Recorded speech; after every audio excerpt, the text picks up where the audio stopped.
Chapter 1902. Distributing money to eliminate disasters that Xiao may have caught the Tiger Head tribe off guard, but using the same tactic on the Min family tribe and Liuhe fort? Highly improbable. What are the odds? And when he's gone, who will be privy to our family's deeds? Second, Old Master Fan had a revelation. I see now why you've been so curious about Thema Euro. First, Old Master Fan shook his head with a bitter smile. Ever since Lord Xiao assumed office, his actions have been nothing short of decisive. Moreover, there were reports of hundreds of bandits and their families being escorted out of An's province. Witnesses abound. How could it be fabricated? I've also heard of officials lurking near the Min family tribe and Liuhe fort. Those mountain bandits hardly dare to venture down. Lord Xiao's might is beyond measure. Even if he ultimately fails, the Min family tribe and Liuhe fort won't emerge unscathed. At the very least, they'll suffer internal strife. And wouldn't the imperial court send troops to quell them then? Even if the court doesn't intervene, the Min family tribe and Liuhe fort aren't exactly paragons of virtue. If we're deeply entangled, will they allow us to sever ties easily? Will we have to live under their threat indefinitely? Can Mother guarantee that the imperial court won't crush the bandits, or that our secret won't come alight? Once exposed, our family will face plunder and exile. It's like a sword dangling over our heads. There were boundaries that shouldn't be crossed. In the past, even when the Fan clan negotiated with the mountain bandits, they knew when to stop. Both sides maintained a careful distance, ensuring no incriminating evidence exchanged hands. But Fan Ruyan's actions were foolish. Shed welcomed danger with open arms, inviting disaster. What made matters worse was her refusal to admit fault. She genuinely believed she was acting in the family's best interests. Her stubbornness grated on First Old Master Fan. He contemplated splitting up, even if it meant enduring hardship. Old Lady Fan was at a loss for words. Fan Ruyan, trembling, glanced at her mother and brothers, feeling a sense of unease. Finally, after a prolonged silence, Old Lady Fan spoke in a hushed tone. If we report this to the authorities, will they not pursue the matter? Mom, quiet. First Old Master Fan snapped at Fan Ruyan, resisting the urge to scoff at his mother's optimism. How could the government not pursue this? Do you realize the gravity of our situation? But if we confess, even if they do, it's just €1. It's just forfeiting some assets and enduring a few punishments. It's far better than risking the annihilation of our entire family. Fan Ruyan interjected anxiously. That's not acceptable.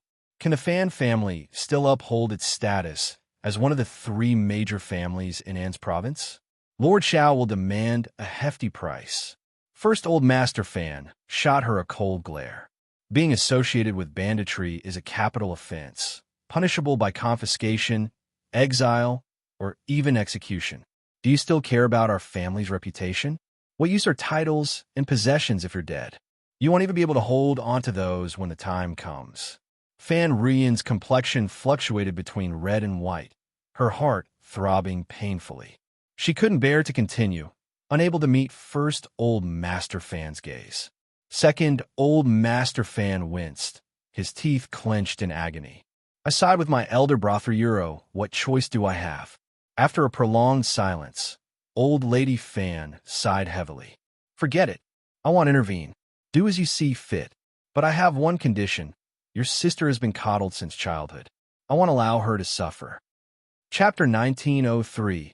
Apology tears streamed down Fan Ruyan's cheeks. Mathuro II, Old Master Fan, cast a brief glance at Fan Ruyan, but remained silent. Despite his dissatisfaction, he couldn't bring himself to defy his mother, nor did he entertain the thought of sacrificing his sister. The first Old Master Fan sighed heavily and nodded.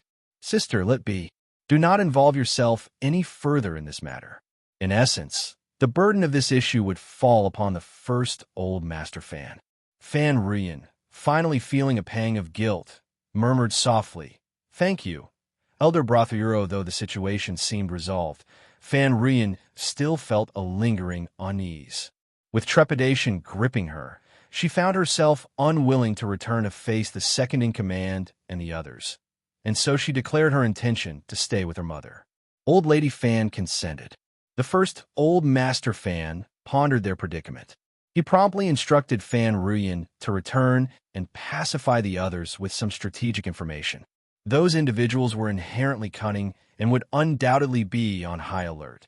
If Fan Ruyin failed to return, their suspicions would be aroused, possibly leading to rash actions. Despite the presence of guards at home, they were no match for such cunning adversaries. The consequences of injury or death would be dire, and if the culprits escaped, the Fan family would be left to bear the weight of their transgressions. Fan Ruyin hesitated at the thought of returning. Once, facing the situation head-on seemed manageable, but now, having vocalized her fear, she found herself devoid of courage. She simply couldn't muster the strength to face it again. Fear gripped her tightly. The first Old Master Fan's frustration nearly reached its boiling point. The second Old Master Fan's anger was palpable. Why did fear suddenly strike you now? Were you not afraid when you first stumbled upon them? You showed no fear after sheltering them in our residence for days. Yet now, you claim to be afraid. Your timing couldn't be worse. You must maintain your facade convincingly. Failure to do so could spell disaster for our family. Reluctantly, Fan Ruyin beseeched the first Old Master Fan to hasten to the government for assistance. Despite her plea, she eventually found herself returning to the courtyard. Realizing the gravity of the situation, the first Old Master Fan wasted no time. He understood that prompt action was paramount to demonstrating sincerity. With his decision made, he promptly ordered the carriage prepared and set out without delay, heading straight for the government office. Xiao Yunduan found himself inundated with responsibilities, the court abuzz with activity. Unable to meet with the first Old Master Fan immediately, Xiao Yunduan received word, albeit at a considerable expense, that urgent matters required his attention. Xiao Yunduan didn't meet him until he received notification. Upon their encounter, the first Old Master Fan immediately dropped to his knees before Xiao Yunduan, performing 3 deep kowtows. As he lifted his head, a trickle of blood adorned his forehead, yet he seemed unaffected by the pain. With a solemn expression, he implored, "Lord Xiao, I beg for your mercy." Tears streamed down the first Old Master Fan's face as he confessed, shouldering full responsibility for the ordeal.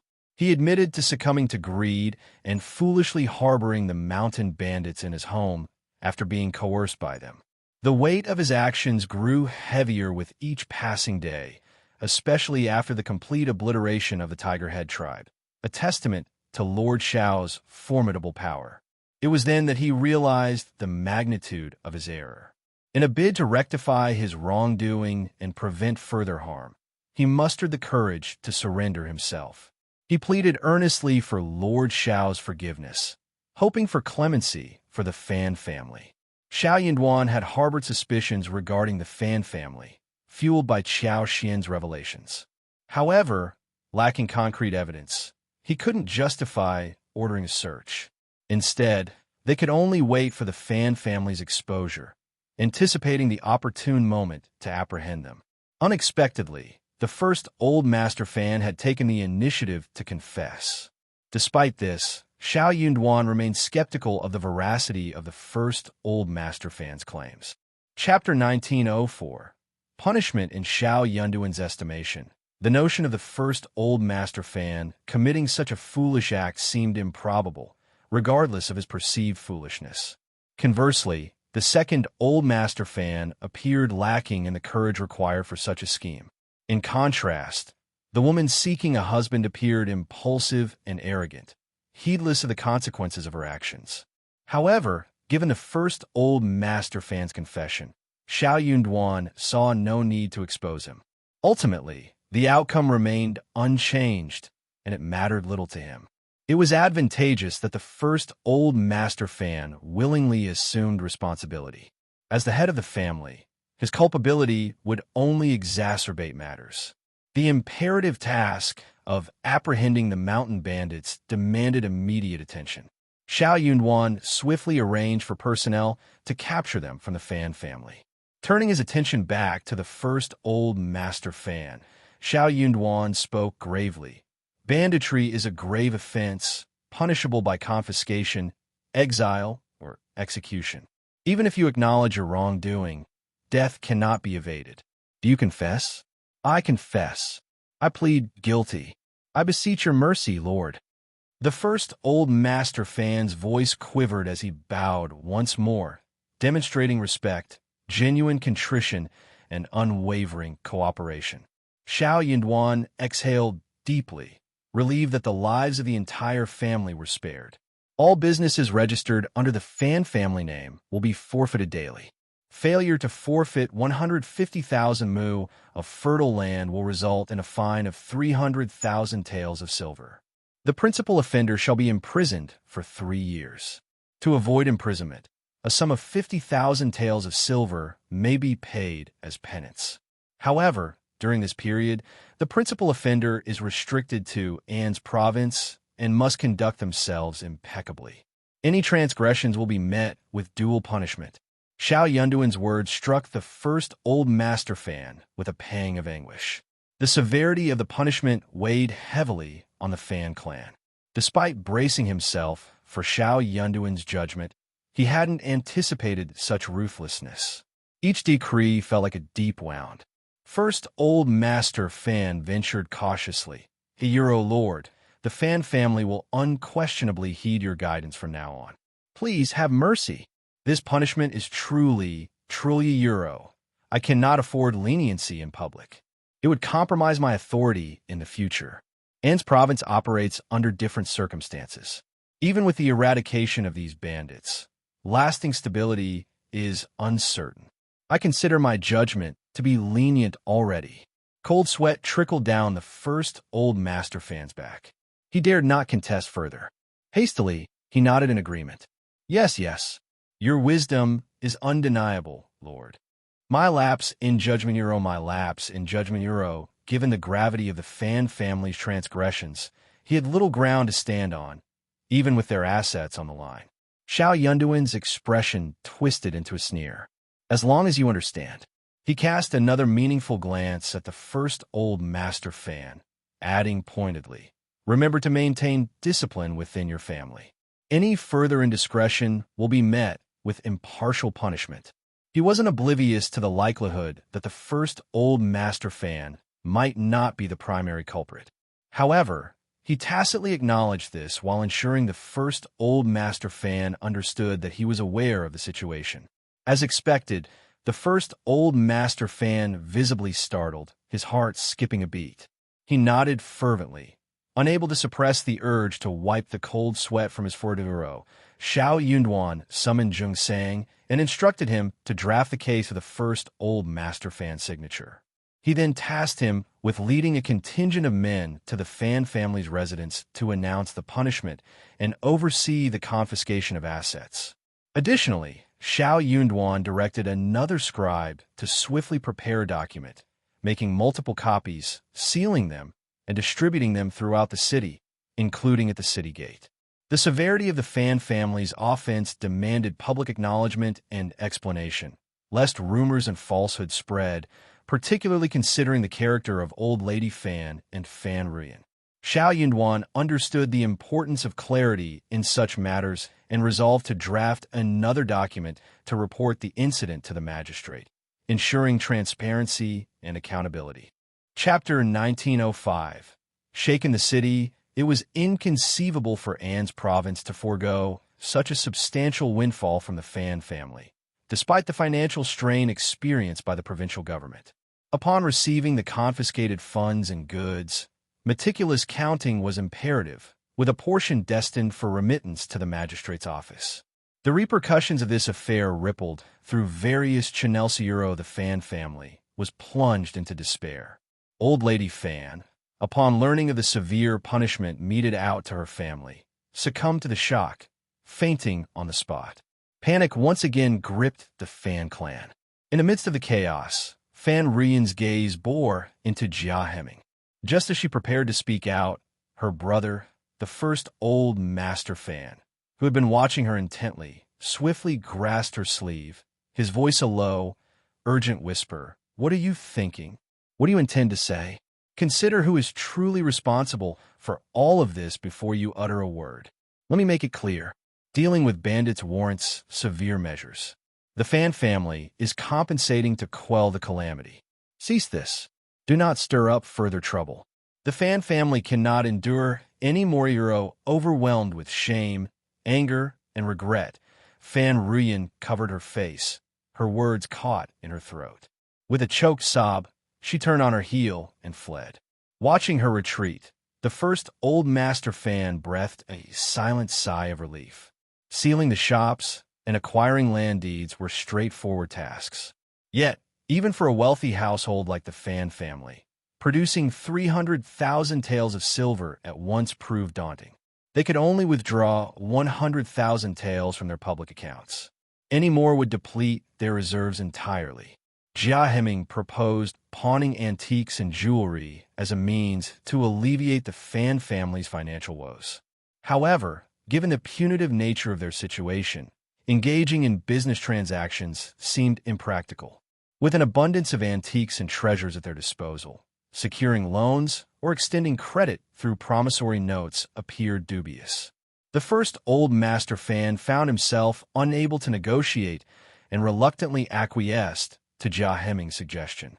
Jia Heming dispatched a bailiff to the premier pawn shop in An's prefecture city, enlisting the aid of its proprietors to assess the valuables. Each item was meticulously catalogued, appraised, and packaged in boxes before being handed over to Xiao Yinduan. Meanwhile, the leader of the Tiger Head tribe, second-in-charge men, and the two escaped mountain bandits found themselves incarcerated in the government prison.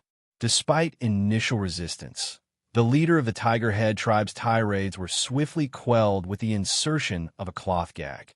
News of the Fan family's transgressions, their repentance, and subsequent punishment reverberated throughout the city, posted on every available surface. The revelation sent shockwaves through the populace, marking the most significant event of the year. The punishment meted out to the Fan family elicited both curses and applause from the common folk. Among the various family clans, it was widely understood that the power dynamics within An's prefecture city were poised for a significant shift. With the Fan family formally ousted from one of the esteemed triumvirates, speculation ran rampant about the fate of their extensive business holdings, likely to be auctioned off by the government. Everyone eyed each other warily, eager to stake their claim in the spoils. However, it was clear that the final say rested with Lord Xiao and Madame Xiao. Given their considerable wealth and penchant for acquiring land, particularly the dry land in the mountains, it was expected they would show interest in prime farmland and shops. Thus, the others could only bide their time, waiting for the couple to make their selections before seizing their opportunities. Many harbored feelings of despondency and remorse, lamenting their missed chances. With ample resources at their disposal, acquiring additional shops and fertile land could have propelled them to greater heights. Some even harbored aspirations of usurping the Fan family's former status within a few short years. A few astute individuals, unwilling to leave their fate to chance, resorted to lavish gifts and flattery, seeking favor with Xiao Xian, hoping to curry favor and secure their positions in the shifting landscape. Chapter 1906. Split together. Xiao Xian had always been averse to accepting benefits without reciprocation, and she saw no reason to make exceptions now, especially outside of the New Year season. Despite her warm reception of visitors, she made it clear that any gift should be returned upon departure. Moreover, she subtly hinted that if anyone had concerns or needs, they should speak openly, as she was adept at finding solutions. In An's province, the enforcement of ancient laws was more flexible, often allowing transgressions to be absolved with monetary compensation. Given the complex circumstances, it was impractical to severely punish every family with ties to the mountain bandits, as it would only sow chaos. Though some visitors hesitated to believe Xiao Xian's implicit offer, they recognized her reputation for integrity and knew better than to attempt to sway her with bribes. Certain women perceived the prefect's wife as forthright and trustworthy. Thus they confided in her about their desires. Their requests were modest. They simply sought priority access to the meat soup. Xiao Xian finally grasped the underlying motivation behind the visitor's enthusiasm, unsure whether to laugh or sigh. Despite the Fan family's forfeiture of their farms and properties, Xiao Xian had no intention of laying claim to them. How could she pass up such a lucrative opportunity to acquire them? However, she wasn't interested in obtaining them for free. Instead, she resolved to purchase them at fair market value, ensuring the government didn't incur any losses. While she could feasibly acquire all the assets and fields relinquished by the Fan family, indulging to such excess wasn't prudent. With inquiries pouring in, Xiao Xian explained her intentions without hesitation. It seemed prudent to clarify matters to dispel any misconceptions. With a smile, Xiao Xian elucidated her stance to the assembled crowd. She wasn't reserving the spoils solely for her benefit. Rather, she aimed to benefit An's province as a whole.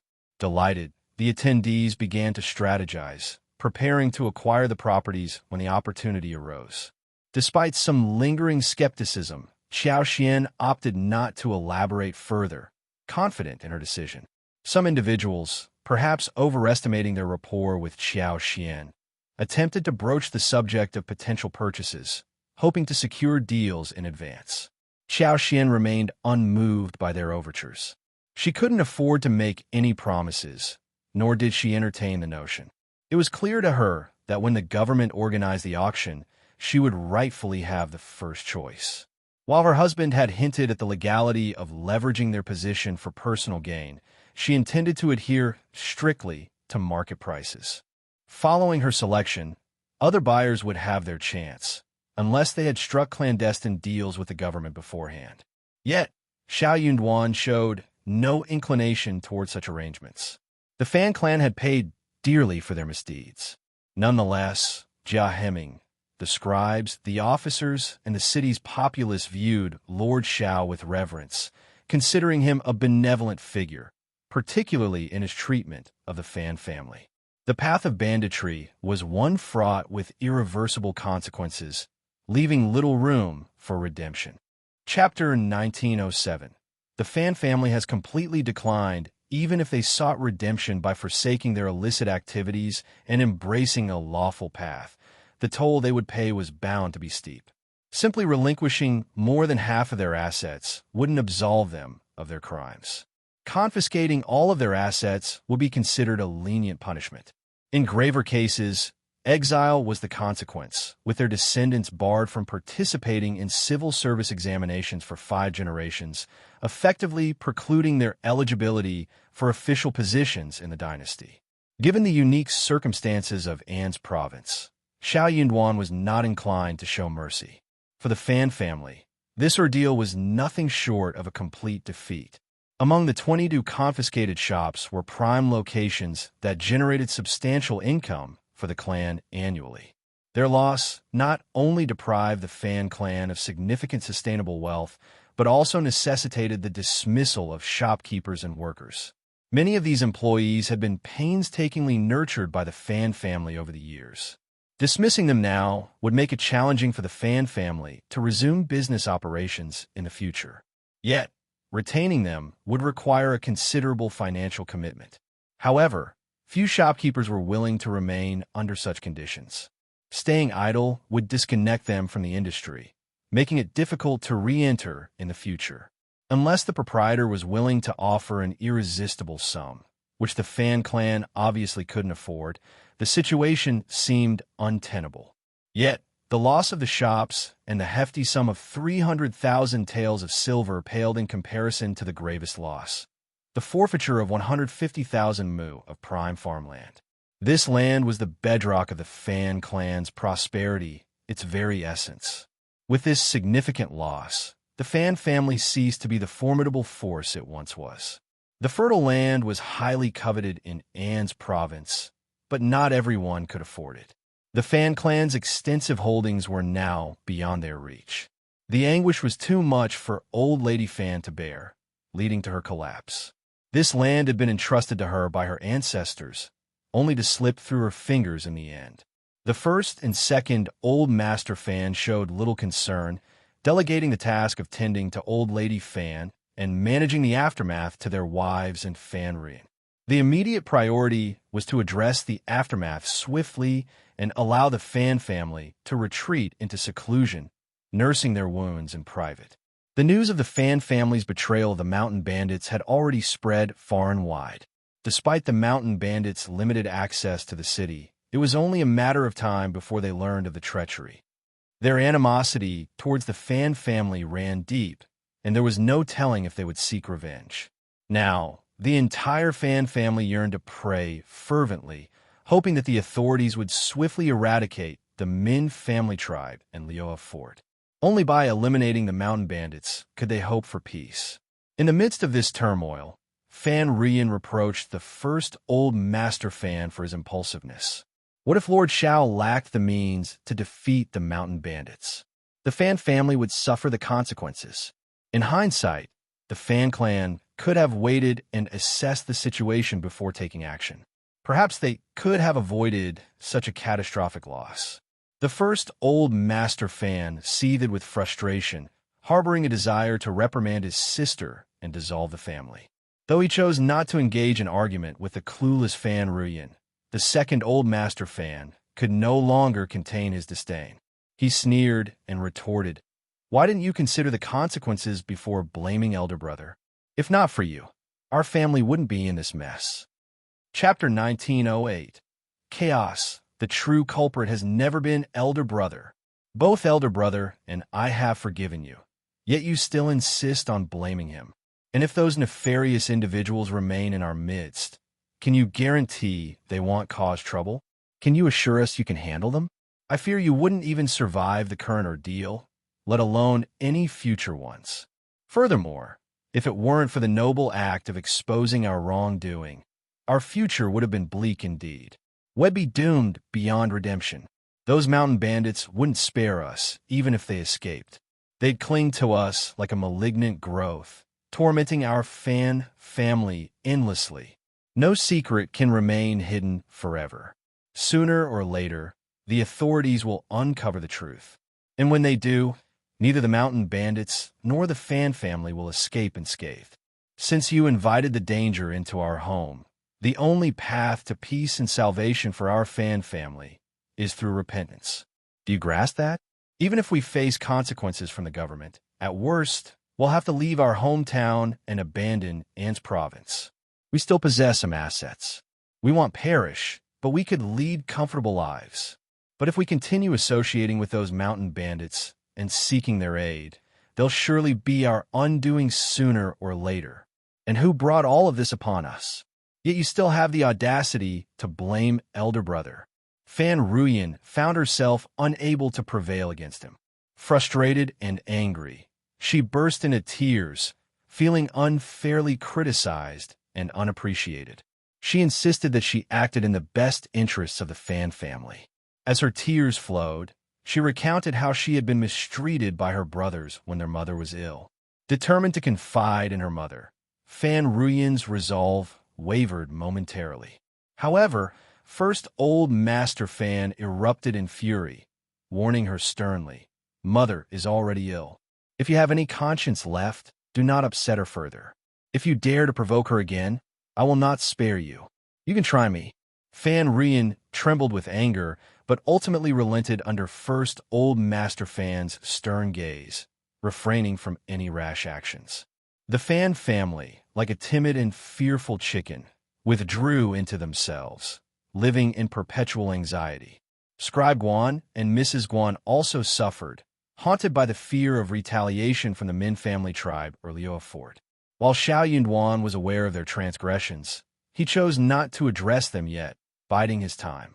With the evidence he possessed, Xiao Yunduan could apprehend Scribe Guan at any moment.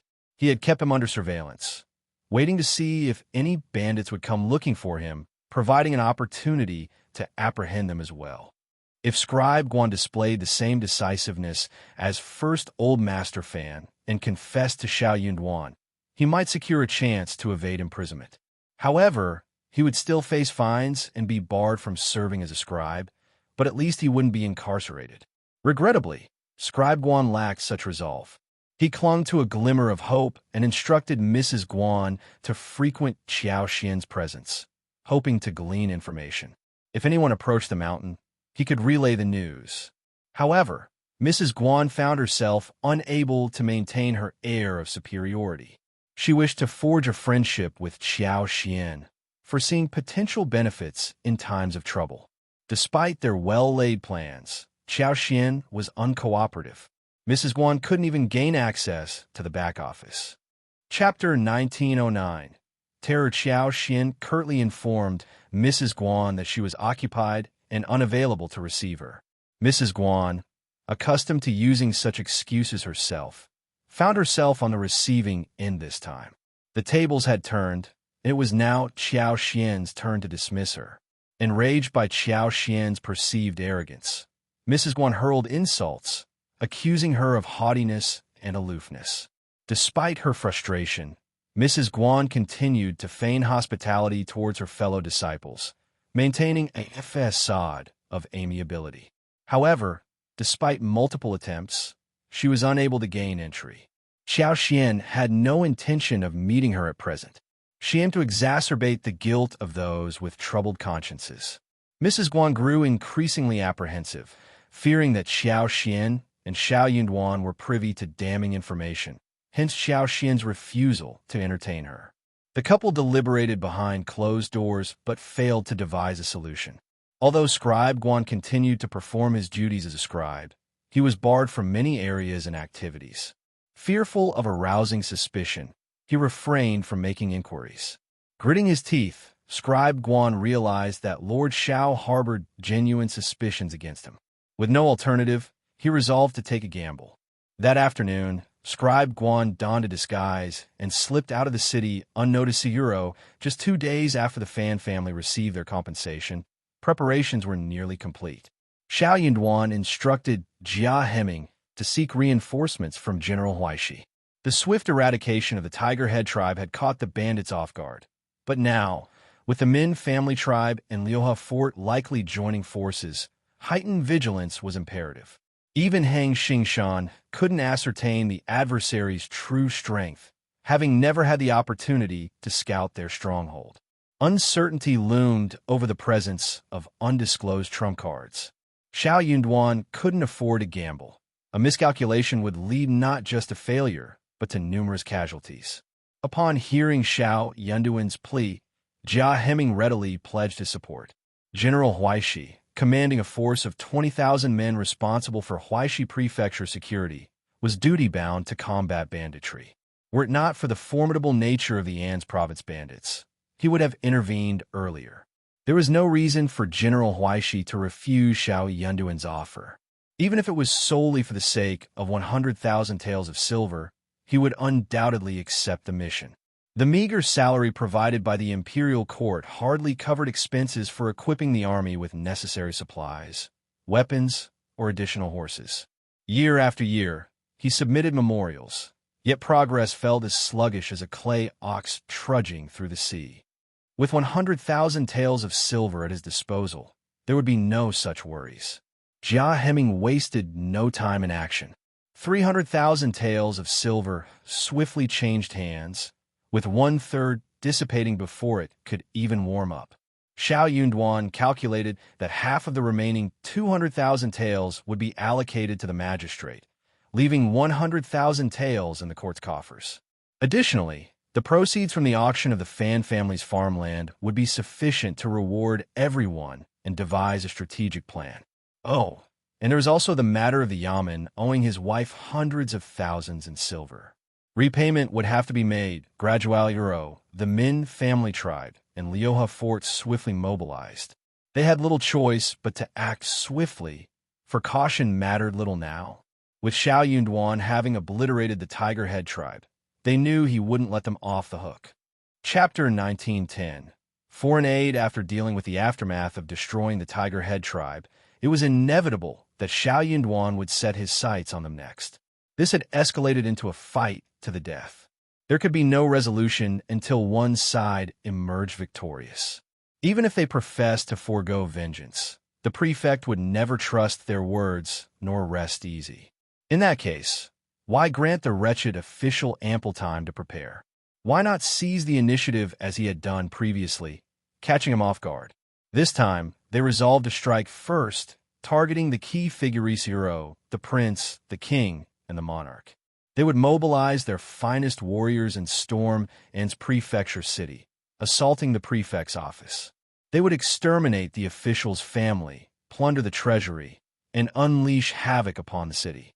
Then, before the imperial court could react, they would vanish into the mountains. They understood well that if this operation succeeded, it would send shockwaves through Anne's province and Huaishi prefecture, and even reverberate to the imperial court. An attack on the court's offices, the slaughter of its officials, and the plundering of its warehouses would surely compel the court to respond with military force, if only to save face. The uproar this time would surely surpass that of 10 years ago. But this dogged official was formidable. Even catching him unawares would demand a hefty toll. Such an endeavor would significantly deplete their strength. How could they then withstand the might of the imperial court's army? To evade trouble, fleeing the village was inevitable. Anne's province was intertwined with boundless mountains. Once they delved into the depths, no matter how many troops the imperial court dispatched, it would be akin to scattering beans into the mountains Euro feudal. They were accustomed to mountain life. With their numbers, they had no need to fear the wilderness beasts and venomous creatures. In 2 or 3 years, this affair would be resolved and fade from the imperial court's memory. Then, why couldn't they return? The pitiful remnants of the Min family tribe and Lioha Fort's leaders looked worse for wear. Suppressing their anger, fear, and uneasy emotions they would never confess they suddenly cast caution aside and resolved to fight to the death. They were a band of outlaws from the start. What did they have to fear? The sight of blood only fueled their excitement. Thus, the two factions collaborated closely, handpicking a force of 400. After 2 days of meticulous preparation, they set out from the mountains under the cover of night. Utilizing the darkness and rugged terrain to their advantage, they arrived outside Anne's prefecture city in the dead of night. The vanguard, clad in dark garments, approached the city gate with aggressive agility. Their eyes gleamed with wild fervor, reminiscent of wolves and tigers. They eagerly awaited the signal to storm the city, brandishing their weapons in anticipation of exacting vengeance and sending the dogged official's family to their demise. As the agreed time arrived, a low, prearranged bird call rang out. With a creak, the city gates slowly swung open. Upon reaching a sufficient gap, the bandits roared triumphantly, wielding an array of weapons as they surged forward with murderous intent. Meanwhile, their accomplices lying in wait in the nearby forest, 2 to 3 miles away, heard the clamor and surged forth to join the fray. Chapter 1911. Final battle to their dismay. As they surged through the city gate, they watched in horror as it began to slowly close once more. The front ranks froze, their eyes widening in disbelief as they stumbled to a halt. Behind them, the momentum of those charging forward caused a chaotic collision, nearly knocking them off their feet. Amidst the confusion, cries of pain and confusion filled the air. Before they could grasp the situation, a barrage of arrows whistled through the air like a swarm of locusts, sending the bandits into a frenzy of panic. In the blink of an eye, flames erupted from all directions, and the heavens reverberated with the thunderous clamor of approaching soldiers. Over 2,000 bailiffs and soldiers descended upon the hapless bandits with relentless ferocity, catching them off guard and sealing their fate. It was a slaughter utterly one-sided. The mountain bandits screamed, cursed, and wailed in despair, their frantic attempts at escape resembling headless flies darting aimlessly. But there was no escape from the relentless onslaught closing in around them. The encirclement tightened, gradually closing in on the mountain bandits until none remained, including their leaders and most steadfast members. It had been ages since the soldiers had tasted such a decisive victory, and their jubilant cheers echoed across the battlefield. Meanwhile, the elite bandits who had entered the city earlier met a similar fate, swiftly dispatched by the waiting bailiffs and soldiers lying in ambush. Not a single one managed to escape. The individual who had facilitated their entry into the city wasn't Scribe Guan, who had initially colluded with them. By this time, Scribe Guan and his wife found themselves incarcerated in the prison. With the battle won, over 100 soldiers remained behind to clean up the aftermath, while the rest swiftly regrouped and set off towards Liuhe Fort and Min family tribe, their resolve unwavering.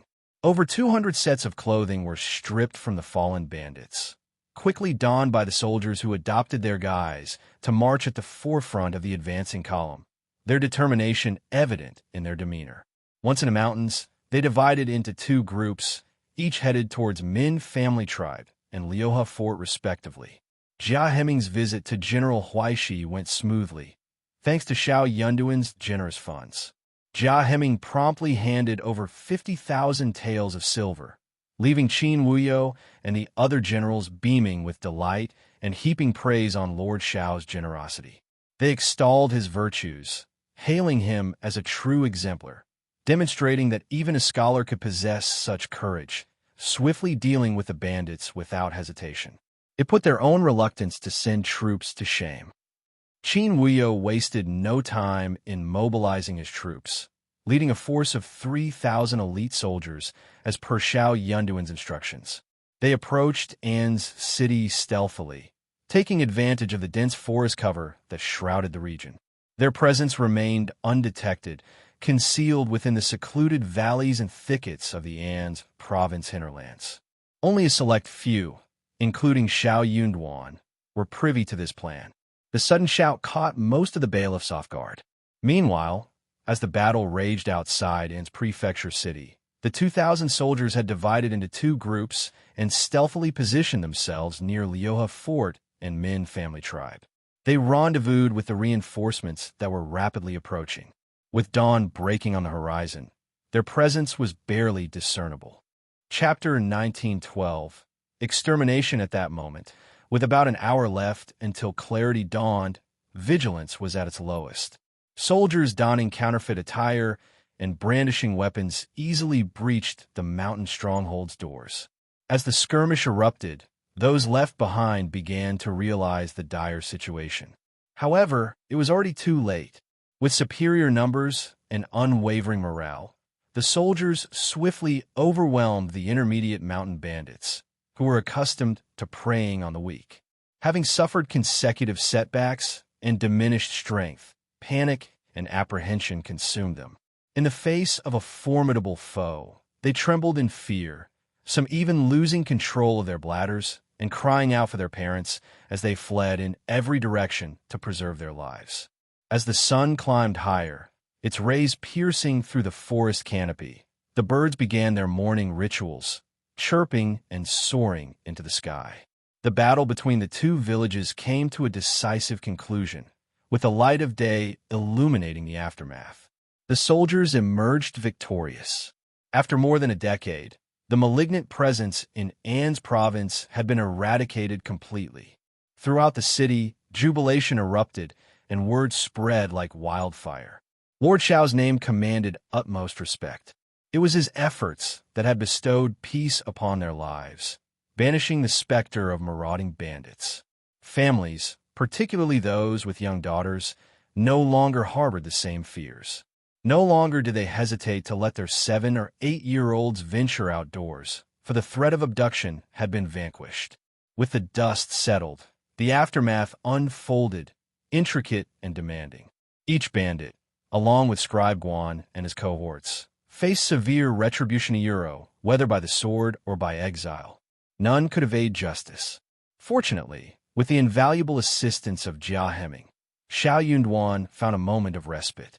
Reflecting on it all, Xiao Yunduan couldn't help but marvel at the competence of his deputy prefect, the governor's right-hand man. Jia Heming navigated through countless bureaucratic hurdles, freeing Xiao Yunduan to focus on matters of greater import. Without him, even a moment's reprieve would have been a luxury beyond reach. Indeed, Not only Xiao Yunduan, but also the other scribes gaped in astonishment. How had they not realized the extent of Jia Heming's abilities? It seemed that Jia Heming had been hiding his capabilities all along. Xiao Yunduan lacked prior experience as a prefect, and thus had no basis for comparison with other deputy prefects excluding the extreme case of deputy prefect Guan. He knew Jia Heming to be competent, but the revelation of his true abilities left him awestruck. Jia Heming's capabilities far surpassed those of an average individual. In essence, he was the equivalent of 5 ordinary deputy prefects combined. Previously, some had harbored doubts regarding Jia Heming's appointment as deputy prefect. Yet, witnessing his actions dispelled any lingering skepticism. They couldn't help but admire Lord Xiao's discernment in selecting personnel. As everything settled, October came to an end and November began. Ins province finally experienced tranquility. Xiao Yunduan initiated discussions about rewards and a celebratory feast. People felt a mix of nervousness and excitement. After toiling tirelessly for so long, it was finally time to unwind and revel in the moment. The banquet unfolded at the state office, with the 2 prominent restaurants in the city fully booked. A plethora of delectable dishes and beverages flowed continuously.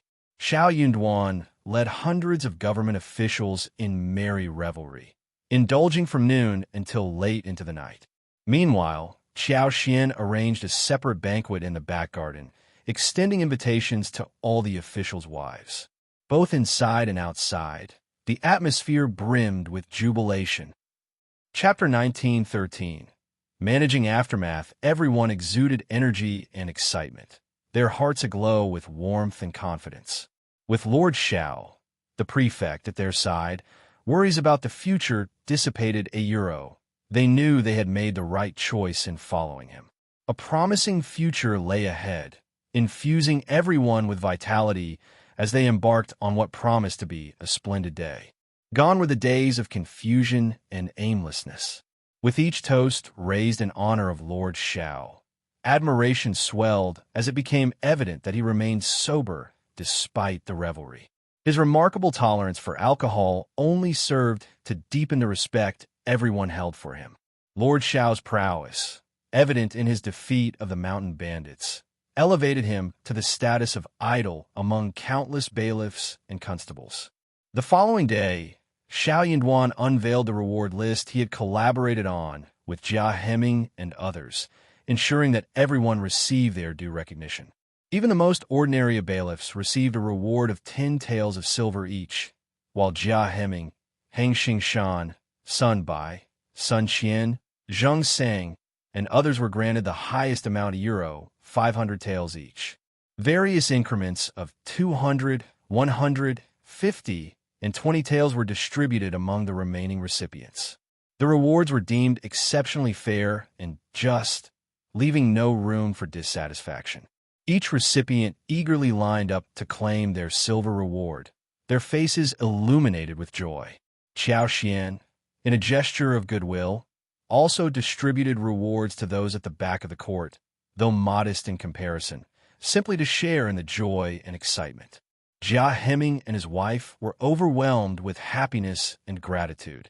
When Jia Heming returned home bearing a bounty of banknotes, Mrs. Jia could scarcely believe her eyes, her smile uncontainable.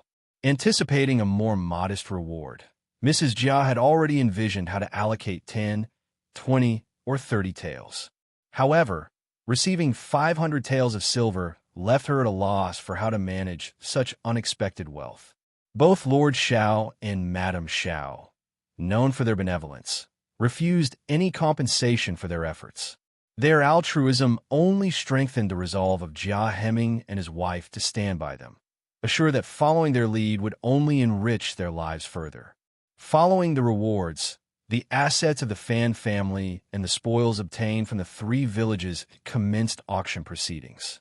The mountain bandits lived a rugged existence, showing little regard for conventions. They eschewed productive endeavors, relying instead on coercion to obtain what they needed from affluent families. Failure to comply meant their goods would be forcibly taken. Consequently, Their stockpile atop the mountain was meager. Moreover, during the breach of their stronghold, opportunistic allies pilfered some of the remaining wealth, further depleting their resources. The spoils, including gold, silver, food, and weaponry, were primarily sourced from the national treasury. Only a scant selection of jewelry, fabric, and a few ornamental items were available for auction. Additionally, a handful of houses clandestinely acquired at the mountain's base were put up for sale, though their association with the bandits rendered them undesirable to wealthier buyers. Ultimately, these items fetched relatively low prices. Jia Hemming, unencumbered by such concerns, purchased a 3-acre courtyard situated in a somewhat secluded area within An's prefecture's intermediate city for a mere 100 taels of silver. Xiao Xian, mindful of her status as the prefect's wife, refrained from making a purchase, despite the attractive prices.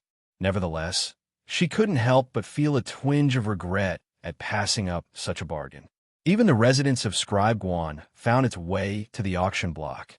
Chapter 1914. Purchase. Following this, all eyes turned to the Fan clan as their assets were up for grabs. Without hesitation, Xiao Xian stepped forward to make her selection. Despite her position, Xiao Xian demonstrated modesty in her requests.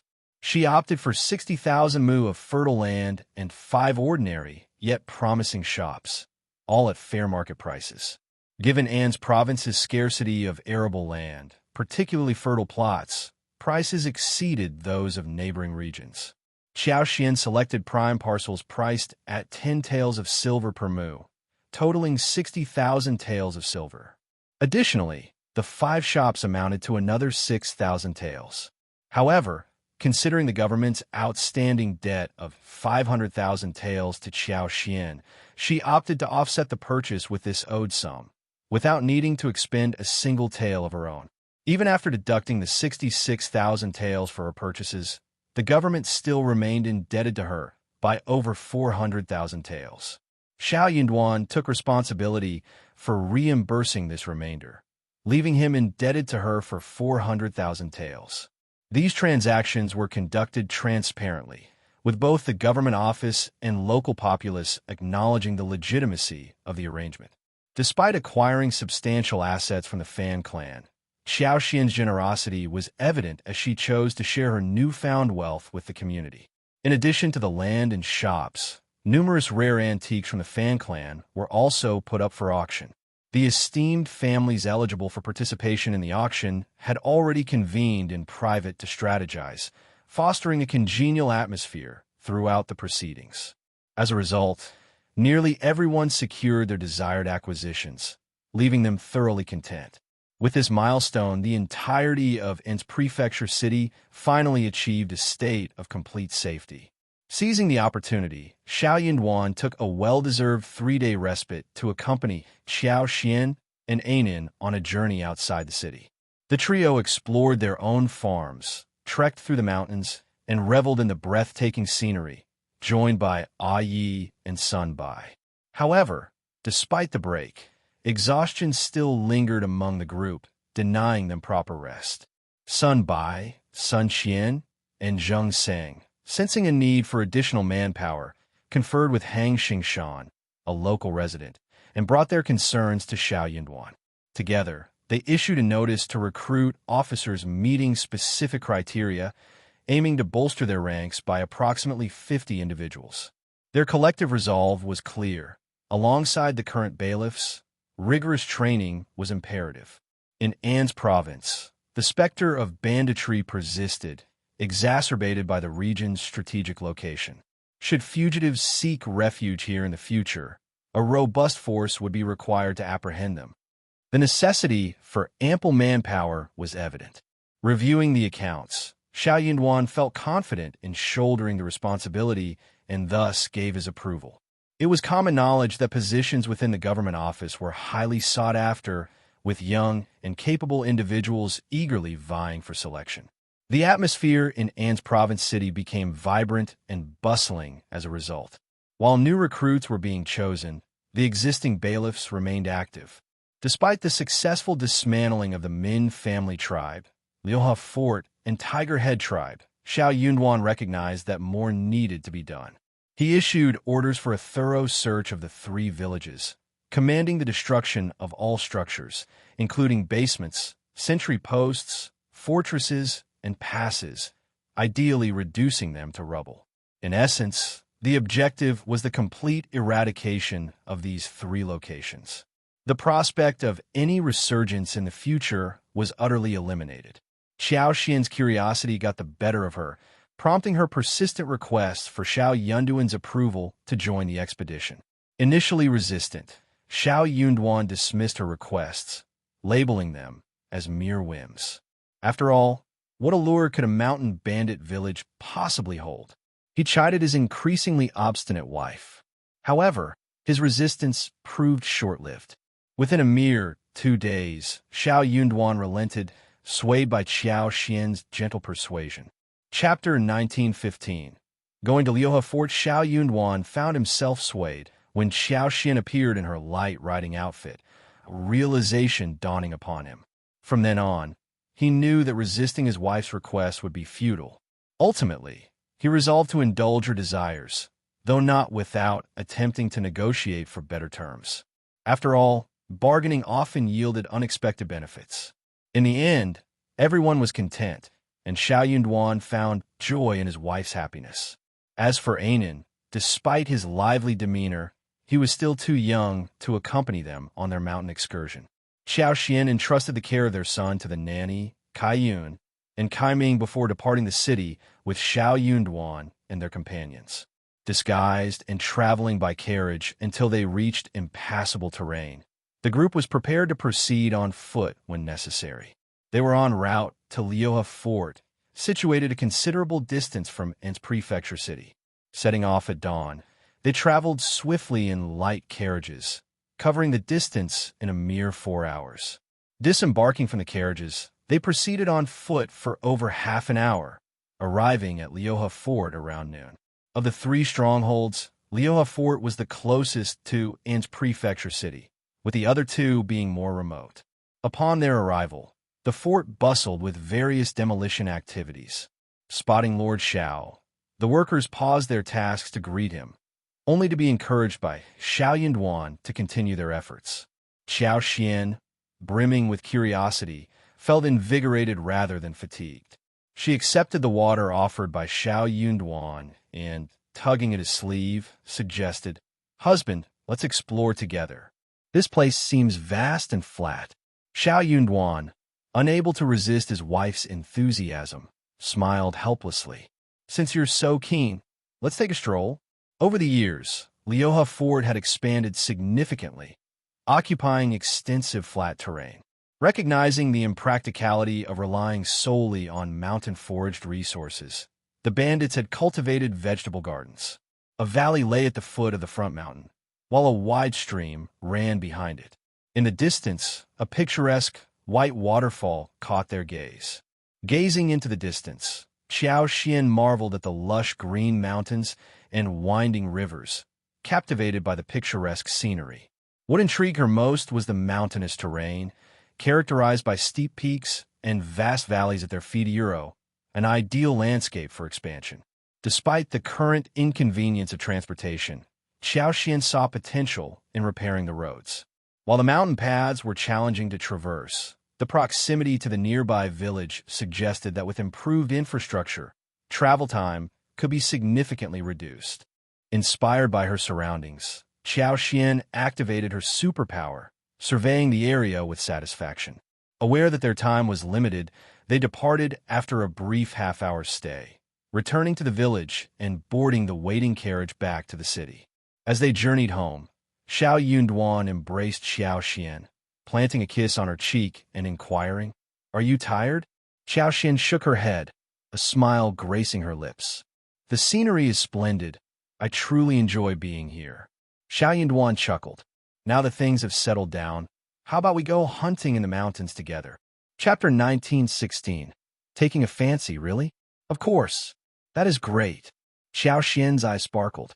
You know what I like the most? Longing to explore the forests of An's province for potential resources and treasures had been a persistent desire for Xiao Xian.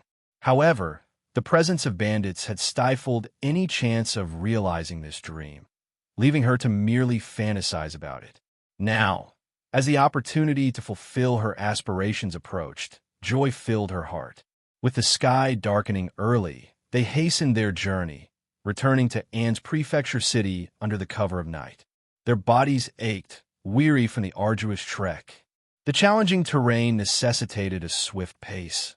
Lingering on the road held the uncertainty of when they might safely return. Alighting from the wagon, Xiao Xian sighed in relief, her waist sore from the journey.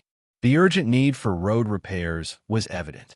The maids breathed a collective sigh of relief upon seeing their return, while Anan, eager for his mother's embrace, reached out from the nanny's arms. Xiao Xian, consumed with thoughts of her son throughout the day, disregarded her fatigue as she gathered Anan into her arms, showering him with kisses and affectionate rubs.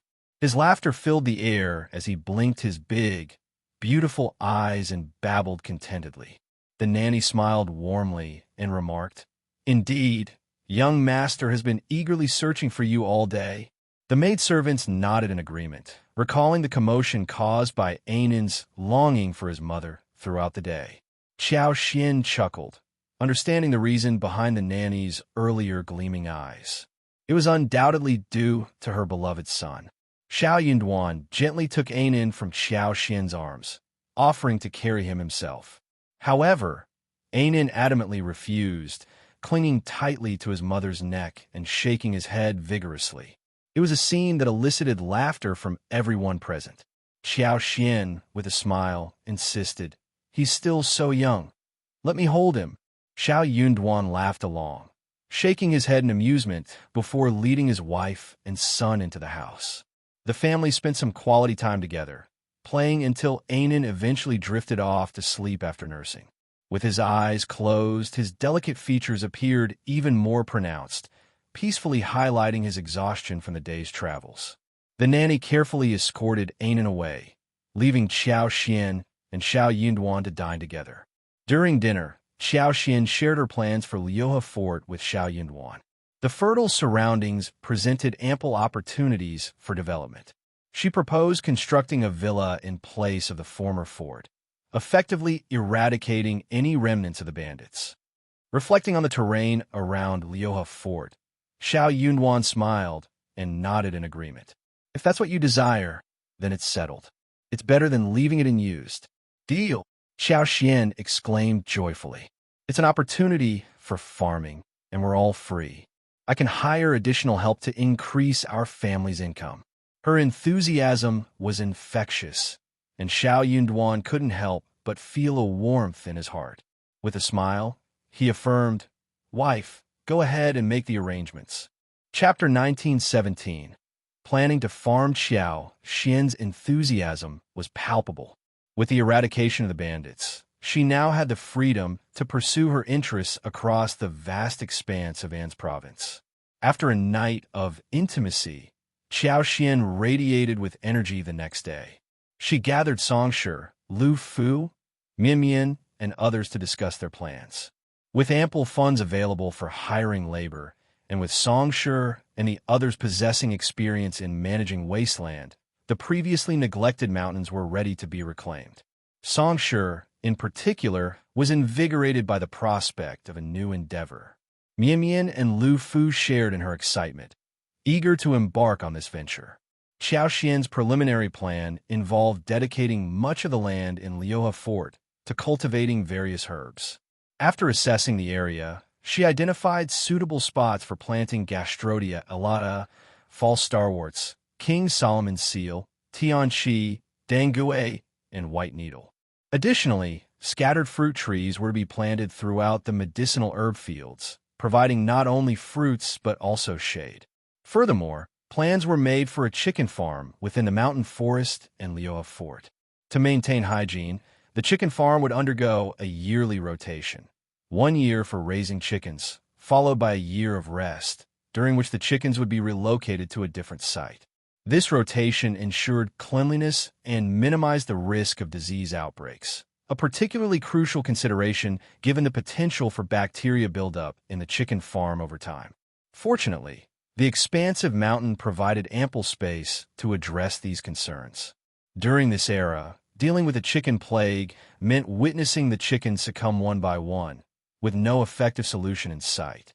Xiao Xian acknowledged her limited knowledge on the matter, but understood the necessity of maintaining cleanliness and hygiene.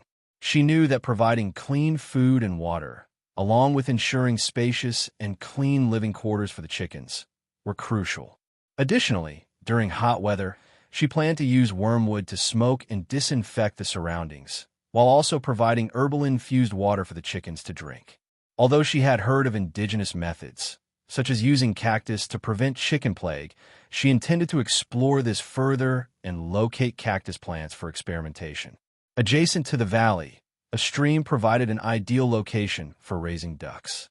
They dug several wide ponds along the stream and created numerous ditches with twists and turns. Water plants were planted and ducks were introduced, with the area divided into sections for rotation. This ensured that the water source remained intact and allowed for adequate recovery time. If possible, he could even make a medium-sized pond to plant lotus roots and raise fish. Just thinking about it was beautiful. At Liuhe Fort, plans were underway to construct a villa, with additional villas slated for construction at the mountain's base. The decision stemmed from the challenging mountain terrain, particularly the arduous path leading to the summit. Building solely on the mountain would necessitate transporting various supplies, such as warehouses and farm tools, up and down, posing logistical challenges. Therefore, establishing villas at the mountain's foothills would streamline operations and facilitate easier access for province-wide activities. However, the foremost priority remained road repair. During their exploration, efforts would be directed towards road construction. While not optimal, a passable road would enable carriages to traverse in opposite directions, enhancing transport efficiency. In the future, relying solely on manpower for transportation would prove inefficient, necessitating the use of carriages to ferry goods into the mountains. Chapter 1918. Opening the road originally, there existed a path into the mountains, but certain areas featured steep slopes, rendering carriage travel inconvenient. Consequently, the route required detours and modifications. Xiao Xian's description left Songshi and the others visibly envious, eagerly anticipating exploring the promising location. Just hearing your description fills me with anticipation. It must be an extraordinary place. Remarked one. Absolutely. Let's thoroughly assess it and swiftly devise a plan, chimed in another. I can already envision the beauty it will possess with Madame's guidance. Our Madame truly possesses remarkable insight. Thorough, with a chuckle. Xiao Xian cautioned. Proceed with caution and pay attention to the finer details. This undertaking is significant, particularly regarding road construction. We must meticulously select the most suitable route. Agreeing, Songshi and the others descended to deliberate further. A week later, they commenced recruitment efforts.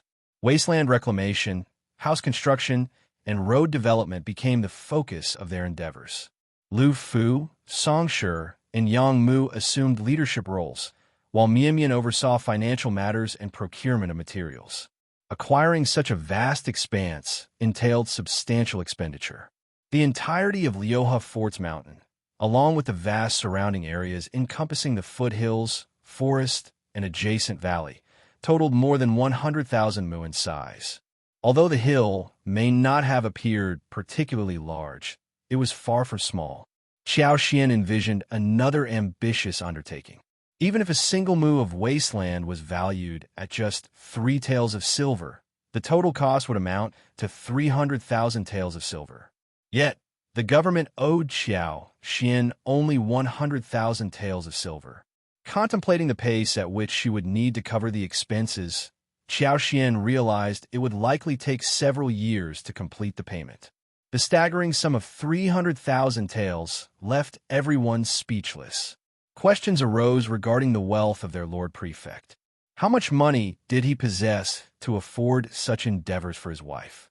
As for Madame, she displayed little interest in extravagant flowers or jewelry, but possessed a keen passion for exploration and agriculture. Investing tens or even hundreds of thousands was not uncommon. Even esteemed families like the Hua and Mei clans would hesitate to spend such amounts. Moreover, the 300,000 taels were solely allocated for land acquisition. The prospect of land reclamation and road repair only added to the significant expenses ahead. Although the government was expected to subsidize road construction for the benefit of all, Xiao Xian believed it unnecessary. As the prefect's wife, Xiao Yunduan was cautious about being perceived as taking undue advantage, mindful of potential gossip. However, Xiao Xian was willing and able to fund the project herself. She was transparent about her intentions, openly discussing plans to cultivate herbs, establish a chicken farm on the mountain, and raise ducks in the valley once the land was opened. Initially modest in scale, the endeavor aimed to accommodate around 5,000 to 6,000 chickens and ducks. Xiao Xian invited anyone interested in planting medicinal herbs or raising poultry on a small scale to seek guidance and assistance from her. Furthermore, she offered to purchase medicinal herbs and accept any surplus chickens and ducks for sale, provided they met quality standards. In Xiao Xian's view, pursuing agricultural endeavors such as growing herbs, mushrooms, and other high-value crops offered commoners a path to prosperity superior to traditional farming. Chapter 1919. Understanding person. However, Xiao Xian made it clear that participation was entirely voluntary. Despite her position as the prefect's wife and Xiao Yunduan's status as the prefect, they refrained from coercing civilians into joining her endeavors. While she initially anticipated skepticism from many, she knew that once a few families experienced success, others would likely follow suit. With An's province secured, Xiao Yunduan sent letters to both his family and Yue Jingxiao. Yue Jingxiao intended to extend his congratulations, but was preoccupied with year-end matters and couldn't make it. Meanwhile, Zhao Shu returned to Shouting Village. With no elders in his family to answer to, he could stay in Shouting Village for as long as he pleased. Though engaged to Tao Tao, staying in her house was now deemed inappropriate. Instead, arrangements were made for him to stay with the land officer's family at night. Recognizing the potential for gossip and the importance of safeguarding Tao Tao's reputation, it was decided that they would not reside together under the same roof, despite their innocence. There was no need for explanation. Zhao Shu's arrangement to reside in the land officer's house proved highly convenient and spared him from potential trouble. The land officer's family, esteemed and respected in the community, readily welcomed Zhao Shu into their home. Delighted by the unexpected good fortune, they treated him with warmth and hospitality, assigning him the best room in the house. Grateful for their hospitality, Zhao Shu took it upon himself to refurbish his living quarters, investing in new furniture and even enhancing the courtyard with flat green bricks to alleviate mud issues during rainy weather. Not stopping there, he also upgraded the house's interior, replacing old curtains and rejuvenating the overall appearance. With his generosity extending beyond mere lodging, Zhao Shu frequently treated the land officer's family to various delicacies, further solidifying their bond and earning their admiration. His gracious demeanor, combined with his wealth and humility, endeared him even more to the land officer's family. They considered themselves fortunate to host such a noble and benevolent young master, remarking on Tao Tao's good fortune. However, as news of Zhao Shu's generosity reached the ears of other family members, discontent began to brew among the second and third sections of the Xiao family. The third branch, particularly, felt that Zhao Shu should stay with them instead. After all, their Lu Lang was a scholar, knowledgeable, and capable of engaging Zhao Shu in meaningful conversations. Moreover, they emphasized their familial connection, expecting him to choose their household over the land officers. However, Ms. Fong, Zhao Shu's mother-in-law, dismissed their suggestion, expressing concern about potential gossip if Zhao Shu were to move in before marriage. She pointed out that their grandson, Xiaoji, was still unmarried, and having Zhao Shu reside with them could lead to unwarranted rumors. Ms. Ma, from the third branch, was incensed by Ms. Fang's response. Meanwhile, The second section of the family distanced themselves from the situation, showing little interest or concern. As for the land officer's family, while they had no unmarried daughters, the wife and eldest daughter-in-law's relatives seemed eager to send a girl to stay with them, likely with matchmaking intentions in mind. Chapter 1920. Received the letter, of course. They didn't dare to openly compete with Tao Dao or scheme against her. But what if Zhao Shu developed feelings for one of their daughters? Even if she became a concubine, the Zhao family's wealth and Zhao Shu's character would ensure she didn't lose out. After all, what wealthy family didn't have multiple wives and concubines? Tao Dao shouldn't be so narrow-minded, right? A village girl could become her right-hand woman, and they could amass a fortune together. It had to be better than marrying into other families, right? Although these thoughts crossed their minds, they knew better than to directly challenge Tao Tao. Xiao Wulong was a prominent official. It would be foolish to provoke his family. Luckily, the land officer and his wife were level-headed and promptly rejected their relatives' proposals. They made it clear that no one was welcome to visit, especially with matchmaking intentions. Since Zhao Shu had already arrived as a guest, they couldn't outright refuse him. But his intentions were dubious from the start. Knowing they could rely on the land officer's family, Ms. Fong sought their assistance. When Xiao Yunduan's letter arrived, Zhao Shu was still in the village, planning to stay for the New Year celebrations. He intended to accompany Xiao Sanlang and others to the province to purchase New Year's goods, adding to the festive atmosphere. When Xiao Yunduan's letter arrived, his family members were all displeased. Since Xiao Yunduan hadn't mentioned the mountain bandits in An's province to his family, he didn't disclose the content of the letter. Instead, he simply informed them that he, Xiao Xian, and their son were doing well. They had settled comfortably in An's province, where everything was running smoothly. With spring approaching, he suggested they visit, perhaps coordinating with Yuezhing Xiao for a joint trip. Upon reading this, Zhao Shu inferred that the issue with the mountain bandits had been resolved. Otherwise, Xiao Yunduan wouldn't have extended the invitation.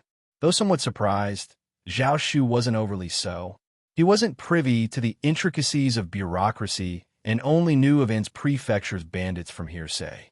Some claimed they were formidable, even fearsome, but Zhao Shu hadn't experienced it firsthand. For him, hearing of the bandits' demise only deepened his admiration for Xiao Yunduan. To Zhao Shu, his brother-in-law, was nothing short of extraordinary hero, an exceptional figure, akin to the once-in-lifetime appearance of a primus. How clever and cunning! It seemed only natural for him to succeed in quelling the bandits. If Xiao Yunduan and Xiao Xian were aware of his thoughts, they would likely just say, "As long as you are happy, Euro," upon hearing that their son and daughter-in-law had settled in the government and could soon visit. Ms. Fong and eldest uncle were overjoyed. Xiao Sanlang, Tao Tao, and the others were equally thrilled. They proudly shared the news in the village and made plans to visit at the onset of spring. With the weather turning colder, they could prepare more cured meats, sausages, dried vegetables, and the like to bring along. After all, fifth sister-in-law enjoyed these delicacies. Xiao Sanlang made it a point to visit the third branch and boast to Xiao Lulang deliberately. Xiao Lulang had warned about the bandits in An's province, claiming it wasn't safe. He even persuaded their father to urge fifth brother to resign. How deceitful. But look now, fifth brother had already invited their family to visit. If it wasn't safe, would fifth brother risk his family's safety? Chapter 1921. Wanted to go to An's province. Xiao Lulang's response puzzled Xiao Sanlang, but he paid it no mind. After all, his fifth brother was a trustworthy individual. Unbeknownst to Xiao Lulang, Xiao Yunduan had already eradicated all the bandits in the region. In ancient times, news traveled slowly, and even with interconnected regions, information dissemination was sluggish. Xiao Lulang presumed that Xiao Yunduan was merely boasting, attempting to inflate his own importance by inviting his family. He couldn't fathom the rationale behind such a decision. An's province was perilous, and if the first branch of the family ventured there only to be robbed or kidnapped by bandits, it would be too late for regrets. Vanity, he believed, was a dangerous trait. But if Xiao Yunduan insisted on such actions, then let him face the consequences, Xiao Lulang thought to himself. Although he refrained from offering advice, Xiao Lulang did voice his concerns to his parents. His third uncle and Madame Ma were both garrulous individuals, and they placed great trust in their son's judgment. Naturally, they believed his words to be true. Consequently, gossip began to circulate throughout the village, taking on various forms after undergoing deliberate or unintentional embellishment. Miss Fong became so exasperated that she resorted to scolding the couple once more. Observing this, Zhao Shu chimed in with a suggestion. These people are ignorant and spreading baseless rumors. Why don't we take a trip to An's province ourselves and return safely? The journey isn't far, and we can travel leisurely. It shouldn't take more than half a month round trip. What do you say? Fifth brother and fifth sister-in-law must miss us very much too. If we go now, we can give them a surprise. Zhao Shu's suggestion resonated deeply with the first branch of the Xiao family. Xiao Sanlang, in particular, had frequented the provincial city numerous times over the past 2 years due to his involvement in various industries. His interactions with outsiders had broadened his horizons, leaving him eager to explore An's province. After all, it was where his brother held an official position. Enthusiastically, he embraced Zhao Shu's idea and expressed his wholehearted agreement. Tao Tao shared his sentiment. She longed to reunite with her fifth brother and fifth sister. Miss Fong harbored a similar desire, yearning to meet her grandson whom she had never seen before. Despite her numerous children and grandchildren, there was a special place in her heart for her son's offspring. However, given the time of year, Ms. Fong was hesitant to embark on such a lengthy journey. She decided to postpone her travels until later, planning to extend her stay in An's province for a few more days before returning in December.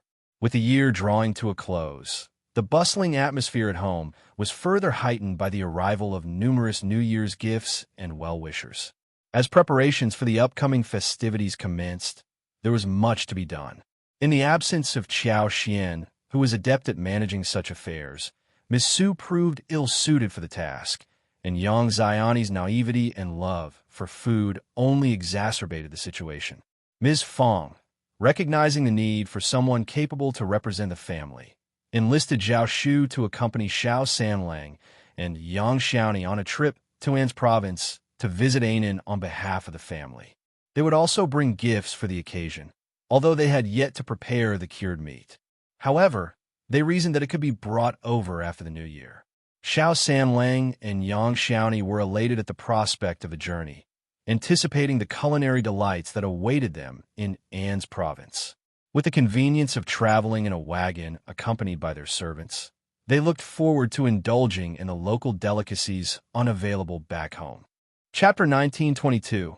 Departure. As for Tao Tao, Miss Fong did not let her go. She and Zhao Shu were not married yet. How could she go? Miss Fong placed her trust in her daughter and son, as well as in Zhao Shu's judgment. However, she was aware that others might not share the same confidence. In their village, Zhao Shu and Tao Tao could move about freely during the day, with people often accompanying them as they went about their activities. Occasionally, they would steal moments alone together, but as long as they were discreet, it went unnoticed. Their engagement provided a level of social acceptance for their interactions. However, venturing far from home presented a different scenario. It was natural for others to question the innocence of their relationship. Despite their engagement, any perceived impropriety could tarnish Tao Tao's reputation, with potential consequences for her social standing and marital prospects. Ms. Fong delicately conveyed her concerns to Tao Tao, who blushed with embarrassment and apprehension. She understood the implications and felt ashamed of the potential repercussions. Thankfully, Tao Tao had a wise and understanding mother who helped her navigate this delicate situation without causing any undue trouble. Without the guidance and influence of a wise and caring mother like Ms. Fong, Tao Tao might struggle to navigate such delicate situations successfully. This was precisely why affluent families were often hesitant to marry off concubines' daughters. Few legitimate wives could impart the same level of guidance and care to their concubines' daughters as they did to their biological children. As for the concubine's daughter, her upbringing and demeanor were often subject to speculation. While it was possible for a concubine's daughter to possess admirable qualities, the likelihood was slim. Zhao Shu couldn't help but feel frustrated after Ms. Fang's subtle reminder. It seemed like they were inadvertently causing themselves trouble. But then he realized that accommodating his mother-in-law's wishes might ultimately benefit them in the long run. Besides, he could use this opportunity to show his affection for Tao Tao. So he discreetly asked Tao Tao what she desired. He planned to bring it back for her, along with a heartfelt confession about his reluctance to be apart from her. With their preparations in order, Xiao Sanlang, Zhao Shu, and Tao Tao embarked on their journey to An's, laden with a plethora of local delicacies and specialties. The three of them were young and strong, so they did not need to deliberately slow down on the way. They arrived at Yuzhong Province City that day and stayed for a night. The next morning, they set off from Yuzhong Province City. On the fourth day, at about 4 in the afternoon, they entered An's. As Xiao Sanlang, Yang Xiaoni, and their entourage entered An's province, they couldn't help but marvel at its size, dwarfing their hometown of Heshan County. Despite the sparse population, they couldn't shake off their sense of awe. This was where their fifth brother wielded authority as an official, and every corner seemed to reflect his competence and prowess. They couldn't help but feel a surge of pride in his accomplishments. Meanwhile, back at home, Xiao Xian and Xiao Yunwan were immersed in a discussion about hot pot. Xiao Xian instructed Li Xia and Li Qiu to prepare an array of dishes for dinner, taking advantage of the abundance of mushrooms available in the mountains of An's province during this season. With plans to cook a sumptuous hot pot featuring a rich chicken and abalone broth, they also intended to incorporate various types of mushrooms for added flavor. Additionally, they planned to serve thinly sliced mutton, shrimp balls, fish balls, and fresh vegetables to complement the meal. As Xiao Xian and Xiao Yunduan enjoyed their hot pot feast, the East Yard buzzed with activity as Li Xia and the others prepared their own hot pot spread, ensuring a lively atmosphere for all. Chapter 1923. Family meets. The chicken and abalone soup had been prepared, and various dishes were in the process of being readied. Just then, Zhao Shu, Xiao Sanlang, Yang Xiaoni, and the others arrived. Ever since Zhao Shu got engaged to Tao Tao, he couldn't contain his excitement to announce to the world that he was soon to be the brother-in-law of the Lord of the Prefect. Additionally, being both generous and handsome, Zhao Shu knew he would be warmly received wherever he went. Upon Zhao Shu's arrival, he was filled with joy. With a radiant smile, he eagerly ushered them in and promptly dispatched someone to inform the Lord and Lady of the Prefect. The message arrived so swiftly that Zhao Shu didn't even have the chance to inform them of Xiao Sanlang and Yang Xiaoni's presence. However, Xiao Sanlang and Yang Xiaoni paid no heed to the oversight. In fact, they planned to surprise Xiao Xian and Xiao Yunduan themselves. And indeed, when Xiao Xian and Xiao Yunduan caught sight of Xiao Sanlang and Yang Xiaoni entering with Zhao Shu, they were both taken aback. Fifth brother, fifth sister-in-law, fifth brother, fifth sister-in-law. They ran towards Xiao Xian and Xiao Yunduan happily. Only then did Xiao Xian and Xiao Yunduan snap out of their daze. It wasn't a dream. Their family was truly here. Third brother, third sister-in-law. Ah, finally we get to see you both. This is wonderful. Fifth brother has truly become an esteemed official. He's transformed. Just look at him, so commanding. He outshines even the county magistrate of our Heshan County. Ha. And fifth sister-in-law, you're more beautiful than ever. And this must be Anan, isn't she? Such a handsome lad. Come, let me give you a hug. Xiao Xian and Xiao Yunduan reciprocated with smiles. What brings you here? Why didn't you send word ahead? Father, mother, how have you been? How are things back home? Where's Tao Tao? What's she up to these days? How's the village school? Are the children learning well? How's Junyan? How are our businesses faring? Is everything all right at home? Some asked questions, some provided answers, and some remained silent. Laughter and conversation filled the air until gradually quieting down. Seizing the moment, Zhao Shu interjected with a smile. "Third brother, third sister-in-law, we're here now. We'll be staying with fifth brother and sister-in-law for a few days. We'll have plenty of time to catch up. Please don't worry." "You're absolutely right," Xiao Xian replied with a grin. "You must be weary from the journey. Freshen up, have a cup of tea to unwind. We didn't anticipate our sudden arrival, so the guest room may not be prepared, but it's usually well kept. You're welcome to stay there. Please, make yourselves at home." Yang Xiaoni chuckled. "Fifth sister-in-law, you're too kind. We farmers aren't so particular, especially among family. Anywhere here is better than elsewhere." They all shared a hearty laugh. Xiao Xian ordered Li Xia and Li Qiu to take Xiao Sanlang and Zhao Shu to the guest room, and said with a smile, "You should have dinner soon." "What a coincidence. We're going to eat hot pot tonight, and we have prepared a lot of ingredients." "Really? That's great. As expected, we're in luck." "Huh, I'm fine with other things, but I want your cooking." "Me too." Xiao Sanlang and Yang Xiaoni were both gluttons, but even Zhao Shu was looking forward to it. Chapter 1924. Reunion. Fifth sister-in-law's culinary skills were unparalleled. Of course, Tao Tao's culinary skills were also very good. She would never get tired of it. The three of them did not rest for long. Before Xiao Xian and Xiao Yunduan asked for them, they arrived. The servants who followed them did not ask them to serve them. Someone led them down to entertain them. Xiao Yunduan and Xiao Xian were still talking, which was a pleasant surprise for them. Seeing them, Xiao Xian smiled. "I was about to ask someone to call you, but you are here, which saves us the trip." Yang Xiaoni smiled. "I miss your cooking so much." They all laughed. Soon, the hot pot was ready, accompanied by an array of side dishes. However, a notable change occurred. The dishes were now served on large communal plates, reflecting the growing number of diners gathered around. As more people joined, the atmosphere became increasingly vibrant. Xiao Xian, accustomed to preparing the Mandarin duck pot for every hot pot meal, continued the tradition. Today was no different. Half of the pot was spicy, while the other half was delectable. Seated together, everyone eagerly anticipated the feast. Thin slices of mutton sizzled as they were immersed in the pot, quickly changing color. Prawn balls, small and pristine white, bobbed alongside, while the thinly sliced pork belly, resembling a cicada's wing, unfurled and cooked to perfection.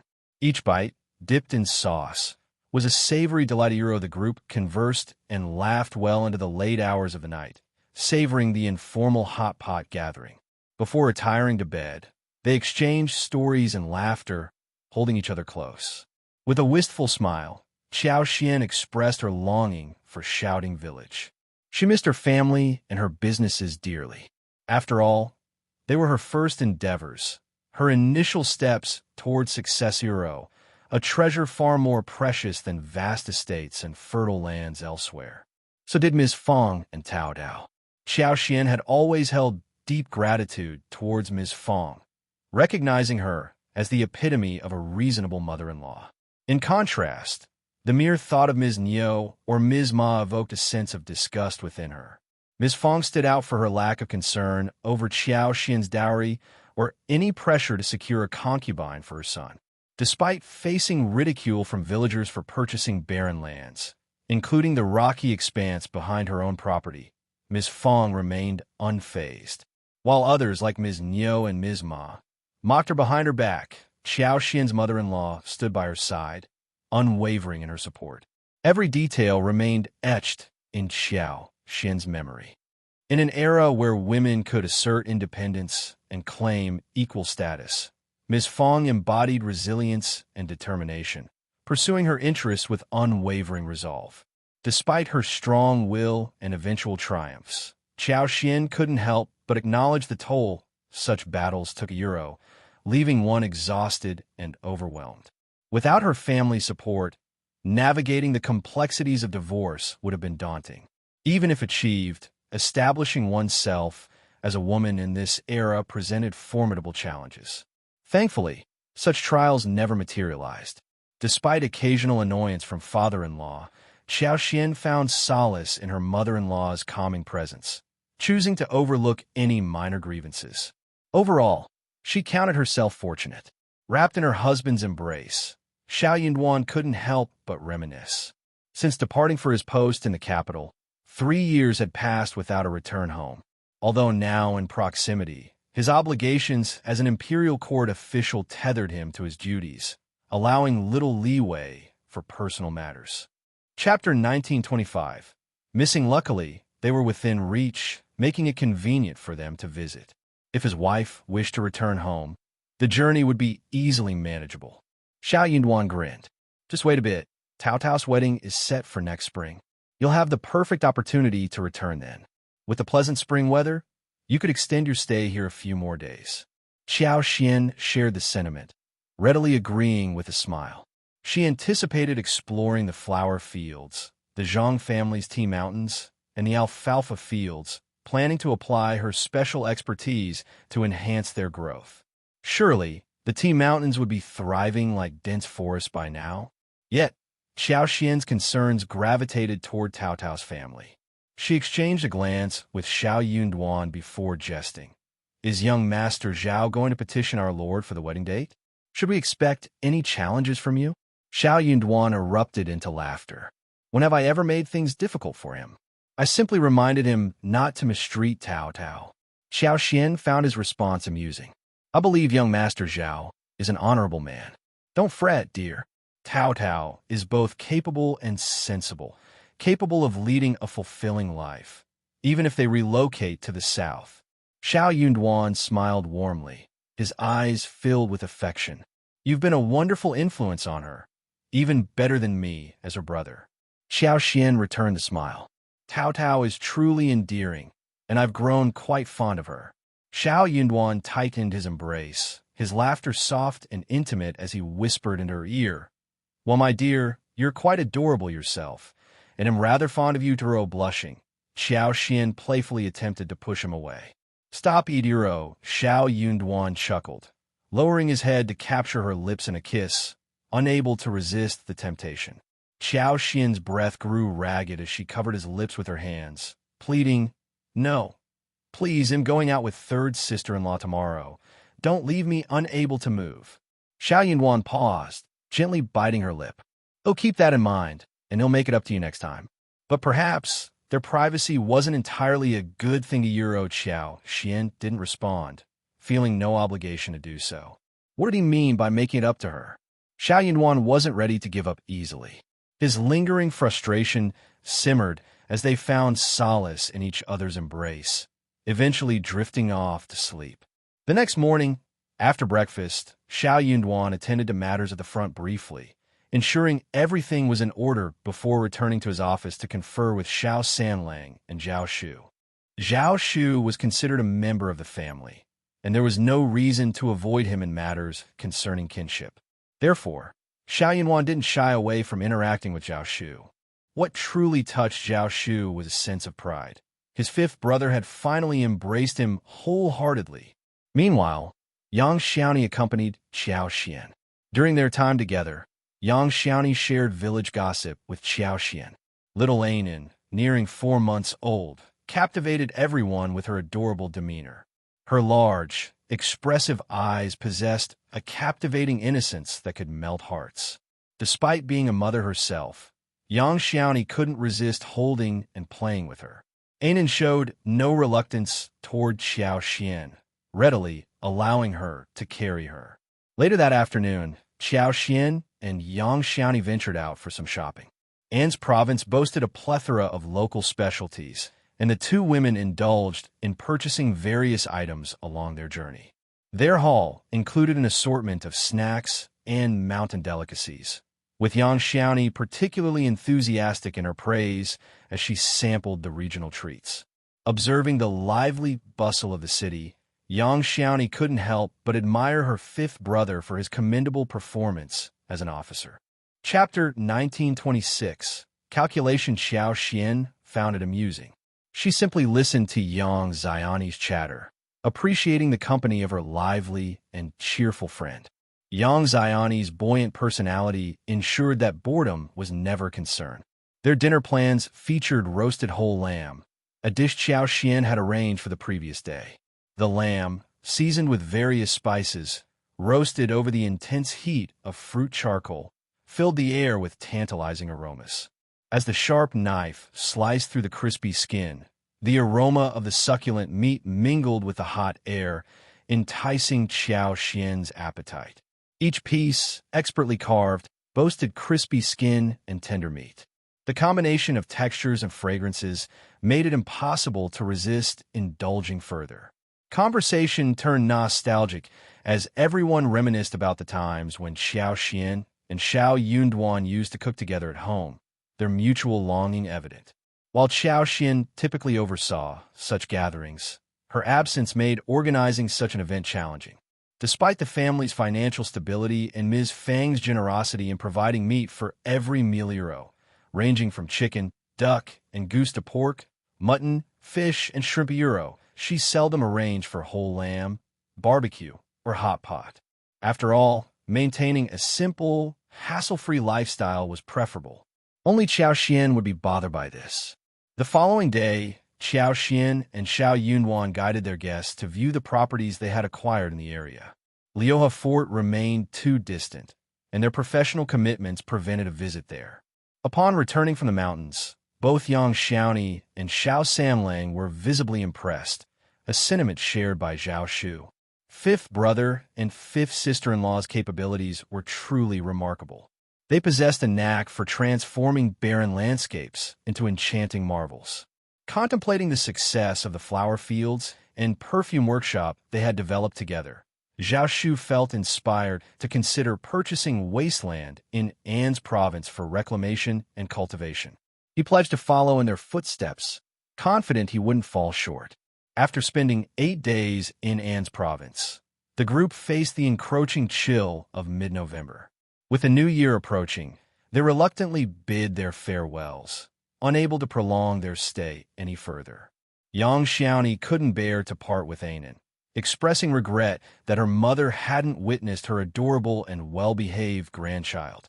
It was evident that Yang Xiaoni cherished Anan deeply. Observing Yang Xiaoni's affection, Xiao Xian couldn't help but feel pleased. Despite having her own son, Yang Xiaoni displayed no fear of Anan encroaching on her grandmother's affection. Xiao Xian admired her sister-in-law's open-mindedness. Indeed, Zhao Shu had approached Xiao Yunduan regarding the wedding date. However, Xiao Yunduan didn't deem it appropriate for his parents to make the decision. Preferring a collaborative approach, he advised Zhao Shu to confer with his own parents. Once a date was agreed upon, Xiao Yunduan promised to inform them via letter. While Xiao Yunduan couldn't return home, Xiao Xian could make the journey, and she planned to bring Anan along to meet the family. Zhao Shu's joy knew no bounds. With a radiant smile, he exclaimed, "Thank you, fifth brother." He eagerly revealed that he had nearly finalized discussions with his in-laws. The wedding date was set for February of the following year. Coincidentally, as the weather grew warmer each day, and with the spring plowing season yet to commence, everyone found themselves with ample free time. Zhao Shu had already procured a spacious residence in Heshan County, nearing completion of its renovation. Betrothal gifts from Jiangnan had been steadily transported over. They were poised to formally present the betrothal gifts before the new year. When the time arrived, the wedding would take place in Heshan County. After accompanying Tao Dao back to her ancestral home 3 times, they would proceed to Zhao Shu's ancestral home to pay respects to her ancestors. Chapter 1927. Plotting for a long time, Zhao Shu talked nonstop, explaining the series of arrangements. It could be seen that this person had been plotting for a long time and had a plan. Xiao Yunduan found himself at a loss for words. He teetered between laughter and tears, though he couldn't deny the touch of sentimentality that Zhao Shu's words evoked. Deep down, Xiao Yunduan acknowledged Zhao Shu's genuine affection for Tao Tao, even if he wouldn't openly admit it. Xiao Yunduan's lack of objection to Zhao Shu's plans signified his tacit approval. However, the distance between Jiangnan and Heshan County posed a logistical challenge.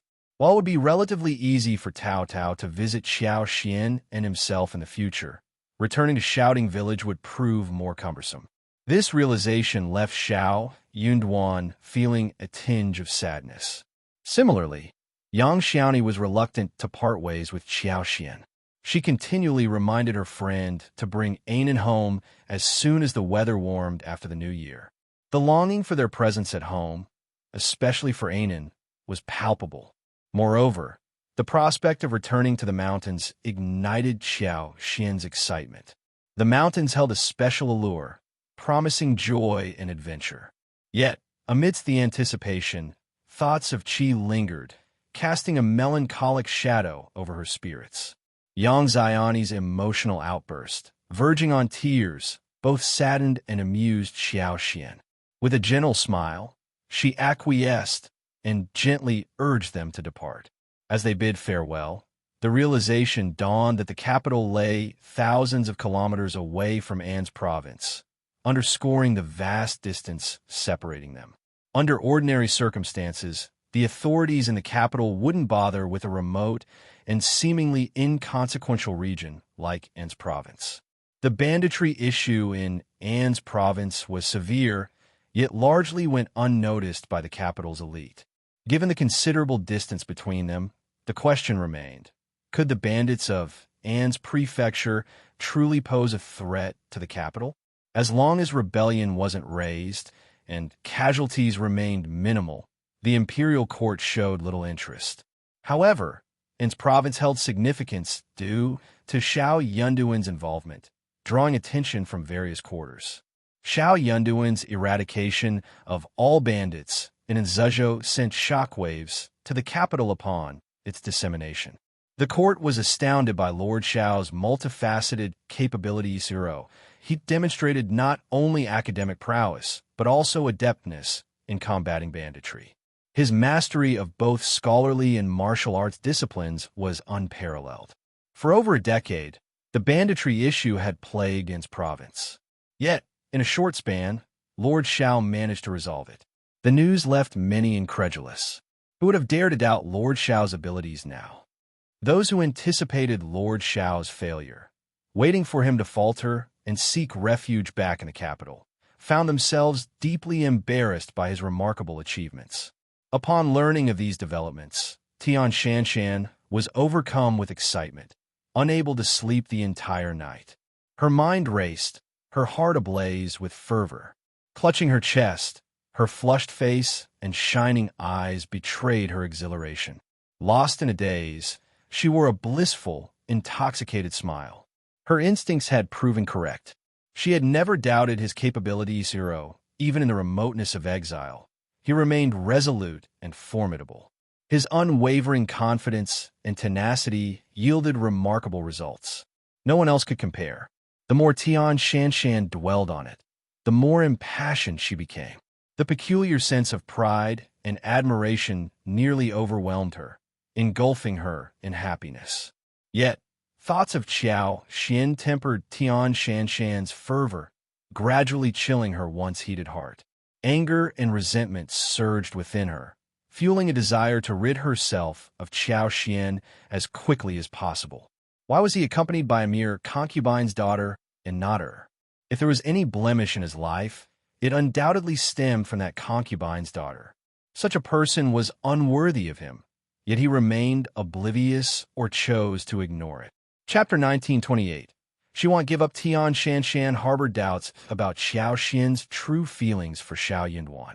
In her view, genuine love wouldn't sabotage one's partner's future, but rather empower them.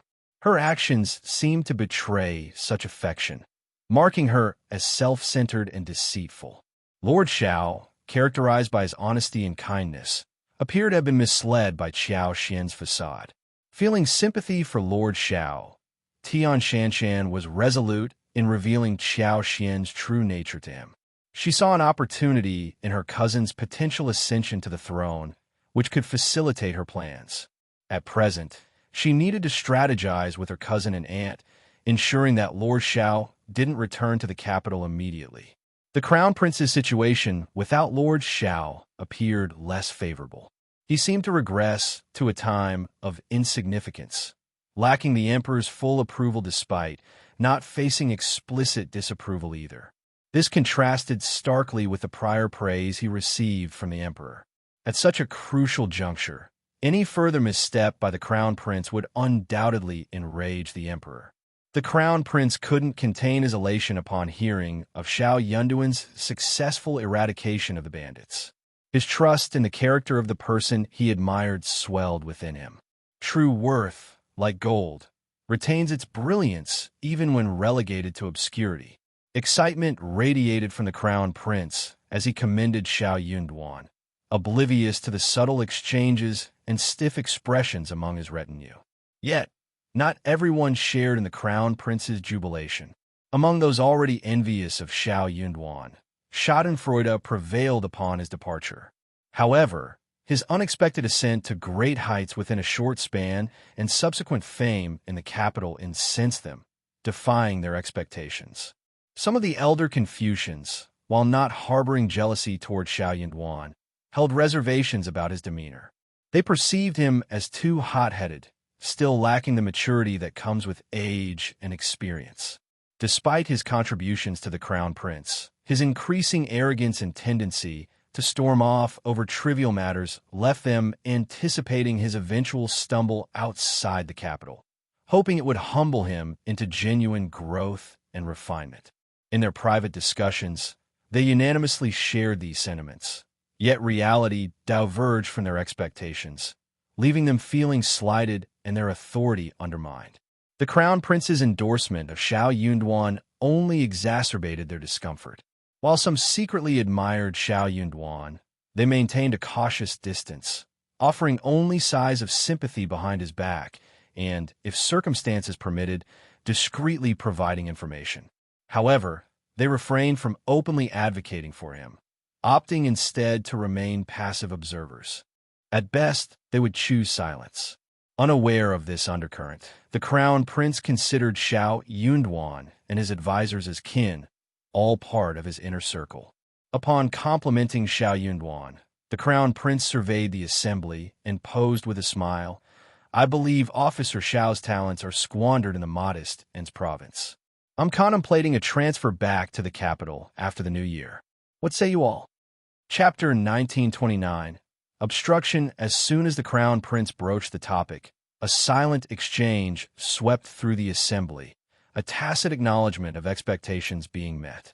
However, this realization stirred a myriad of uncomfortable emotions within them. "Crown Prince, perhaps we ought to tread cautiously in this matter. The distance between An's province and the capital spans 500 kilometers. It's imperative we thoroughly scrutinize the situation there. Any missteps or oversights could inadvertently implicate Your Highness." The sentiment found unanimous agreement among the gathered advisors. Indeed, a more circumspect approach is warranted. Certain individuals seem intent on stirring trouble for the crown prince. We must exercise heightened vigilance during this period. Any misstep could have grave repercussions. It's crucial to recognize they lack the crown prince's compassion and wisdom. Absolutely, couldn't agree more. The advisors voiced their concerns simultaneously, emboldened by the crown prince's evident dilemma, tilting the discourse in a more cautious direction. I don't wish to appear petty, but this situation does seem rather peculiar. Permit me to be candid. Despite the dispatch of an imperial army, Lord Xiao's return empty-handed remains confounding. How much time has elapsed? It strains belief. Forgive my curiosity. I merely seek clarification, nothing more. A single stone cast into the pond sparked 1,000 ripples, intensifying the discussion among the advisors. I share the same doubts. Indeed, after a decade, those mountain bandits should have only grown more formidable and entrenched. It defies logic that Lord Xiao handled them so effortlessly, almost as if they were mere illusions. Exactly. Lord Xiao's expertise lies in governance, not military tactics or combat. His victory does seem remarkably implausible. Could there be undisclosed factors at play? Alas, the divide between us and the truth is vast. A euro, perhaps Lord Xiao embellished the situation to hasten his return to the capital? Ahem, just a thought. Knowing to take it seriously. I, too, believe Lord Xiao to possess integrity. True, yet uncertainties linger. Moreover, he might come to regret his decision once he's their Euroa. Could this be a plot, then? Someone orchestrating events to ensnare the Crown Prince? Difficult to see Euro. The Crown Prince's brow furrowed slightly, a tinge of discontent creeping in. He maintained faith in Xiao Yunduan's character, confident he wouldn't allow misleading information to reach the capital. Nonetheless, the remarks swirling around him unsettled his conviction. But what if Euro furthermore? There was the looming question of who orchestrated the supposed trap, knowing of his desire to recall Xiao Yunduan. If he exploited this opportunity to summon him back, what if the accolades were unfounded or complications arose? The blame would ultimately fall on him, and his adversaries wouldn't relent so easily. Although the advisor's words were a little sharp and unpleasant, what they said was not completely unreasonable. More importantly, they were all thinking for him. He had to accept this kind gesture. Forget it. Let's think about this matter carefully. Go back and ask more about it. Sigh. Crown Prince sighed, feeling rather regretful. Chapter 1930. No opinion. Sending someone to Anne's province to clarify matters seemed like the logical solution for the Crown Prince. However, such a move was fraught with risk. It was a taboo for princes to personally involve themselves in contacting local officials or meddling in regional affairs. Discovery of such clandestine actions could spell trouble. Nevertheless, this didn't imply a lack of surveillance. The princes maintained a network of spies, but Anne's province posed a unique challenge. Xiao Yunduan's prominence there had drawn considerable attention, with even the princes awaiting the Crown Prince's response, anticipating any investigative measures. The Crown Prince couldn't assure the stealth of his covert operatives amidst the watchful eyes covertly observing the province. Upon the Crown Prince's decision, his advisors breathed a collective sigh of relief, lauding his astuteness. Crown princes held a distinct position from other princes. With careful governance and avoidance of missteps, their status remained steadfast. Their primary concern was ensuring the Crown Prince's stability, thwarting any opportunity for rival princes to undermine him. Amidst the turmoil, the Crown Prince clung to the belief that perseverance would eventually yield clarity and success. Indeed, many of his advisors harbored reservations about Xiao Yunduan's methods, perceiving them as needlessly provocative. The Crown Prince, akin to precious porcelain, stood in stark contrast to the clay pots represented by rival princes. Engaging in direct confrontation would only disadvantage him. Why bother? They reasoned. Through patience and magnanimity, he could cultivate a reputation of benevolence and generosity. Yet, some envious advisors feared the Crown Prince might rescind his decision, engaging in clandestine discussions to sway him. Even the princess consort, privy to the machinations of court gossip, urged caution.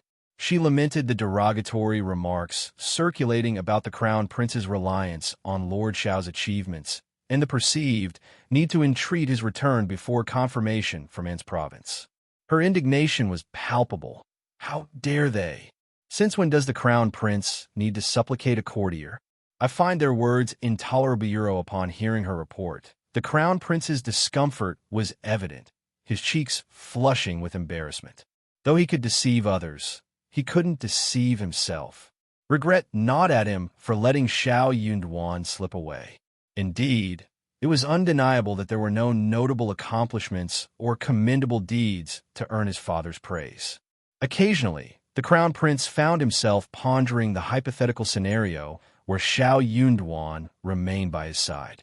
The conclusion was invariably bleak. Had Xiao Yunduan not departed, circumstances would have unfolded differently. Such musings remained confined within the Crown Prince's heart. He would never vocalize them. Yet, the rumor echoing his inner turmoil struck a raw nerve, fueling his anger and frustration. Consequently, summoning Xiao Yunduan back to the capital was out of the question. To do so would inadvertently validate the rumors circulating about his reliance on Xiao Yunduan. Observing the crown princes in action, the fourth prince, initially prepared for resistance, found his hopes unexpectedly realized.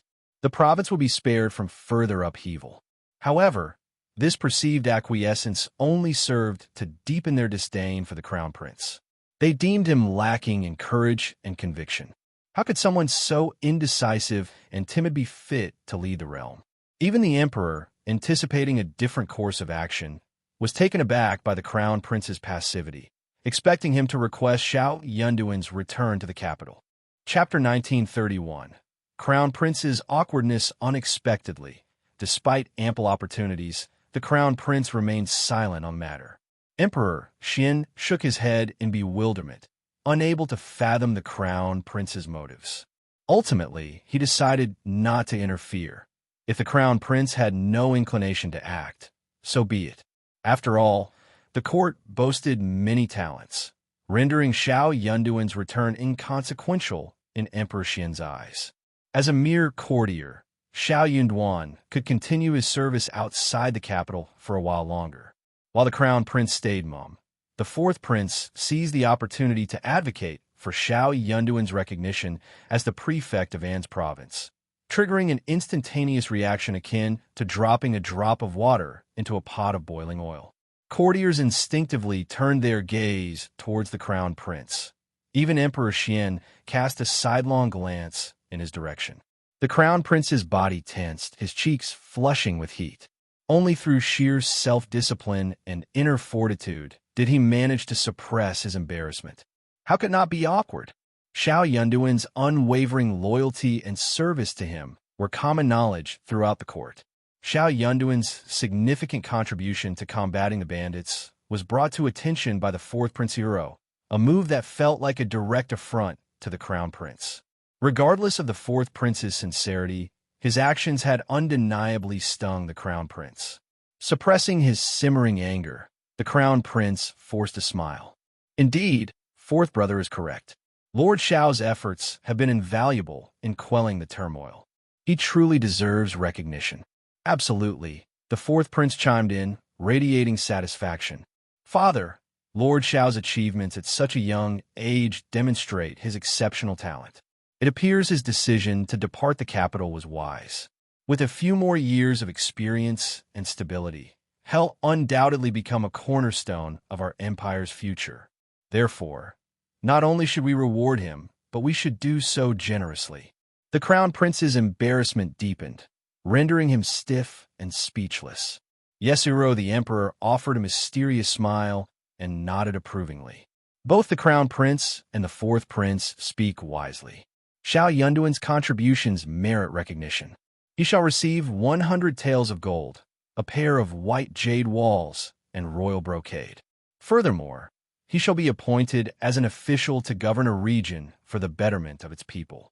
Do not disappoint me. Implicit in his words was the assurance that Xiao Yunduan would still have an opportunity to return to the capital in due time. With the emperor's endorsement, it seemed inevitable that Xiao Yunduan would achieve remarkable success upon his return to the capital. The fourth prince, acknowledging the emperor's wisdom, offered his respectful acquiescence, followed by the crown prince echoing the sentiment.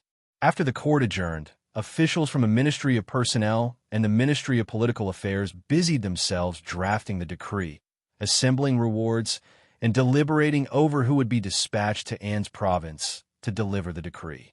Returning to the crown prince's residence, the crown prince could no longer contain his frustration.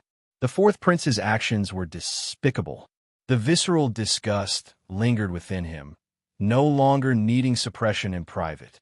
His face flushed with heat as he recalled the scrutiny directed at him when the fourth prince broached the matter. Slamming his palm against the table, he ground his teeth in frustration. Similarly, the advisors in the Eastern Palace seethed with envy and boredom. Already envious of Xiao Yunduan, their jealousy intensified further. What had Xiao done to warrant such favor? The fourth prince audaciously claimed credit for him, and yet the emperor refrained from verifying the situation in An's province, instead rewarding him outright. Though absent from the capital, Xiao Yunduan remained in the spotlight, exacerbating their sense of inadequacy. How could they not feel resentful? It rendered them feeling utterly impotent and irrelevant. Chapter 1932.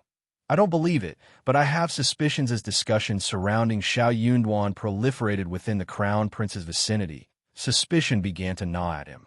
He entertained the notion that Xiao Yunduan might be colluding with the fourth prince, or worse, had defected to his side. After all, why else would the fourth prince advocate for him so vehemently? It seemed utterly illogical, yet the Crown Prince couldn't bring himself to believe it. While others might be unaware, he knew firsthand the extent of the fourth prince's past transgressions, nearly causing harm to Qiao Xian. Given this history, Xiao Yunduan would never align himself with the fourth prince. Moreover, he trusted Xiao Yunduan's integrity. He was not one to betray his principles. However, a lingering unease lingered within him.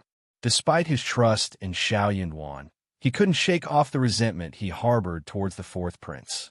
Though unspoken, the grudge weighed heavily on his heart. Yet, he refused to let this cloud his judgment and reject the fourth prince's well-intentioned gestures out of spite. Perplexed, the crown prince couldn't comprehend the fourth prince's fixation on Ms. Qiao. Wasn't she doing well now? Their past should be behind them. Why was the fourth prince so fixated and vindictive about a woman? In essence, the crown prince dismissed the rumors regarding Xiao Yunduan, but remained suspicious nonetheless. The princess consort was incensed upon learning of the situation in court. Addressing the crown prince, she vented her frustrations, questioning Xiao Yunduan's motives and expressing disbelief at the fourth prince's advocacy for him. To her, it seemed inexplicable and concerning. She voiced her doubts about whether Xiao Yunduan remained the same person they once knew, given the distance and lack of communication. She urged the crown prince not to dwell on Xiao Yunduan's actions, dismissing him as unworthy of the crown prince's generosity. Merely a minister, she reasoned, he had no right to throw tantrums in the crown prince's presence. Instead, she encouraged the crown prince to focus on the upcoming spring quarter examination, assuring him of the abundance of talented individuals awaiting discovery. The crown prince, swayed by the princess consort's words, found himself growing increasingly displeased with Xiao Yunduan. Reflecting on the princess consort's counsel, he couldn't help but smile. Indeed, the spring quarter examination was imminent, offering an opportunity to recruit fresh talent. With the empire teeming with potential, there was no shortage of options. Meanwhile, in An's province, Qiao Xian and Xiao Yunduan enjoyed a newfound sense of ease. With worries lifted, they approached their tasks with renewed vigor. Qiao Xian revisited Liuhe Fort, where Songshi, Lu Fu, Yang Mu, and their cohorts had already made remarkable progress in repairing the roads. Recognizing the importance their master placed on infrastructure, they spared no effort in their endeavors. With a well-constructed road, they anticipated numerous benefits in the future and thus invested significant resources and manpower into its completion. As Qiao Xian's wagon traversed the newly flattened and spacious terrain, it provided a significant improvement over the previous bumpy path, offering substantial relief to the province. While slightly longer, the smoother route allowed for faster travel, cutting the time in half compared to walking. Once a notorious bandit stronghold, Liuhe Fort had undergone a remarkable transformation into Liuhe Manor. The landscape bore little resemblance to its former state. Many of the dilapidated structures and defensive barriers on the mountainside had been dismantled, making way for expansive and orderly courtyards. Should Xiao Xian and Xiao Yunduan choose to inspect the area, they would find comfortable accommodations awaiting them, with a vantage point affording panoramic views of the surroundings. Construction was also underway at the foot of the mountain, where the foundations of a new manor were rapidly taking shape. Various essential facilities were being erected, including servants' quarters, warehouses, tool sheds, and storage yards. Additionally, specialized spaces for handling and drying medicinal herbs were being established, along with a transparent workshop dedicated to herbal processing. Chapter 1933. Modifying Liuhe Fort Songshur even enlisted someone to dig a canal and create a stream encircling it. Plans for future development included the excavation and construction of several pools for washing purposes. Simultaneously, efforts were underway to explore the surrounding wasteland. Duck and chicken farms were also in the works. Following Qiao Xian's blueprint for shallow ponds, each spanning about 10 mu, were carved into the valley of the duck farm. A complex network of meandering ditches and waterways interconnected, while various aquatic plants were transplanted during the onset of spring to serve as breeding grounds for the ducks. The bustling activity painted a vibrant scene. Over 600 individuals were engaged in various tasks, effectively absorbing surplus labor from nearby villages and towns. Songshur, Lu Fu, and Yangmu tirelessly oversaw operations day in and day out. Despite having a few capable assistant stewards, decisions still rested heavily on their shoulders. Even Mian lent a helping hand frequently. Qiao Xian had already instructed Yue Jingxiao to procure assorted seeds and prepare fruit trees for planting. Gradually, the landscape transformed in accordance with Qiao Xian's vision. Her satisfaction seemed to foreshadow a prosperous future. Workers understood the significance of their labor and envisioned the potential of the area. Conversations buzzed with praise and envy for the promising future that lay ahead. They had seen landlords' manors before, but never had they witnessed one with such an enticing layout that stirred envy and longing. Chickens and ducks roamed freely amidst scattered medicinal herbs, while clear canals and streams meandered throughout the grounds. Fruit trees adorned every corner. How vibrant it would be. The local farmers who arrived for work couldn't help but be drawn in by the sight. Their curiosity piqued. Following discussions at home, Madame Xiao ensured they were generously compensated, never failing to deliver on payment. The Xiao family stewards overseeing the work fostered a friendly atmosphere, devoid of harsh reprimands or condescension. Madame Xiao's integrity was unquestionable. Given Madame Xiao's assurances, it seemed sensible to cultivate herbs at home. With guidance from Madame Xiao's staff, managing them wouldn't be a hassle. Selling the herbs back to her could potentially yield some profit. Though only a fraction of the village population entertained such thoughts, it proved sufficient. Those who shared similar aspirations convened and sought out Songshur. To Song's surprise, he found himself apprehensive about the situation. This endeavor was entrusted to him by Madame. If people sought him out, it would align perfectly with his objectives. With conviction, he reassured them that Madame's promises were ironclad. How could Madame deceive them? However, if he aimed to cultivate a substantial quantity of these medicinal herbs for profit, he would need to allocate at least 2 mu of land. During that period, seeds could be procured from Madame at a discounted rate, making it a cost-effective endeavor. In the initial year, Madame showed willingness to support their efforts and lead them towards prosperity. Seed prices remained relatively low, though it was uncertain whether they would match market rates in the future. In truth, Qiao Xian could easily provide the seeds for free. Yet, items obtained free of charge often lacked appreciation and were sometimes regarded with disdain. There might even be individuals who acquired the seeds without genuine intent to cultivate them. Furthermore, if one couldn't even muster the willingness to pay for the seeds, it called into question their commitment to the endeavor. The likelihood of neglecting the cultivation process increased significantly. Chapter 1934. Hunting in the mountains as expected. Upon learning that they would need to purchase the seeds with their own funds, many individuals hesitated once again. Indeed, the cost was not exorbitant. Their families could afford it. Yet, what if the endeavor didn't yield profits?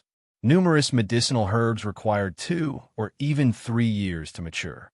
If the venture proved unprofitable, wouldn't it be a waste? Though the expense wasn't significant, it was still money. Ultimately, only a handful of people were genuinely willing to commit to planting 2 or 3 mu of medicinal herbs and register with Songshur. On average, there were merely 2 or 3 families per village willing to participate. The largest village boasted 5 families, while some had none at all. As Songshur prepared to relay the outcome to Qiao Xian, She greeted him with a smile and a nod. Just as I anticipated, the number of participants is sufficient. Keep track of the list, and remember to provide me with updates. Relieved that he wasn't reprimanded, Songsher readily agreed. Come early December, with favorable weather prevailing, Xiao Xian's long-awaited desire was finally realized. Xiao Yunwan seized the opportunity to venture into the mountains for a hunt, accompanied by Ai, Zheng Seng, Wu Guan, Min Mian, Li Xia, while Sun Bai, Sun Qian, and Hang Xingshan remained behind to safeguard the state office. Anan was still too young to accompany them into the mountains. Before dawn, the group of nearly 20 individuals mounted their horses and set out. Their destination this time was Meili Town, situated over 60 miles away from An's prefecture city. The surrounding mountains boasted expansive stretches, with verdant valleys and lush forests teeming with wild Lifiuro, their prime hunting grounds. Given the expedition, they naturally opted for the finest location available. Furthermore, Xiao Yunduan hadn't had the chance to visit An's province since his arrival, making it an opportune moment for him to observe the local populace. Disguised as ordinary merchants and affluent families, the journey proved arduous, taking over an hour and a half to traverse the rugged terrain to reach Meili Town. The Taoli Ridge region they intended to explore was still another hour away from Meili Town. After indulging in breakfast at Meili Town, they pressed onward. Before venturing into Taoli Ridge, they left the carriage and horses at the land officer's residence in the nearest village, opting to spend the night there. Half a day had elapsed by this point, rendering it impractical to delve into the mountains. With winter prevailing, spending the night in the deep forests and rugged terrain was out of the question. Safety concerns aside, the biting cold could prove fatal. They could only spend the night and embark on their mountain expedition early the next morning. After settling in, Xiao Xian and Xiao Yunduan took a stroll around the village. Despite the abundance of mountains and scarcity of fields in An's province, the scenery was truly captivating. Even within this modest village, there were sights that ignited one's senses. The mountains echoed with the calls of cuckoos, and wild cherry trees dotted the landscape. Though currently barren, one could envision the breathtaking beauty that awaited with the arrival of spring, when verdant hills and flowing rivers would come to life. Following a restful night at the land officer's residence, save for missing Anan, everything proceeded smoothly. Anan was in the capable hands of the nanny and maids, so there was no cause for concern. He wasn't too young anymore to spend a night away from his mother, and Xiao Xian forced herself to put aside any lingering worries. Children deserved indulgence, but there was no harm in teaching them resilience. As the sky once again dawned hazy, the group prepared to depart. The winter chill of the early morning was piercing, clinging to their faces and hands with bone-chilling intensity. Their breaths formed clear puffs of white air in the crisp atmosphere. Thankfully, their thick clothing provided ample warmth, offering comfort as they ventured forth. Chapter 1935. In the mountain, it was a rare occasion for them to venture out for leisure and exercise, and excitement permeated the group. As the mountain path gradually grew rugged and overgrown with weeds, fatigue failed to dampen their spirits. In the depths of the winter mountains, the stark and desolate scenery instilled a profound sense of chill and solemnity. As the sky brightened, a wet white fog gently cascaded along the mountain ridges with the morning breeze, creating an ethereal veil. The emerald hues of the mountains enveloped by this mist exuded a serene beauty reminiscent of paradise. Despite the winter season, the intermediate mountains resonated with the melodious chirping of numerous birds. Their cheerful tunes reverberated through the ancient forest, infusing the travelers with renewed vitality and dispelling fatigue. An's province seldom experienced snow, save for occasional moderate falls every few years. However, deep within the mountains, those braving the cold could behold the enchanting spectacle of rime-covered trees rivaling the allure of snow-dusted Lanskapizero, a true crystalline wonderland of unparalleled clarity. Although it was only the 12th lunar month and not yet cold enough to witness the breathtaking rime, there was no need to fret. They could still marvel at it from the lofty peaks near Lioha Manor when the time came. Today, their purpose was clear. They had come for the hunt. At that moment, the sun had just risen, casting a gentle morning glow upon the landscape. It was around 9 in the morning. Zhang Sang, i.e. Lu Fu, and the others surveyed the terrain and unanimously agreed that it was promising. With its rugged terrain and towering ancient trees, it held great potential for a successful hunt. With ample time at their disposal, there was no need for haste. They settled in a spot and indulged in the dry provisions they had brought along. Lu Fu, Qiao Qiao, and the other children were particularly animated, eagerly discussing their expectations for the day's hunt. Under the tutelage of Zhang Sang and the others, Lu Fu's martial skills had advanced rapidly. He even expressed his desire to bag 2 significant prey for his lord and madam, much to Qiao Qiao and the others' envy. Caught between amusement and concern, Xiao Yunduan cautioned, "The mountain is fraught with peril, and you are still young.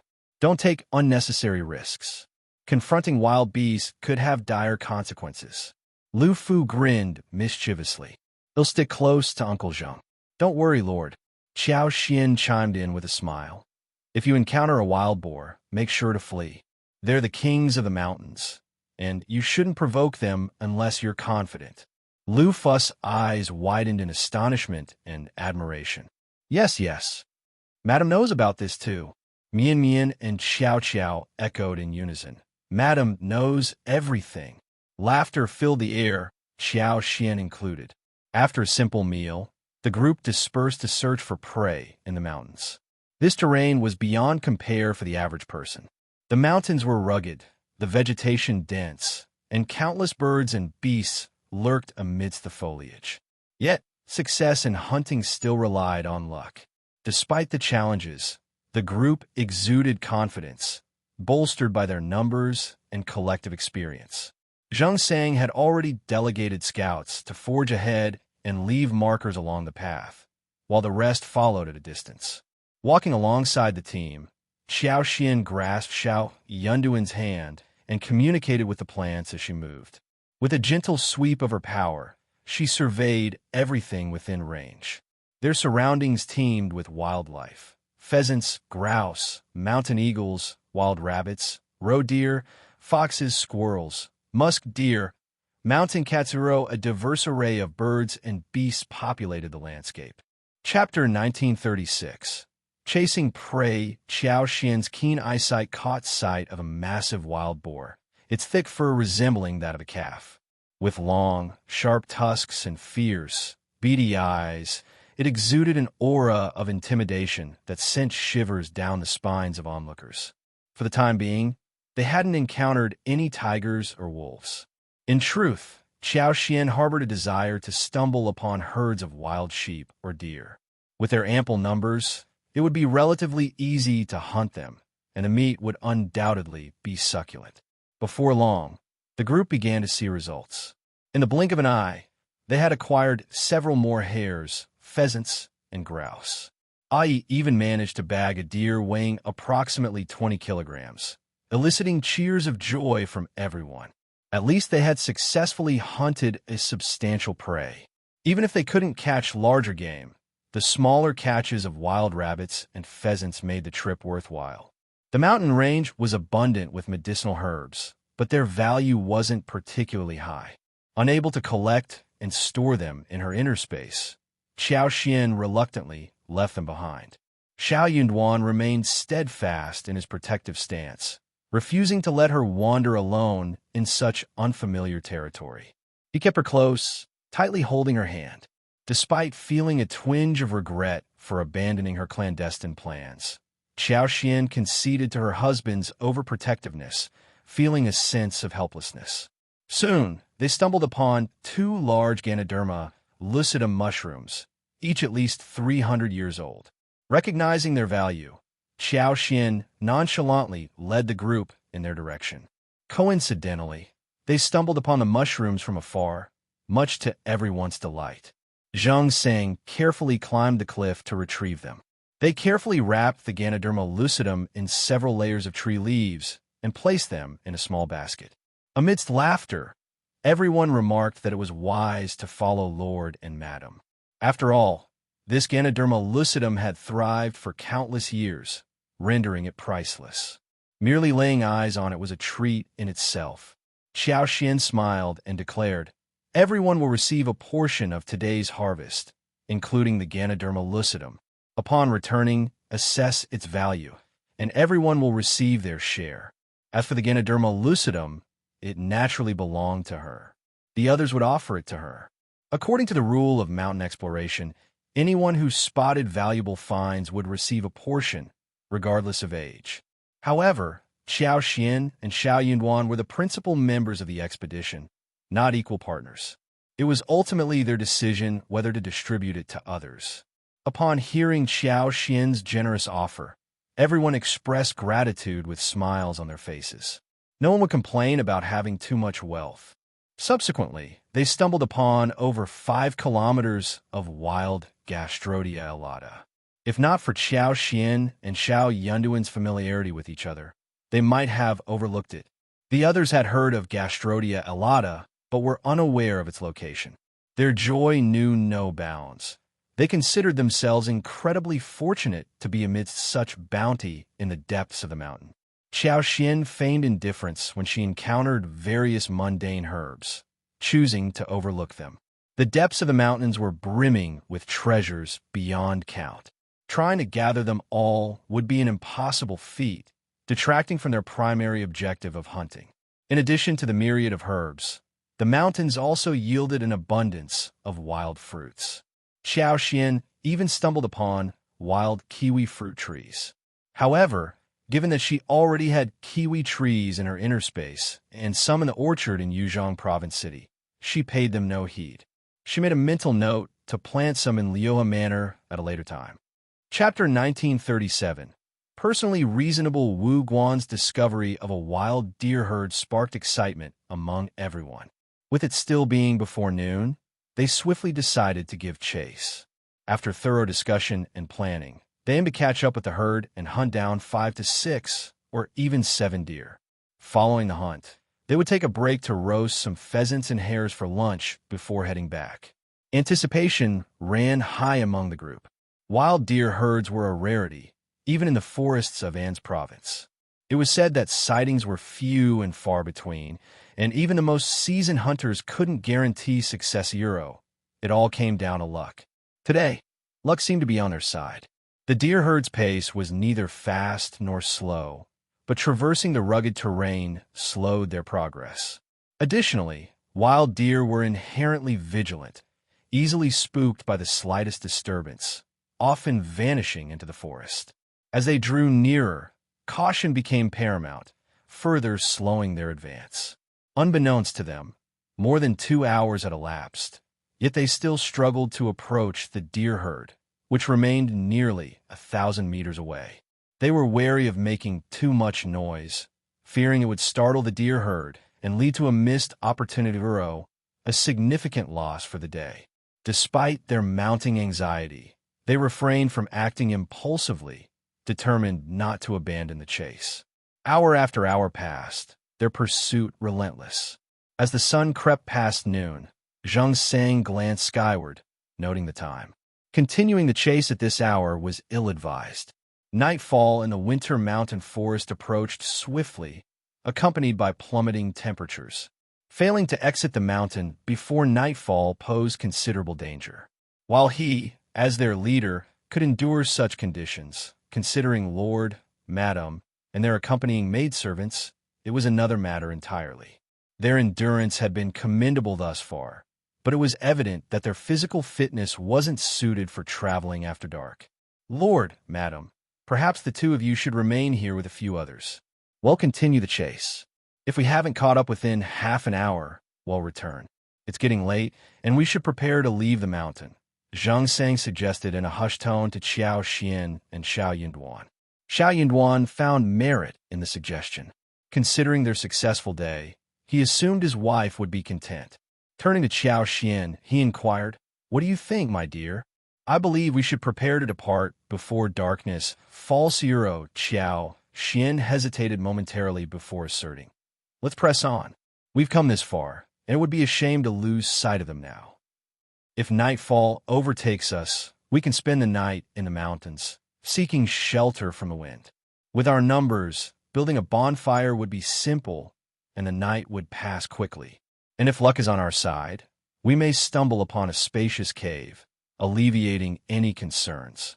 Indeed, they had recently spotted a sizable cave offering a promising refuge. Additionally, anticipating potential mishaps, they had brought extra shoes and thick clothing, ample for an overnight stay.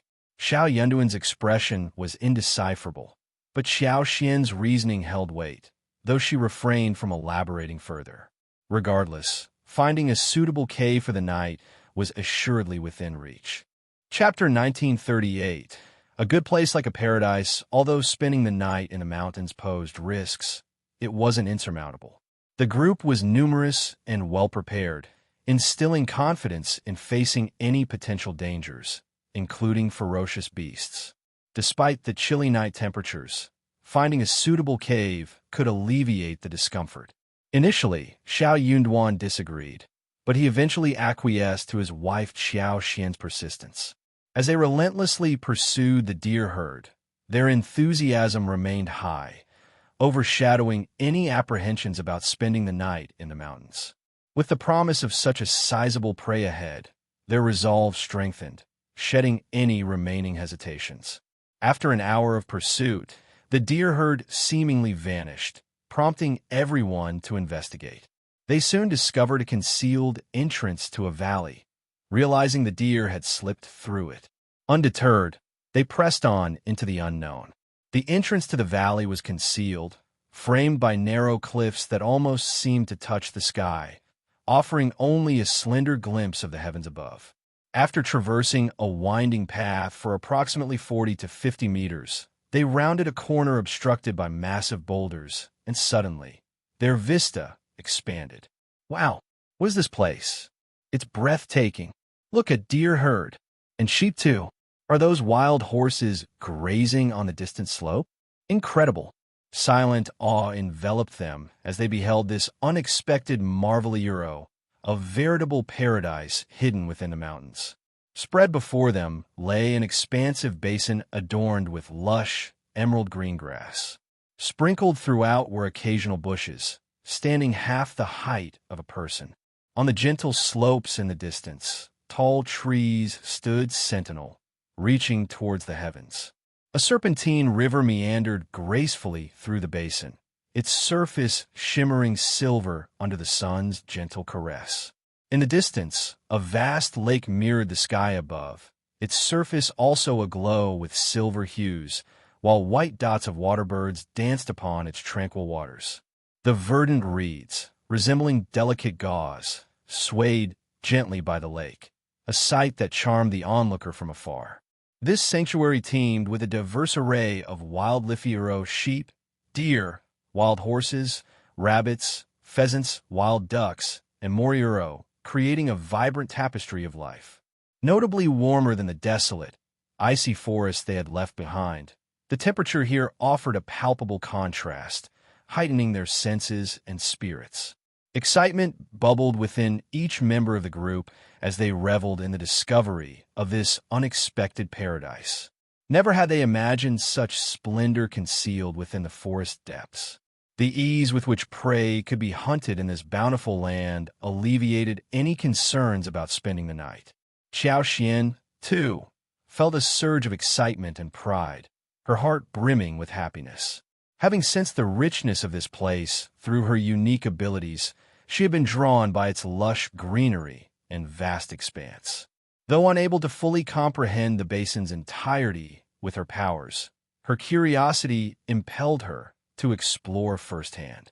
This journey was a rare opportunity, and the thought of missing out on such a wondrous place propelled them forward. They knew not when such an opportunity might present itself again. Chapter 1939. Hot Spring. Furthermore, there was simply no feasible option for them to depart at this moment. Even if they attempted to leave, they would inevitably end up spending the night anyway. Hence, while pursuing the deer herd, Xiao Xian employed some cunning tactics to drive the animals towards this direction.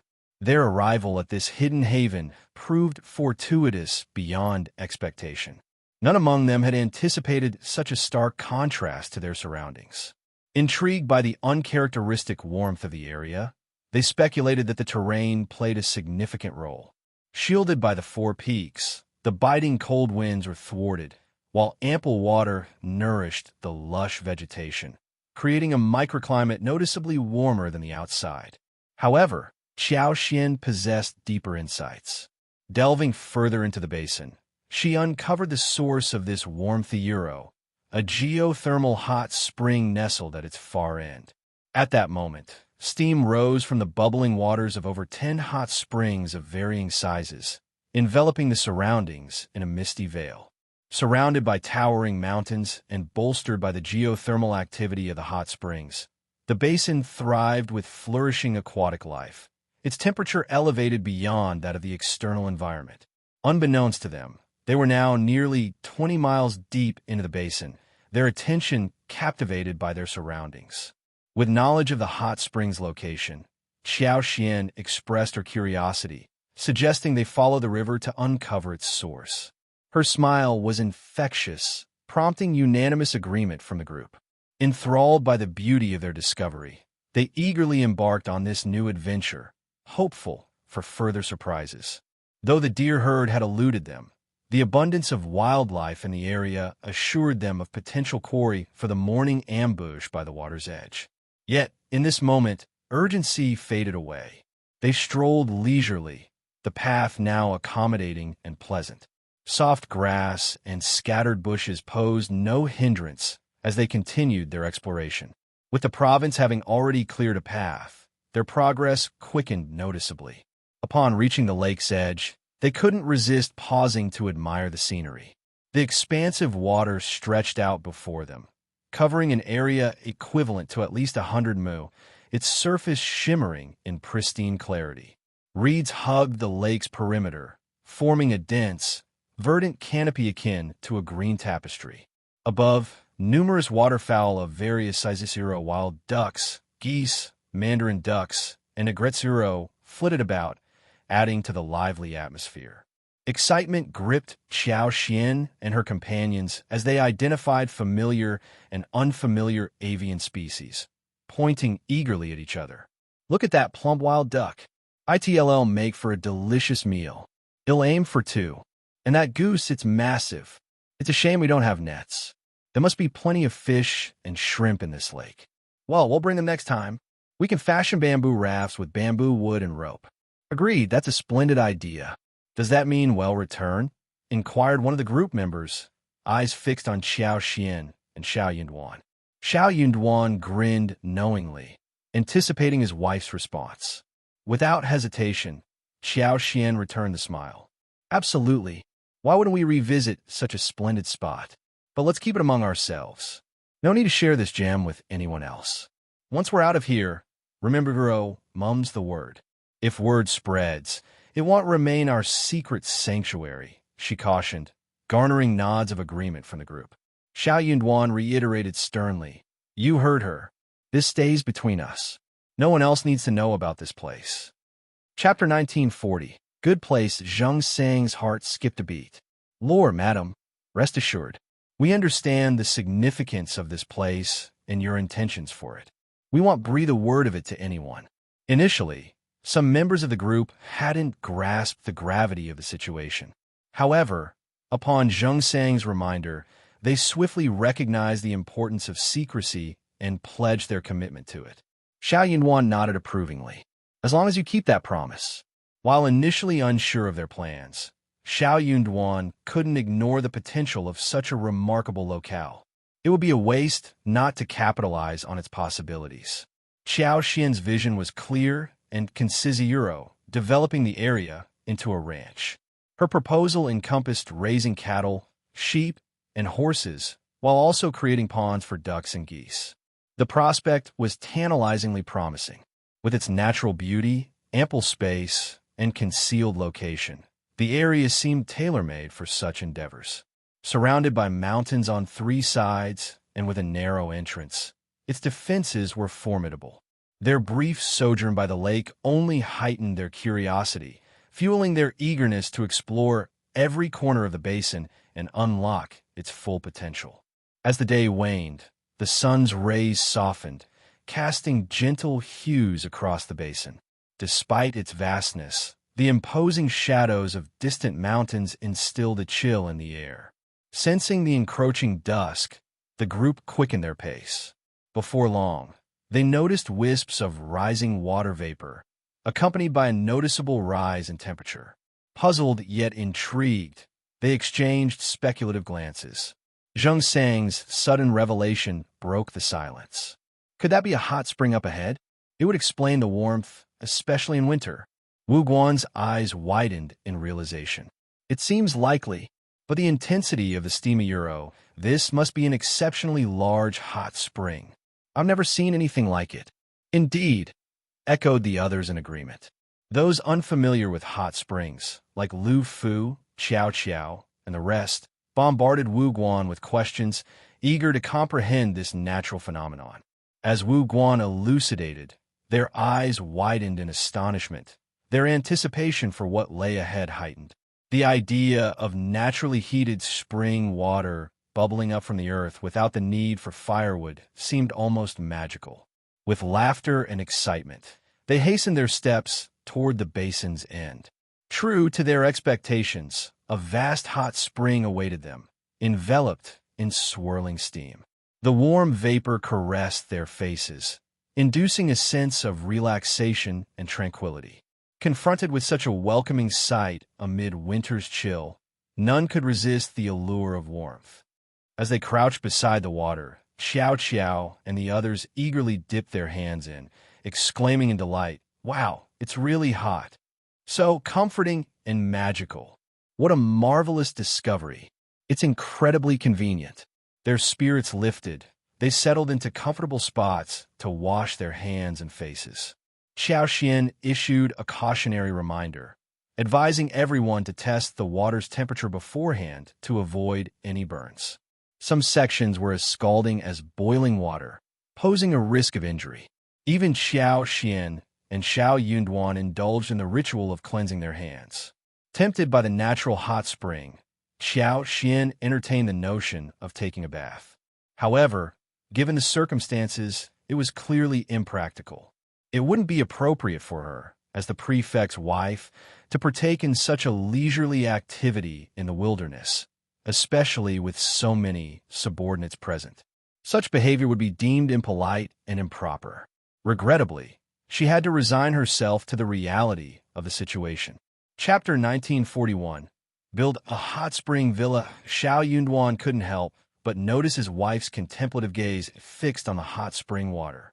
He knew what she was thinking, and he found himself entertaining similar thoughts. Approaching Xiao Xian with a smile, he suggested, "Dear, how about we establish a hot spring villa here? It's not far from An City, and we could spend a few days here." Xiao Xian's smile mirrored his own. "I was just about to suggest the same thing. Building a hot spring villa here wouldn't be too complicated a euro. Just a wooden house would suffice. Beyond this basin lies the ancient forest, teeming with resources. Even without venturing out, we have lakes, rivers, and abundant prey right here." Xiao Yunduan nodded in agreement.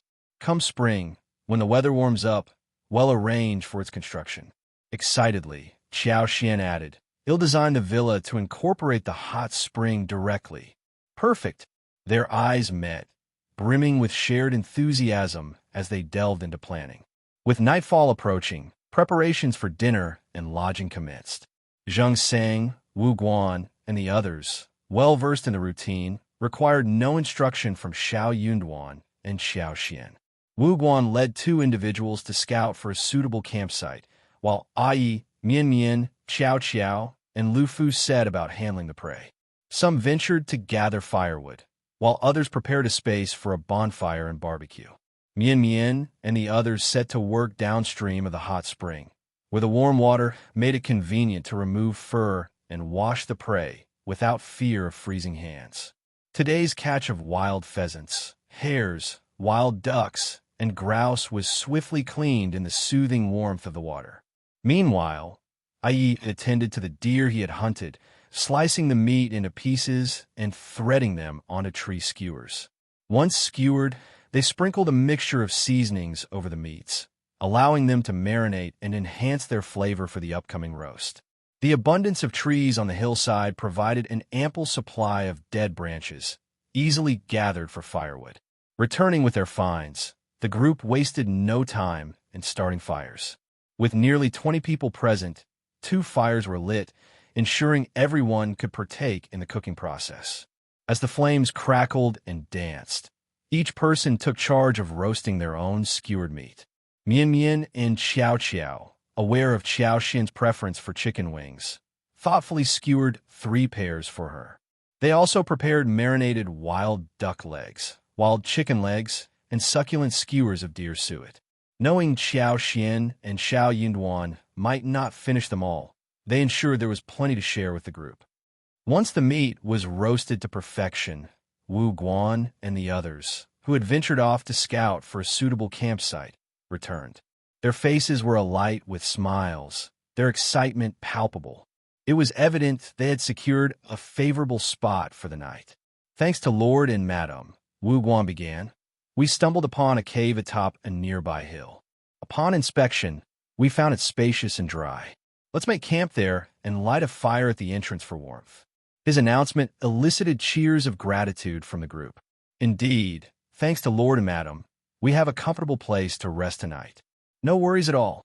Xiao Xian and Xiao Yunduan exchanged amused glances. They couldn't help but find the situation amusing. After all, they hadn't been the ones to discover the cave. Chapter 1942. Spending the night in the forest with a secure place for the night, the tension dissipated and an air of relaxation settled over the group. Amidst lively conversation and laughter, the savory aroma of roasted meat wafted through the air, sizzling and crackling as it dripped onto the flames. Flipping the meat and adding seasoning, they continued to roast until the fragrance intensified, enticing all with its mouth-watering appeal. As the last morsels were savored and the sun dipped behind the mountains, they extinguished the bonfire and followed Wu Guan and the others back to the cave, carrying firewood for the night. Navigating the slope proved effortless, and soon they reached the cavern, spacious and dry as promised by Wu Guan's earlier assessment. With discussions underway, arrangements were made for night watch duty. A fire was kindled at the cave entrance, ensuring warmth and security throughout the night. As everyone settled in, Xiao Xian called for Li Xia, Mian Mian, and Xiao Xiao to join her and Xiao Yunduan, carving out a space for their small group within the larger gathering. Xiao Xian nestled against Xiao Yunduan's embrace, engaging in quiet conversation with Mian Mian before succumbing to fatigue. Today had been particularly taxing, and the excitement only added to her weariness. Cradled in her husband's arms, she felt a profound sense of security, drifting in a slumber almost effortlessly. She stirred occasionally throughout the night, not due to the cold, but rather the simplicity of their accommodations in the cave.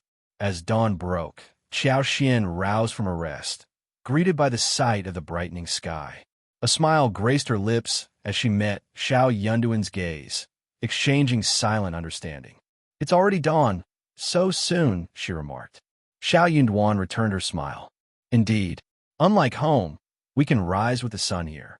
Xiao Xian chuckled as she noticed the absence of others in the cavern. "Seems like everyone has already departed," she observed, a hint of bemusement in her tone. Their departure had been so discreet that she hadn't even noticed.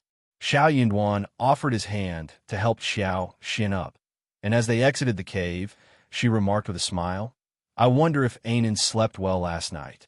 He must have missed me. Let's head out now. Maybe we can make it back to An's city tonight." Xiao Yunduan replied, "Anan is just a boy. There's no need to fuss. Children sleep well when they're tired, regardless of whether you're with them or not." Xiao Xian shot him a reproachful glance. "He's still young. You shouldn't speak about him so casually. You usually spoil him too." Xiao Yunduan simply smiled in response, saying nothing.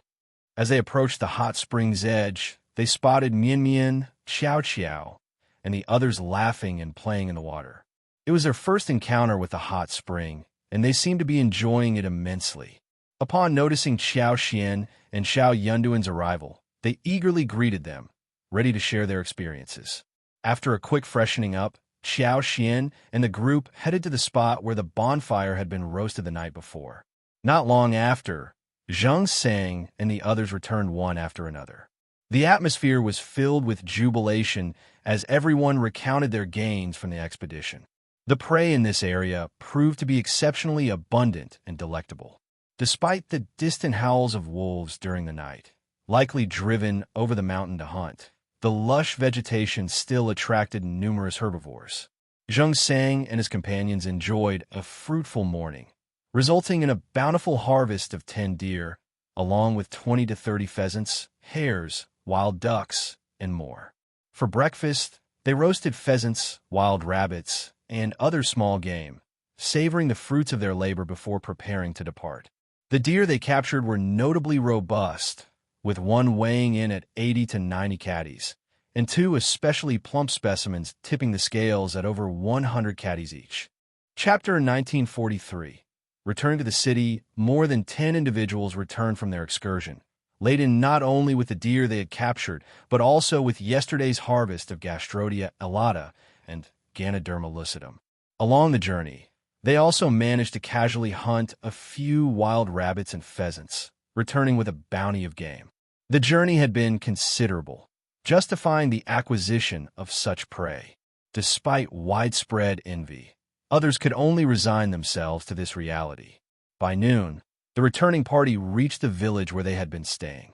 Deer hunting in the forest was a rare feat, even for the most seasoned hunters who hesitated to venture too deeply into its depths.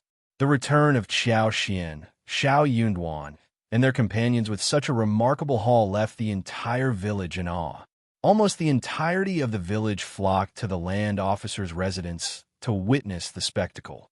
Excited children dashed around, exclaiming, "Look at the big deer! Look at the big deer!" They eagerly squeezed in, their envy palpable. One of the village's landlords even inquired if they were willing to sell the deer. However, selling was out of the question. The effort to acquire them had been considerable, and there were only 10 deer to share among them. Only those of notable stature could claim a portion, leaving the rest disappointed.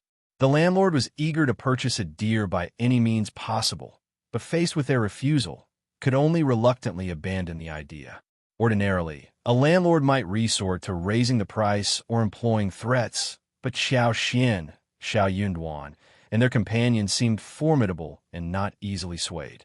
Hence, the landlord dared not provoke them. In a gesture of gratitude, Xiao Xian and the others gifted a pheasant and a wild rabbit to the land officer's family, sharing a modest meal before departing for An's province. Although they had already settled their accommodations with the land officer's family, the added gifts brought joy to their hosts, who bid them farewell with smiles. As night fell, Xiao Xian and company returned to the state office. After freshening up and changing out of their travel-worn attire, Xiao Xian went to check on her son.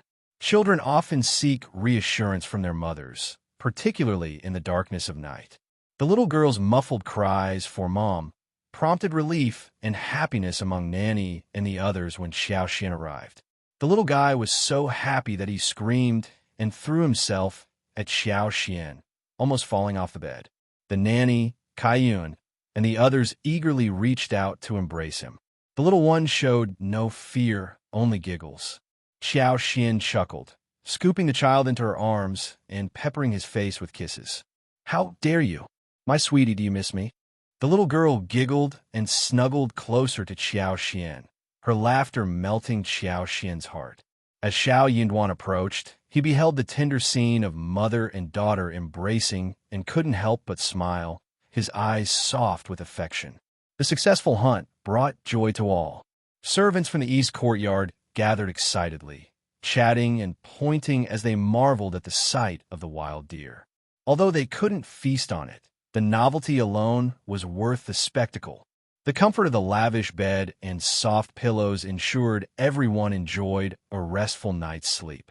The following day, Xiao Xian made the decision to divide the spoils.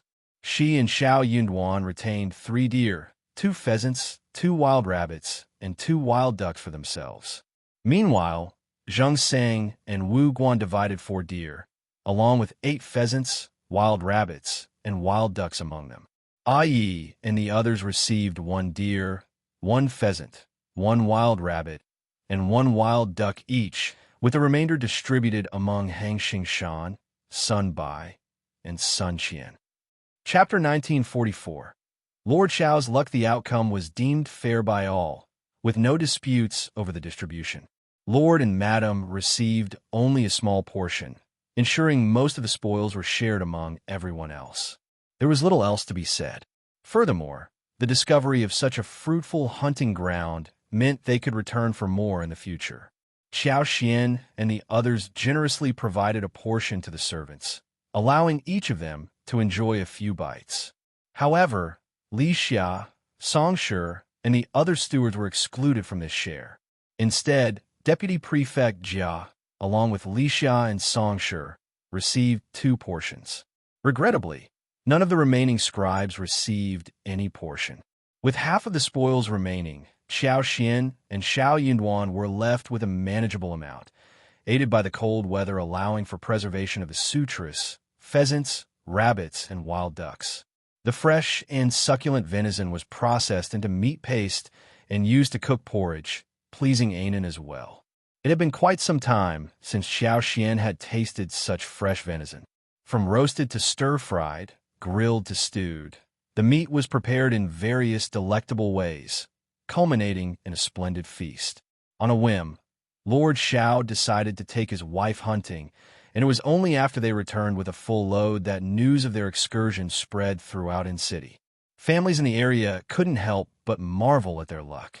Despite An's province's mountainous terrain teeming with prey, Lord Xiao seemed unusually fortunate. Their destination was Mealy Town, and considering the time spent en route, it was evident they wasted no time delving into the mountains for the hunt. Remarkably, they managed to capture 10 deer. While the smaller prey they caught weren't included in the count, their achievement was nonetheless impressive. With only 18 individuals in their party, and considering that Lord Xiao, Madame Xiao, and the younger children and maids lacked hunting prowess, it was quite extraordinary for a group of 12 or 13 people to secure 10 fat deer in such a short span. Their strength and luck were truly commendable. While they occasionally ventured into the mountains for recreational hunting, they never ventured too deep. They had never personally hunted deer before, let alone laid eyes on one. However, there were skilled hunters who captured and sold deer in the area. Admittedly, it wasn't a common occurrence. This was largely due to the elusive nature of deer herds, which typically avoided areas frequented by humans. They were swift and vigilant creatures, making them challenging to hunt. The return of Lord Xiao, with such a bountiful harvest, left everyone in awe. His luck and fortune were undeniable, prompting a collective sigh of admiration. It seemed one would fare well to align themselves with Lord Xiao, fostering honesty and cooperation for future endeavors. Amidst these reflections, it became evident that the weight of New Year gifts would significantly increase. As the new year approached, families vied to send lavish offerings to the prefectural yamen, adhering to tradition. Xiao Xian, in her role, accepted these gifts graciously and prepared suitable returns, keeping herself busy in the process. Some of the offerings were notably extravagant, prompting Xiao Xian to find justification swiftly. Given her husband's recent achievements in subduing bandits and assuming control of a region, it made sense for the attention lavished upon him. In any case, as everyone participated in the customary exchange of gifts for the new year, Xiao Xian reciprocated accordingly, ensuring she could afford to do so. Before they knew it, the 48th year of Qi Xian had arrived. Although Xiao Xian and Xiao Yunduan had not managed to reunite with Shouting Village, they found solace in the company of many friends in Anan, creating their own small reunion. Chapter 1945. Another banquet in An's province. The realization that their hometown was within easy reach, just a few days' journey away, brought a sense of closeness that narrowed the perceived distance in their hearts. No longer did they feel the overwhelming loneliness of being isolated at the edge of the world. Instead, they found solace in this newfound proximity. This sense of ease was palpable, offering genuine comfort to their hearts. As parents, Xiao Xian and Xiao Yunduan found themselves immersed in numerous social engagements during the Spring Festival, leaving them with little free time. Fortunately, no affluent family in An's province dared to challenge the authority of Lord Xiao and Madame Xiao. Consequently, Xiao Xian was finally able to relish the happiness of being the wife of a local government official. While Xiao Xian harbored no grudges from the past, First Madame Fan extended an invitation for her to attend a banquet. With a gracious smile, Xiao Xian accepted, despite her lingering aversion toward the Fan family. As the wife of the prefect, she understood the importance of maintaining decorum and refrained from letting personal preferences dictate her social interactions. Remarkably, the once influential Fan family now adopted a more subdued approach. While they traditionally hosted the first spring banquet, this year they chose to schedule it for the 12th of the first month, almost at the conclusion of the Spring Festival. The scale of the banquet hosted by the Fan clan this year was notably smaller compared to previous years. In truth, the Fan family was currently in a state of embarrassment and humility. The prospect of hosting a banquet seemed daunting, given the stark contrast in their status. They would feel ashamed even if they attempted to treat their guests lavishly. Nevertheless, they had no choice but to extend an invitation to Lord Xiao. The consequences of not inviting him would only compound their embarrassment further, as rumors and speculation from outsiders would likely exacerbate their predicament. Fortunately, Xiao Xian found no reason to decline the invitation, demonstrating her willingness to visit, much to the relief of the two patriarchs and the two matriarchs of the Fan family. Madame Xiao's visit signaled Lord Xiao's leniency toward the Fan family and the bandits. Despite this, the Fan clan remained cautious, maintaining a low profile. When Xiao Xian arrived as the prefect's wife, it was expected that Old Lady Fan would personally welcome her and extend polite greetings, demonstrating the Fan family's sincerity. However, due to her advanced age, Old Lady Fan hesitated to subject herself to such discomfort. Instead, she chose to remain secluded within her courtyard, feigning illness as an excuse to avoid the social interaction. Fan Rian, likewise, struggled with the situation. Despite her reluctance to lower her status in front of Xiao Xian, her daughter persistently urged her to reconcile with Madame Xiao to secure her attendance at the banquet. Unable to dissuade her daughter, Fan Rian had no choice but to agree. Bai Rui took great care in preparing for the occasion, meticulously selecting attire and jewelry, while inquiring about Xiao Xian's preferences, as well as those of her maids. This gesture both pained and gratified Fan Rian. While she couldn't shake the remorse for past events that had led to her daughter's suffering, she found solace in Bai Rui's maturity and willingness to shoulder the family's burdens. On the day of the Fan family's banquet, Xiao Xian, as customary, invited Mrs. Jia to accompany them. Upon their arrival, the women of the Fan family and the early arriving guests eagerly went out to welcome them. The two matriarchs of the Fan family greeted them with careful smiles as they all proceeded into the reception hall and took their seats. As pleasantries were exchanged, gifts were presented, and tea was served by the Fan family's maids, the atmosphere gradually warmed with laughter and conversation. However, Fan Rian remained reticent throughout the proceedings, fearful that speaking might lead to an outburst of anger towards Xiao Xian. It was a struggle she couldn't avoid, as her emotions threatened to overwhelm her. Thus, she chose silence as her refuge. Chapter 1946. Puzzlement. Fan Rian, visibly distressed on the sidelines, harbored such intense disdain for Xiao Xian that she found herself continuously mocking and mentally rebuffing her throughout the event. In stark contrast, Bai Rui's concern for Xiao Xian was palpable. Despite her junior status, she couldn't help but keep a watchful eye on Xiao Xian, occasionally stealing glances that puzzled those around her. However, her gaze was devoid of hostility. Xiao Xian, with her keen intuition, eventually sensed by Ruiru's genuine concern. Initially oblivious, she soon recognized the sincerity behind the younger woman's actions. This unexpected behavior left Xiao Xian perplexed. She never imagined that Fan Rian's daughter would harbor a desire to befriend her. Uncertain of the mother and daughter's motives, Xiao Xian couldn't shake the feeling of apprehension. However, the prospect of Fan Rian reforming her ways instilled a sense of cautious hope. Despite her skepticism, Xiao Xian found solace in the notion that Fan Rian was at least fearful. In her eyes, that fear served as a deterrent, ensuring that the event proceeded without incident. As the day came to a close, and the Fan family bid farewell to Xiao Xian without any disruption, a sense of relief washed over the two matriarchs, finally allowing them to exhale the tension that had plagued them throughout the gathering.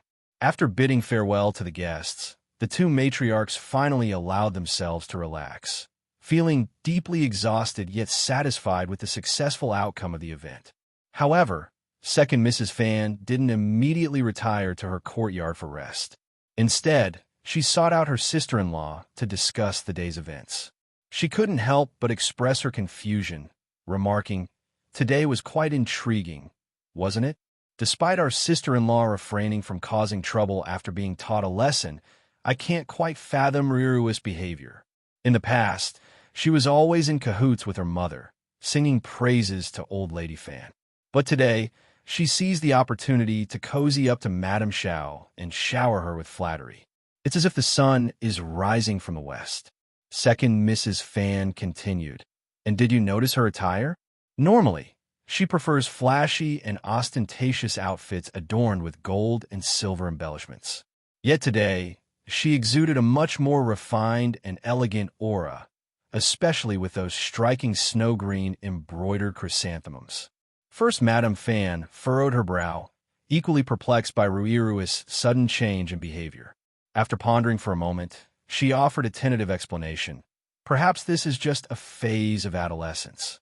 Given the recent upheavals in the family, it's possible that Rurue has undergone some internal changes. From what I observed, she seems to possess a bit more resilience than her mother. Second Mrs. Fan scoffed. "I hope you're right. If that mother and son duo continues their scheming, our family will truly be in dire straits. No one can endure being tormented repeatedly. In my opinion, even if that girl is frightened, there's no need for her to ingratiate herself with Madame Xiao. It's better to keep her distance from Madame Xiao and the state government altogether. That's the safest course of action." Second Mrs. Fan's fear was palpable. After all, Lord Xiao and Madame Xiao had dealt with such formidable mountain bandits. What weight did the Fan family carry in comparison? It was almost laughable. Thanks to that self-righteous woman's actions, they had no real rapport with Lord Xiao and Madame Xiao. Despite attempting to move past previous conflicts, they remained marginalized compared to other families. Therefore, it was deemed fortunate to maintain a considerable distance from them, ensuring a stable life with no concerns about sustenance while safeguarding their existing industries. Chapter 1947. Interrogation restoring the prosperity of the past, at least for the next few years, seemed impossible. Second Mrs. Fan acknowledged this reality with a pragmatic outlook, harboring little attachment to past glories. As the wife of First Madame Fan, she was perhaps even less willing to accept this truth, yet she could bear it. She begrudgingly admitted its validity. But when it came to Fan Rian and her Totoro, First Madame Fan pondered for a moment before deciding, "I will speak with them." Second Mrs. Fan nodded in agreement. "That's right, sister-in-law. Don't forget." Once Second Mrs. Fan departed, First Madame Fan remained seated, quietly sipping her tea. After a while, she set down her cup and summoned someone. Then, she proceeded to the courtyard where Fan Rian and Bo Rue resided. First Madame Fan chose her words carefully. Fan Rian couldn't help but feel a surge of anger. What had she done to deserve this reprimand? Was it her conduct at the banquet today? Was her sister-in-law intentionally causing her trouble? Unable to contain her frustration, Fan Ruyin lashed out, venting her pent-up emotions. Feeling aggrieved and infuriated, she physically assaulted First Madam Fan. First Madam Fan's expression darkened as she responded with icy composure. I was merely offering a friendly reminder. We can't afford any more trouble for our family. Madame Xiao's presence at today's banquet and its smooth proceedings are hard-won. Am I wrong to remind you of this? Fan Ruyin sneered. Sister-in-law, you're underestimating me. Do you really believe I would cause trouble? Would I harm my own family? Remember, this is my family too.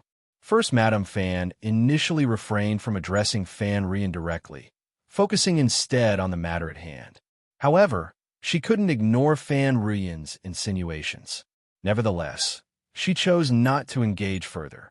Instead, she cast a meaningful glance at Berrui and remarked, "Don't dwell on it too much, sister. I'm not one to stir up trouble without cause. I have my own reasons for being here.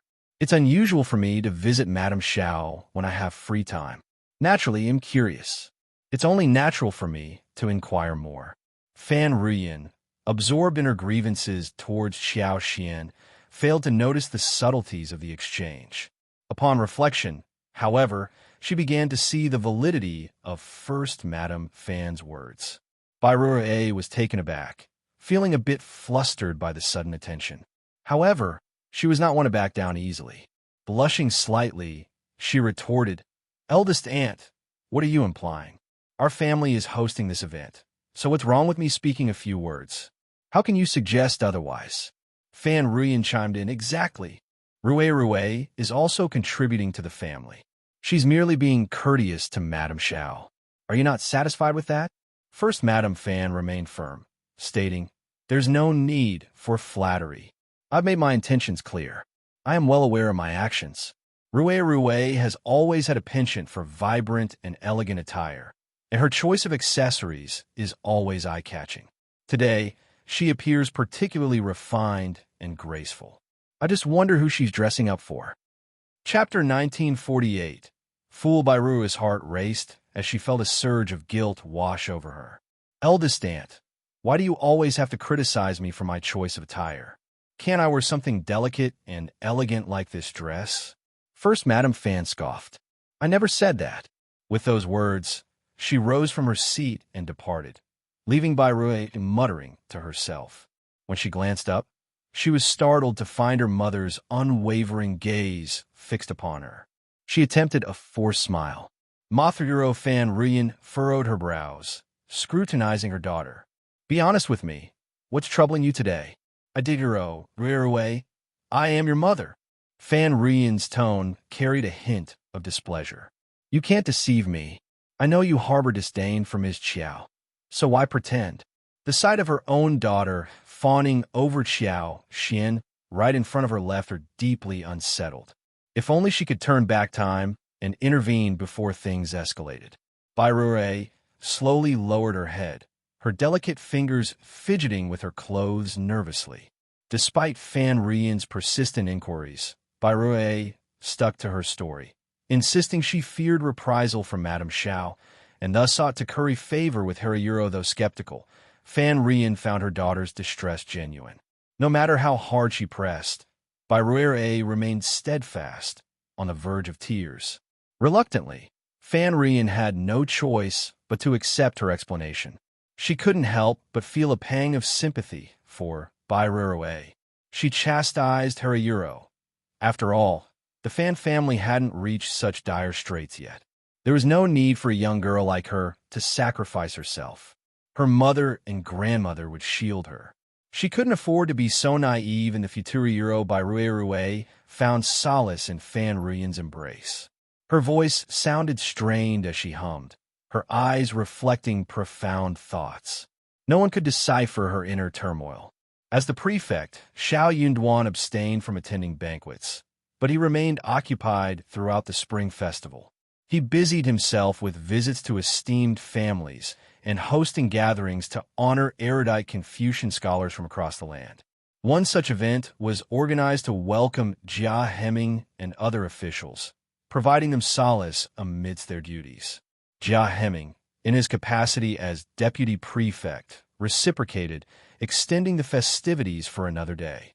Furthermore, Xiao Yunduan engaged in discussions with heads of prominent families to chart the development course for An's province. His schedule left him with scarce leisure time throughout the entire festival. While Xiao Yunduan had no intention of attending banquets hosted separately by the Mei and Hua families, they jointly arranged a gathering. Their motives were threefold: to reciprocate hospitality, to celebrate the advent of spring, and to express gratitude to the prefect for bringing peace and prosperity to An's province. Thus, Xiao Yunduan had to acquiesce, granting them due respect. Coincidentally, on the 12th day of the first lunar month, the prominent family clans secured the services of the renowned Cool Breeze Gang in An's province and extended an invitation to Xiao Yunduan. As they ventured out that day, Xiao Yunduan and Xiao Xian were in each other's company until they diverged along the way. However, Xiao Xian returned at 3 o'clock in the afternoon, prompting Xiao Yunduan's concern that the revelry might continue late into the night. While Xiao Yunduan occasionally attended such gatherings back in the capital, it was a rare occurrence for him here, marking his first attendance. At dinner, Xiao Xian found herself dining alone, with Ainin occupied elsewhere. Perhaps due to the prolonged absence of family meals, Xiao Xian experienced a sudden emptiness in her heart. Reflecting calmly, she realized the irrationality of her worries and broke into a smile. She was letting her fears get the best of Harayuro, fearing that her husband might succumb to temptation and veer off the righteous path. Chapter 1949. Thoughts he wasn't a naive, easily swayed individual. How could he succumb to others' advances so readily? Moreover, as the prefect, he held a position of authority and prestige. His circumstances had changed since his time in the Capitale. Few would dare to plot against him so brazenly. As she pondered this, Xiao Xian found herself growing more reassured. But then, another thought crept Inayuro upon further reflection. She realized that her husband's current status as the prefect brought with it a host of individuals seeking to gain his favor. It wasn't quite the same as their life in the capital. Back then, despite his reputation, he held a modest rank as a fifth-grade official, attracting little attention from those seeking to ingratiate themselves. But now, in An's province, he was the authority figure, the one everyone sought to impress. And in his efforts to win her favor, he undoubtedly bestowed upon her various benefits: gold, silver, jewels, fertile lands, and perhaps even the attention of other admirers. Yes, Xiao Xian finally grasped the source of her unease. With a soft sigh and a smile, she anticipated what lay ahead. She also couldn't help but wonder if her suspicions were correct. Undoubtedly, Xiao Yunduan must have attracted quite a bit of attention from the women at the banquet today. The New Year's festivities presented an ideal opportunity for individuals to cozy up to Lord Xiao, a temptation that had lured many before the arrival of the new year. Lord Xiao had no concubines, and his affections were solely reserved for Madame Xiao. With the young master still in his tender years, Madame Xiao bore the responsibilities of both child-rearing and household management, in addition to navigating social obligations. Her plate was undoubtedly full, leaving little room for her husband's personal care. Considering this, it seemed only logical that Lord Xiao would benefit from the presence of a sensible and considerate companion. Indeed, anyone capable of presenting Lord Xiao with a suitable partner stood to gain considerable influence in the future of An's province. Lord Xiao's capabilities were such that aligning oneself with him promised prosperity and success. However, the task of providing Lord Xiao with a companion he truly admired was no simple feat. Lord Xiao wasn't a man of base desires. He was a distinguished scholar hailing from the most flourishing capital in the world. Prior to his relocation, he enjoyed considerable favor even within the prince's circle, suggesting he had encountered his fair share of captivating individuals. So, how could an ordinary beauty capture his attention? This woman would need to possess youth, beauty, intelligence, talent, empathy, gentleness, and consideration at the very least. She would need to exude an allure so captivating, so enchanting, that Lord Xiao couldn't help but be drawn to her. In essence, finding such a person was no small feat, but there were always those willing to take up the challenge. For instance, today, an affluent gentleman surnamed Zhuang went to great lengths to procure a clever and youthful maiden named Lu Ji from Jiangnan. While inebriated, he entertained the notion of presenting her to Lord Xiao. As for the entertainment arranged for today's festivities, the singers and dancers had been meticulously chosen and rehearsed well in advance. Many of these talents were specially imported from overseas before the onset of the new year. The elite families of An's prefecture spared no expense in their preparations for the banquet. Commencing at noon, the banquet commenced with guests seated amidst the soft strains of music, engaging in jovial conversation and laughter. The ambience was vibrant and convivial. Meanwhile, the gentlemen congregated, indulging in food, drink, and musical merriment. Before long, they found themselves unwinding as they engaged in animated discourse. Chapter 1950. Dan Xiao Yunduan wasn't particularly fond of these social gatherings, but he understood their necessity and prevalence. He wouldn't display any displeasure or rebuke simply because he didn't enjoy them. He knew he had to put on a good show and navigate through the day. As the wine flowed and the dishes circulated, the atmosphere grew even more buoyant. Conversations grew livelier, with some attempting to introduce risque, humor into the mix. Observing Xiao Yunduan's disapproving frown, they promptly ceased their inappropriate banter. Following the main course, the table was cleared, making way for an array of exquisite fruits, snacks, fragrant teas, and fine wines. The temporary stage, though devoid of any ambiguity, hosted a spirited performance, adding to the festivities. Despite having listened to performances all afternoon and dining well into the night, the excitement persisted. Throughout the event, Xiao Yunduan received compliments and toasts from those around him. He handled them with grace, neither overly affable nor aloof, maintaining a perfect balance that allowed no one to overstep their boundaries while leaving no room for criticism. Feeling weary of the social obligations inside, Xiao Yunduan sought respite by stepping outside for a while. The Cool Breeze Gang, renowned as the most opulent eatery in An's prefecture city, boasted a charming back garden, small yet exquisitely designed. Given its limited space, the garden featured potted flowers of various varieties arranged according to their blooming seasons. Plum blossoms, camellias, azaleas, and more adorned the landscape, their vibrant hues complementing the surrounding rockery, sweet osmanthus, bamboo, and picturesque pines. Nestled in one corner stood a quaint pavilion, encircled by water on three sides with a lively pond housing koi and other fish, adding a touch of whimsy to the scene. As Xiao Yunduan strolled amidst the garden's splendor, he unexpectedly encountered the second old master of the Mei family. Engaging in brief conversation, they were soon joined by others, their camaraderie leading them back indoors to enjoy the ongoing performance. As the afternoon progressed, the sun began its descent toward the western horizon, casting a golden glow over the surroundings.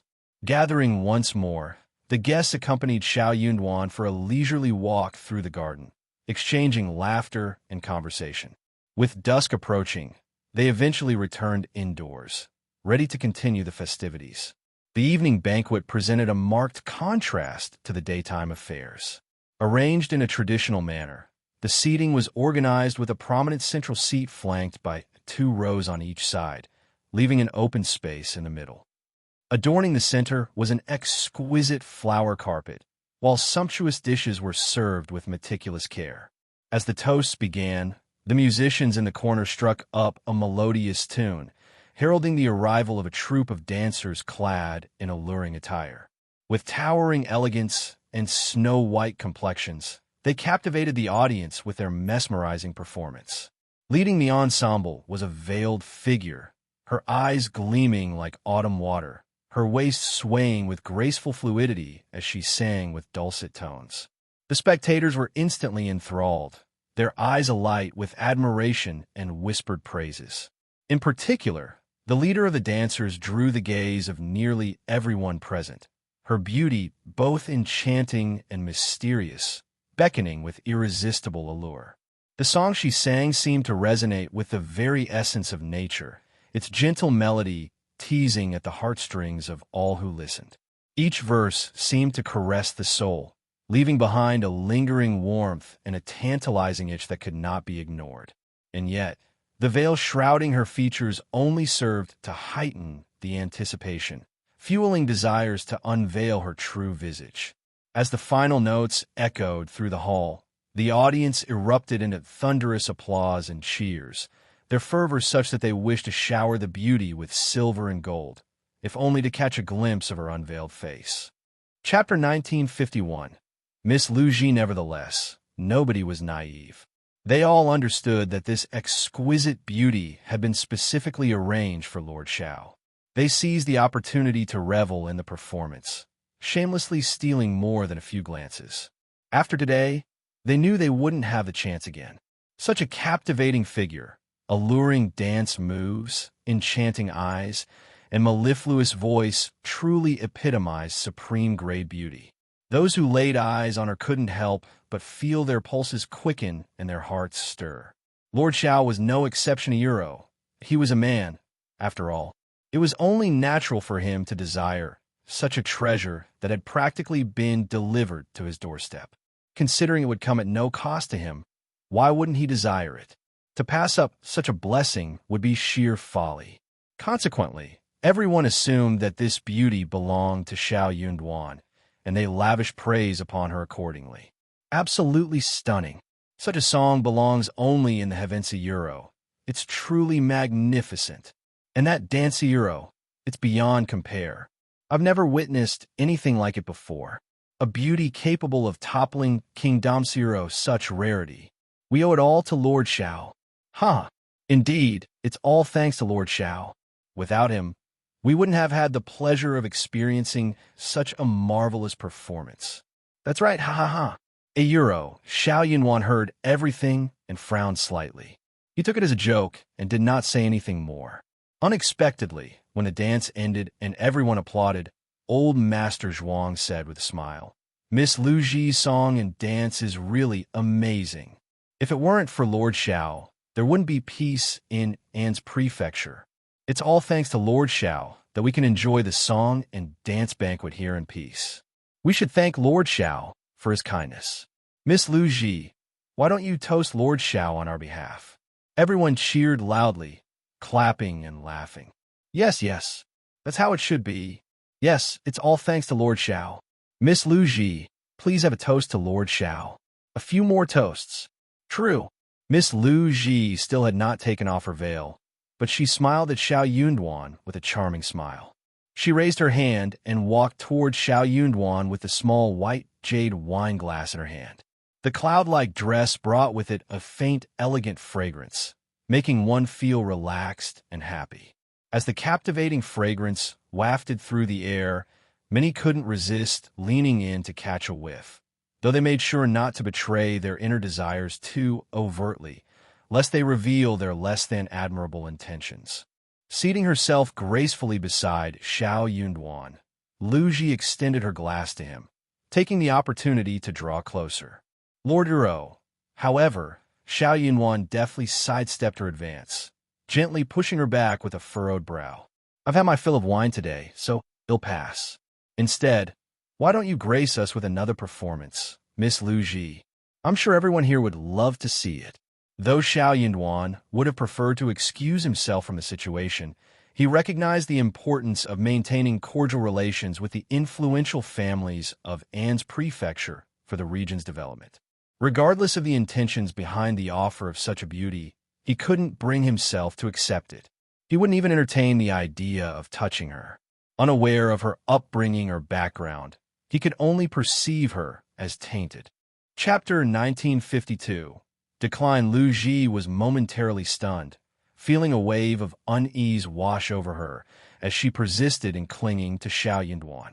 Lord Ro, however, Xiao Yunduan swiftly evaded her, fixing her with a cold stare that seemed to erect an invisible barrier, freezing her in place, rendering her unable to move. Raising his hand with a feigned gentleness in his tone and expression, Xiao Yunduan delivered a chilling command. "Miss Lu Ji, please depart." Lu Ji stood frozen, unable to utter a word. The onlookers were equally taken aback. Many of the more observant individuals noted Xiao Yunduan's clear lack of interest in Miss Lu Ji. He hadn't even attempted to take advantage of the situation. They couldn't believe it. With Miss Lu Ji's undeniable allure, her figure, her charm, her alluring gaze, her melodic voice, surely she must be a beauty worthy of Lord Xiao's attention, given old Master Zhuang's boldness in offering her. If even Lord Xiao wasn't enticed by such a woman, then who else could possibly win his favor? Despite this, many remained hopeful, anticipating that old Master Zhuang's bold move might inspire others to vie for Lord Xiao's favor in the future, each seeking their own share of the spoils. For any man with means and status, the prospect of possessing numerous beauties was an enticing one. However, if Lord Xiao rejected such a supreme-grade woman, where could one possibly find a better match? Xiao Yunduan's decisive action shattered the illusions of many present.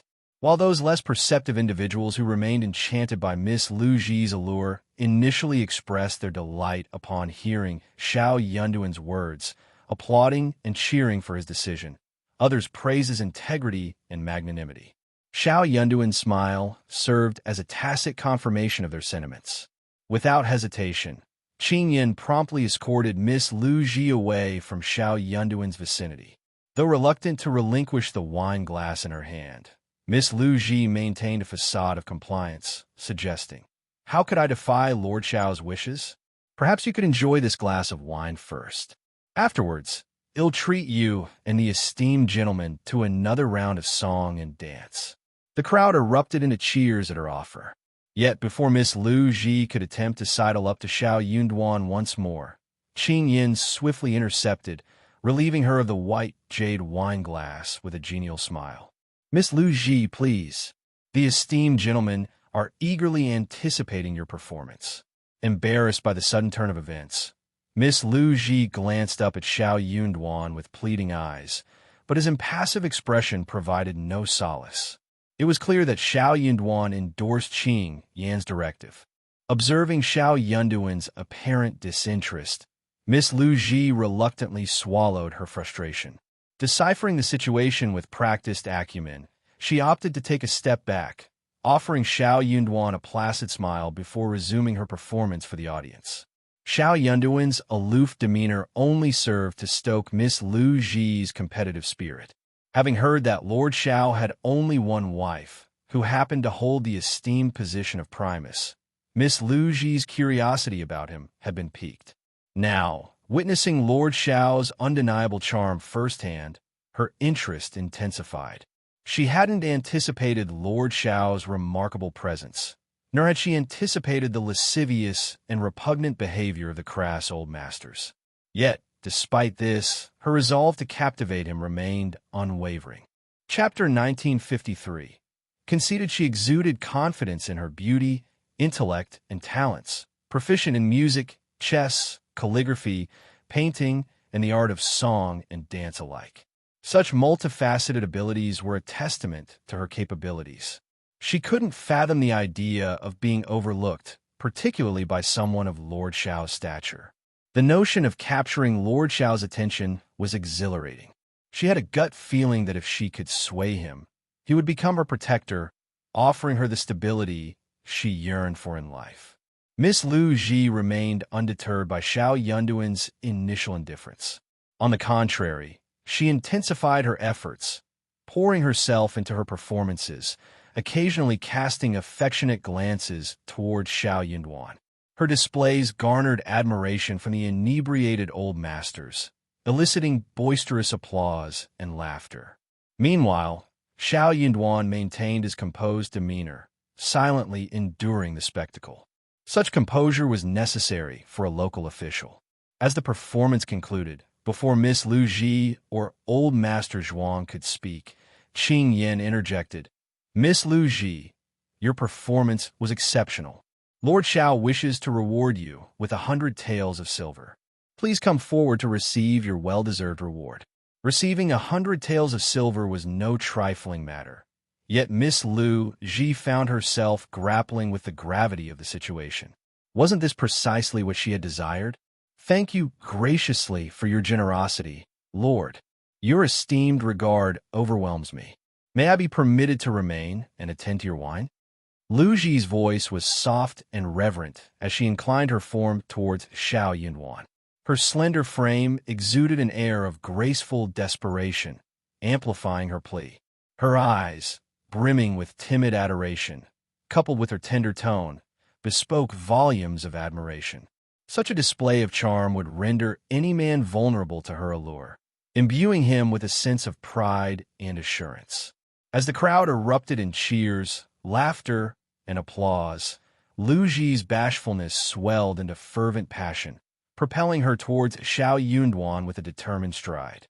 "No need," Xiao Yunduan interjected calmly. "I'm not accustomed to close company. Miss Lu Ji, if you're not fatigued, why not grace us with another song and dance? I believe everyone here enjoys your performance." Lu Ji's equilibrium wavered, nearly causing her to stumble. This was unexpected. After expending herself in 2 rigorous performances, she found herself slightly breathless and drenched in perspiration. How could she muster the strength for an encore? To falter now and risk humiliation before Himiyuro, how could she endure it? Old Master Zhuang appeared poised to interject, but a meaningful glance from first Old Master Mei prompted him to reconsider. Clearing his throat, Old Master Zhuang attempted to diffuse the tension.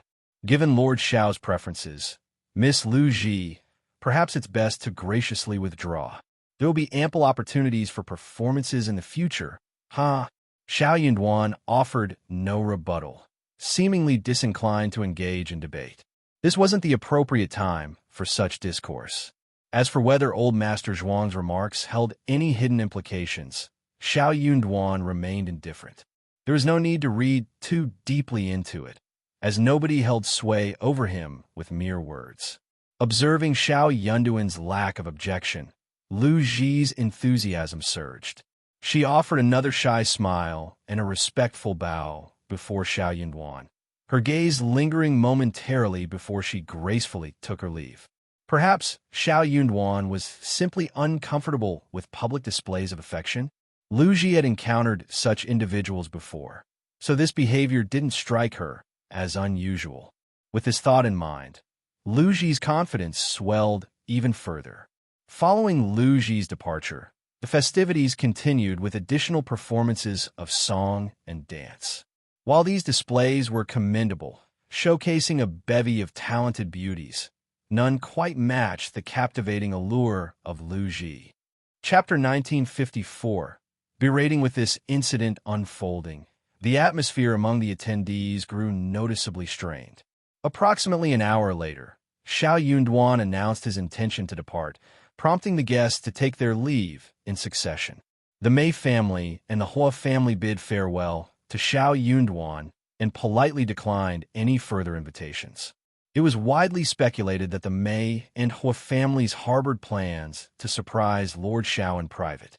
Despite any envy or curiosity stirred among the other guests, none dared to vie with these esteemed families. Upon entering his carriage, Xiao Yunduan found an unfamiliar pair of master and servant awaiting him. The maid, in particular, possessed striking features, a sharp, oval face and delicate contours illuminated by the dim night. Her fair complexion accentuated her beauty, but it was her captivating eyes that truly commanded attention, mesmerizing, alluring, and flirtatious. For a moment, Xiao Yunduan found himself momentarily taken aback, as if encountering this woman for the first time.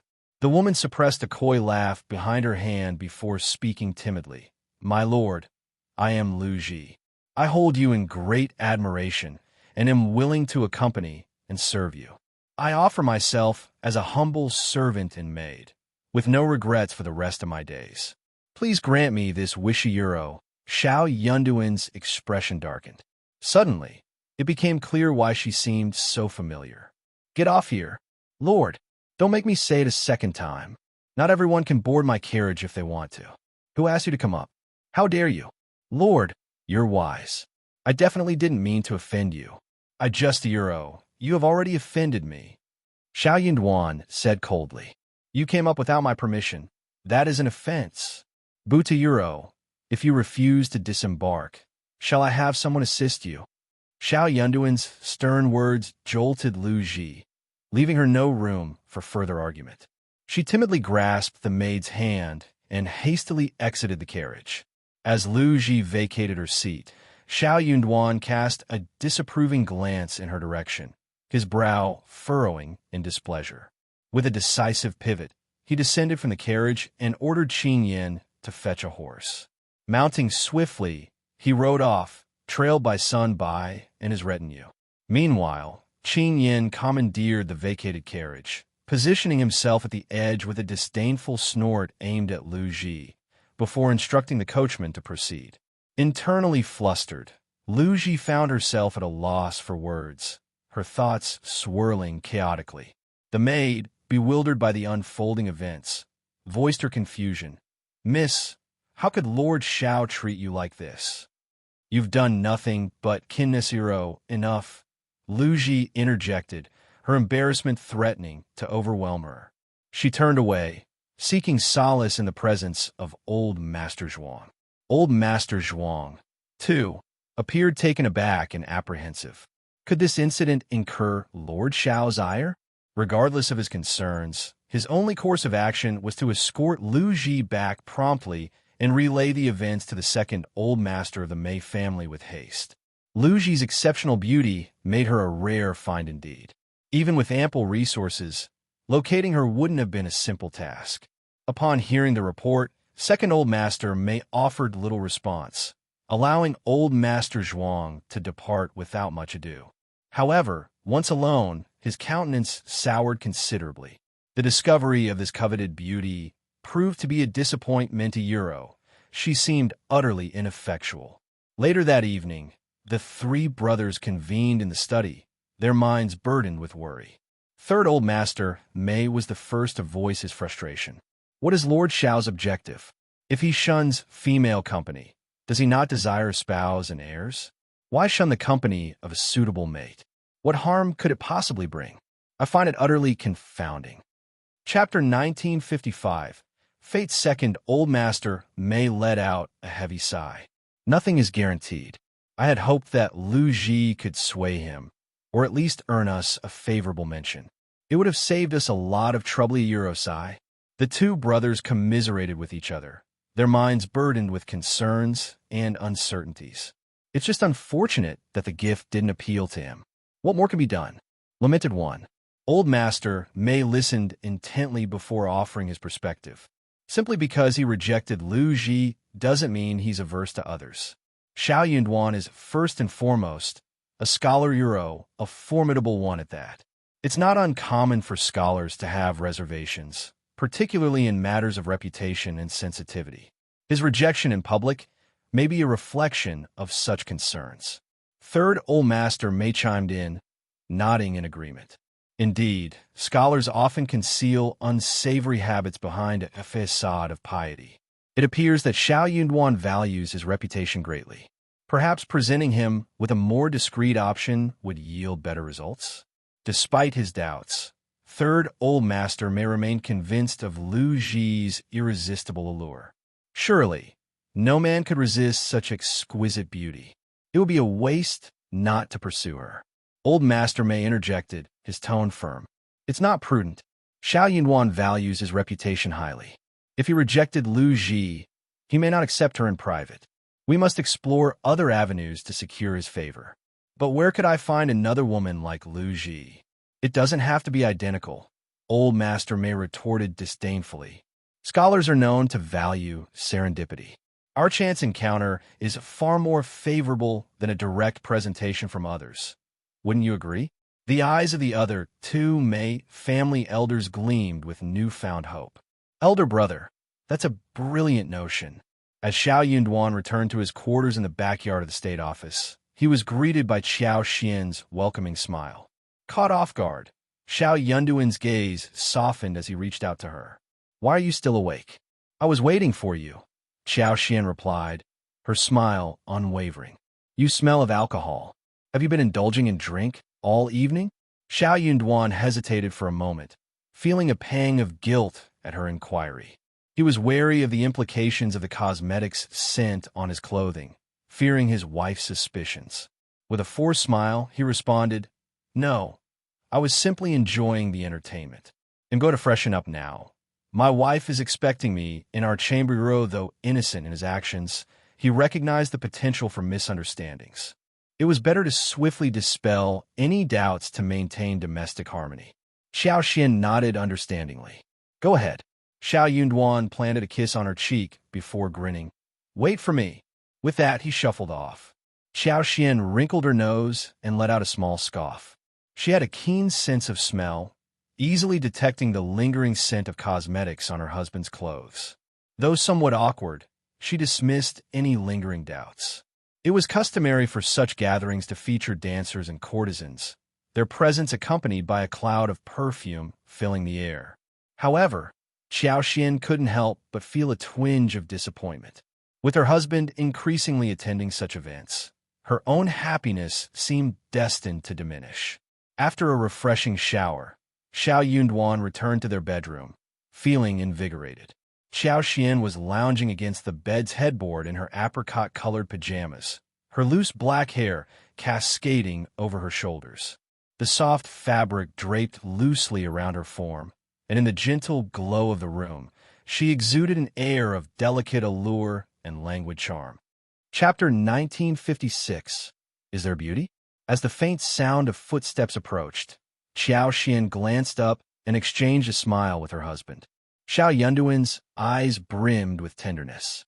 Despite their years of marriage, Xiao Xian still managed to evoke a shy flutter in his heart. Her cheeks flushed, and she found herself unable to meet his gaze. My dear waifu, Xiao Yunduan's chuckle was soft as he enveloped her in his embrace, casting them both in gentle shadows. The scent of fresh water mingled with the familiar aroma of his presence, suffusing the air with a pleasant warmth. Xiao Xian's cheeks grew hot as she kissed him tenderly, her breath quickening with each passing moment. The familiar rush of desire left her feeling lightheaded. The room was steeped in an enchanting ambience, the air thick with anticipation. Eventually, as the tension ebbed away like dissipating clouds after a storm, they remained ensconced in each other's arms, reluctant to disrupt the tranquil atmosphere. After tidying up the room, Xiao Yunduan drew her close once more, his smile tinged with contentment as he whispered sweet nothings into her ear. Xiao Xian indulged in playful banter, running her fingers through his hair. With a mischievous half-smile, she teased, Did you happen to encounter any captivating beauties at the banquet today? The ambience was just right, the perfect moment for indulgence and affection. It was only fitting that he inquire. However, there was no way she could retire for the night with him. Otherwise, slumber might prove elusive. Xiao Yunduan gently tapped her nose, a knowing smile gracing his lips. He anticipated her question. In truth, he began, there were a few performers singing and dancing, their cacophony causing quite the headache. Whether they were exceptional or not mattered little to me. Their presence holds no significance. Xiao Xian chuckled, feeling reassured by his response. For women, a man's attitude mattered most, words reinforced by actions. Indeed, she concurred, those unruly individuals harbor ill intentions. My dear husband, steer clear of their company. Should anyone persist in associating with them despite the warnings, I'll not hesitate to assert my claim as a jealous wife. Xiao Yunduan gently kissed her, his voice tender. Never. I couldn't bear it. They already had a son, with plans for more children in the future. If his wife were to be labeled as a jealous woman, their children could simply brush it off, joking that she was their daughter-in-law, and it wouldn't affect their son-in-law. Xiao Yunduan was thinking ahead, considering the long-term implications. If Qiao Xian had known his thoughts, she would have been torn between laughter and exasperation. But she didn't press further, content with his response. Never one to dwell on such matters, Qiao Xian shifted the conversation to their plans for admiring the Lantern Festival lights on the upcoming 15th day of the lunar month, before drifting off to sleep. It would be the first New Year celebration since the resolution of the bandit problem. Naturally, the Lantern Festival on the 15th day of the first lunar month promised to be lively. The local government had issued calls for merchants to prepare countless lanterns, ensuring a grand celebration. As the final festivity of the spring festival season, the Lantern Festival marked the beginning of warmer weather and the implementation of new plans for farmers and merchants alike. The bustling festivities of the Lantern Festival were a fitting conclusion to the joyous season of celebration. As the Lantern Festival approached, a multitude of lanterns adorned the backyard of the state government office. With dusk settling in, the lanterns were gradually illuminated one by one. Ainin, curious and intrigued, reached out tentatively to touch them. Meanwhile, Qiao Xian had instructed the kitchen to prepare a generous assortment of glutinous rice balls, featuring fillings such as sesame sweet osmanthus, red bean paste, peanut, hawthorn, pork, fish, and chikiniro, enough to satisfy the entire east yard. Additionally, she arranged for a plentiful supply to be distributed to the guards on duty at the office. Chapter 1957. Lantern Festival. They also arranged for a special break for the guards. Those with no pressing duties were permitted to take time off and enjoy some leisure activities. Grateful for the gesture, the guards happily expressed their thanks. After indulging in the glutinous rice balls, they gathered their friends and ventured out in groups to join the festivities. Qiao Xian and Xiao Yunduan decided to explore the Lantern Festival together. However, Ainin, still too young and, with the crowds at the festival, was left behind. Despite missing out on the Lantern Festival, Ainin was entertained by the numerous lights in the yard. Unbeknownst to him, Qiao Xian slipped out of the door. The Lantern Festival grounds had been meticulously planned by the Yamen, featuring 2 long streets and a spacious square interconnected. Tonight, access to the area was restricted, with no carriages or horses allowed entry, and bailiffs stationed at the entrances.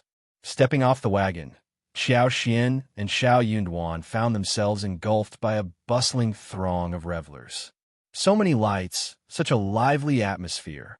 Next year, when Ainin is a bit older, we'll bring him along too, Qiao Xian remarked with a smile, envisioning future outings with her child. Xiao Yunwan assisted Qiao Xian in fastening her cloak, adorned with rose-red embroidery and rabbit fur trim, before intertwining his fingers with hers and guiding her forward. Ainin is still young. He'll be fine on his own. This year's Lantern Festival held a dual significance, commemorating the triumph over the bandits and celebrating the appointment of a new Lord Prefect. Merchants and prominent families spared no expense in adorning the streets with a dazzling array of decorations. The streets were aglow with myriad lanterns, each more splendid than the last. Xiao Yunwan admired them as they strolled, marveling not only at their exquisite designs and illustrations, but also at the diverse materials you see: Euro silk, gauze, craft paper, snow wave paper, mulberry paper, wood, bamboo, feathers, glass, jade, and more. Each lantern boasted intricate craftsmanship, adorned with silk, jade, beads, and threads, captivating the eyes of passers-by. In the spacious plaza, enormous lanterns resembling miniature houses adorned the surroundings, their brilliance imbued with symbols of auspicious Nesiro, pine cranes, springtime scenes, carps leaping over the dragon gate, change ascending to the moon, flourishing lotus flowers, and bamboos signifying safety. Crowds gathered around these magnificent displays, pausing to admire, jest, and point in awe. Numerous grand lanterns were adorned with vibrant floral arrangements, surrounded by pots of blooming lilies, chrysanthemums, coxcombs, and more, enhancing the festive ambience. Qiao Xian was filled with excitement, unable to contain her praises.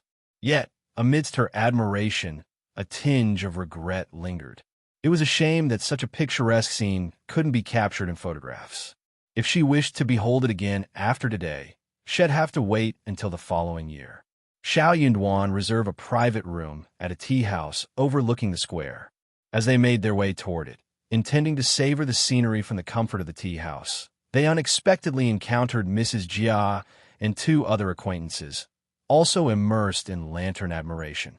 Mrs. Jia and her companions approached them with greetings, prompting Xiao Xian to extend her hospitality. One of the ladies, Mrs. Lin, suggested they join her in the private room. Madame Jia and Mrs. Long chimed in, smiling warmly. Reluctant to appear inhospitable and mindful of preserving social decorum, Xiao Xian acquiesced with a smile, urging Xiao Yunduan to return home with her. The three ladies were delighted by Xiao Xian's decision, bidding farewell to Xiao Yunduan politely before accompanying Xiao Xian to the tea house. Chapter 1958. Accident. Xiao Yunduan sighed helplessly, resigning himself to the situation.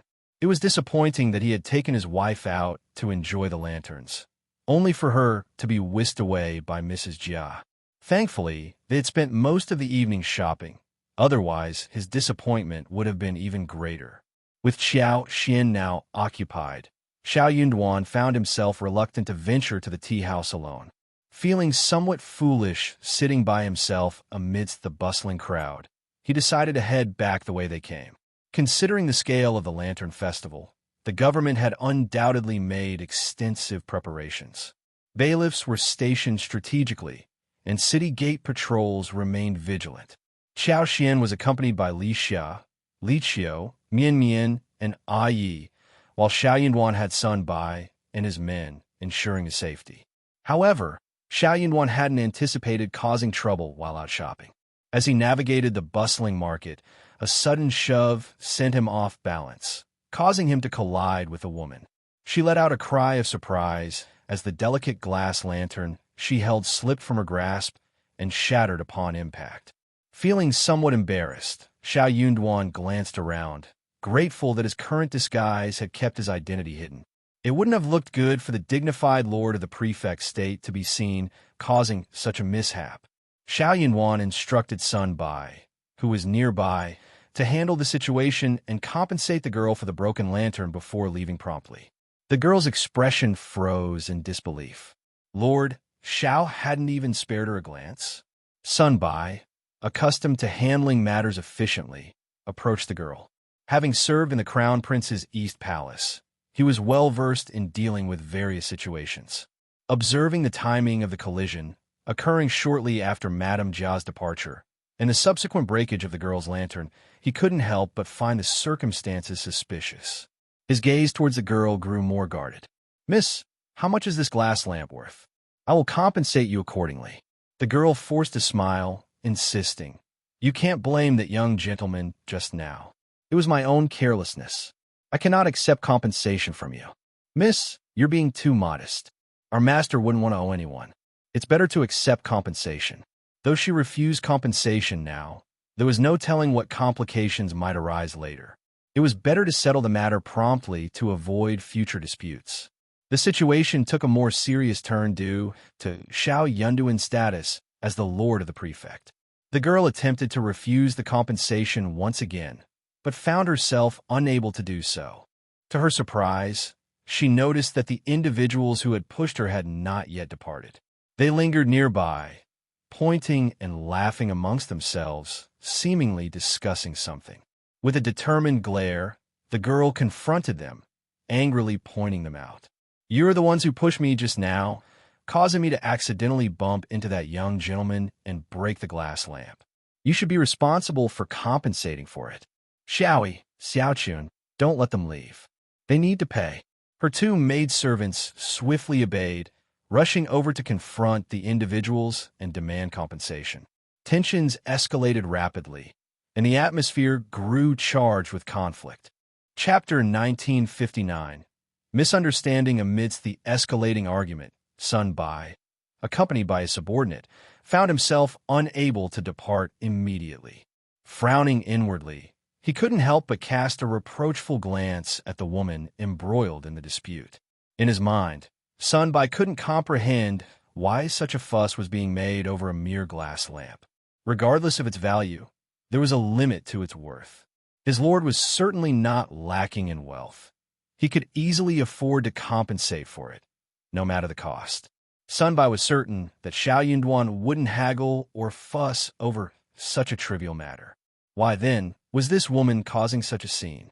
Watching the woman's two maidservants engage in heated argument with the others only served to heighten Sun Bai's irritation. However, he opted not to intervene.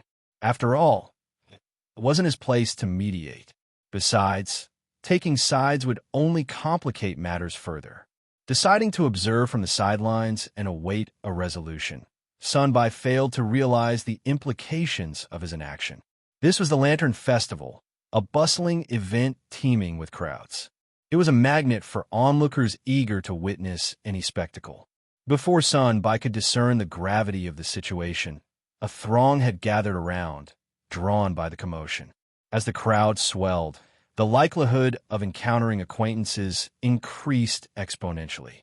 With the growing crowd, the likelihood of encountering acquaintances skyrocketed, especially for someone like Sun Bai, a constable of the An's province's government office, known to many in the city. True to expectations, it didn't take long for someone to recognize him amidst the throng. Before long, a familiar face approached Sun Bai, offering greetings and inquiring about the situation, offering assistance if needed. The sharp-witted maidservant, Xiaoi, seized the opportunity to amplify the situation, raising her voice to draw attention. Boom! In no time, the entire gathering was abuzz with speculation. As rumors spread, they took on a life of their own, growing increasingly absurd. Soon, the tale morphed into a sensationalized narrative. Lord Xiao, witnessing an injustice, unsheathed his sword to defend a young and beautiful woman being harassed by ruffians in the lantern market, accidentally shattering a glass lamp in the process. His chivalrous act sparked awe and admiration throughout the crowd. The romantic gossip between a man and a woman had always been a favorite topic of discussion among the locals.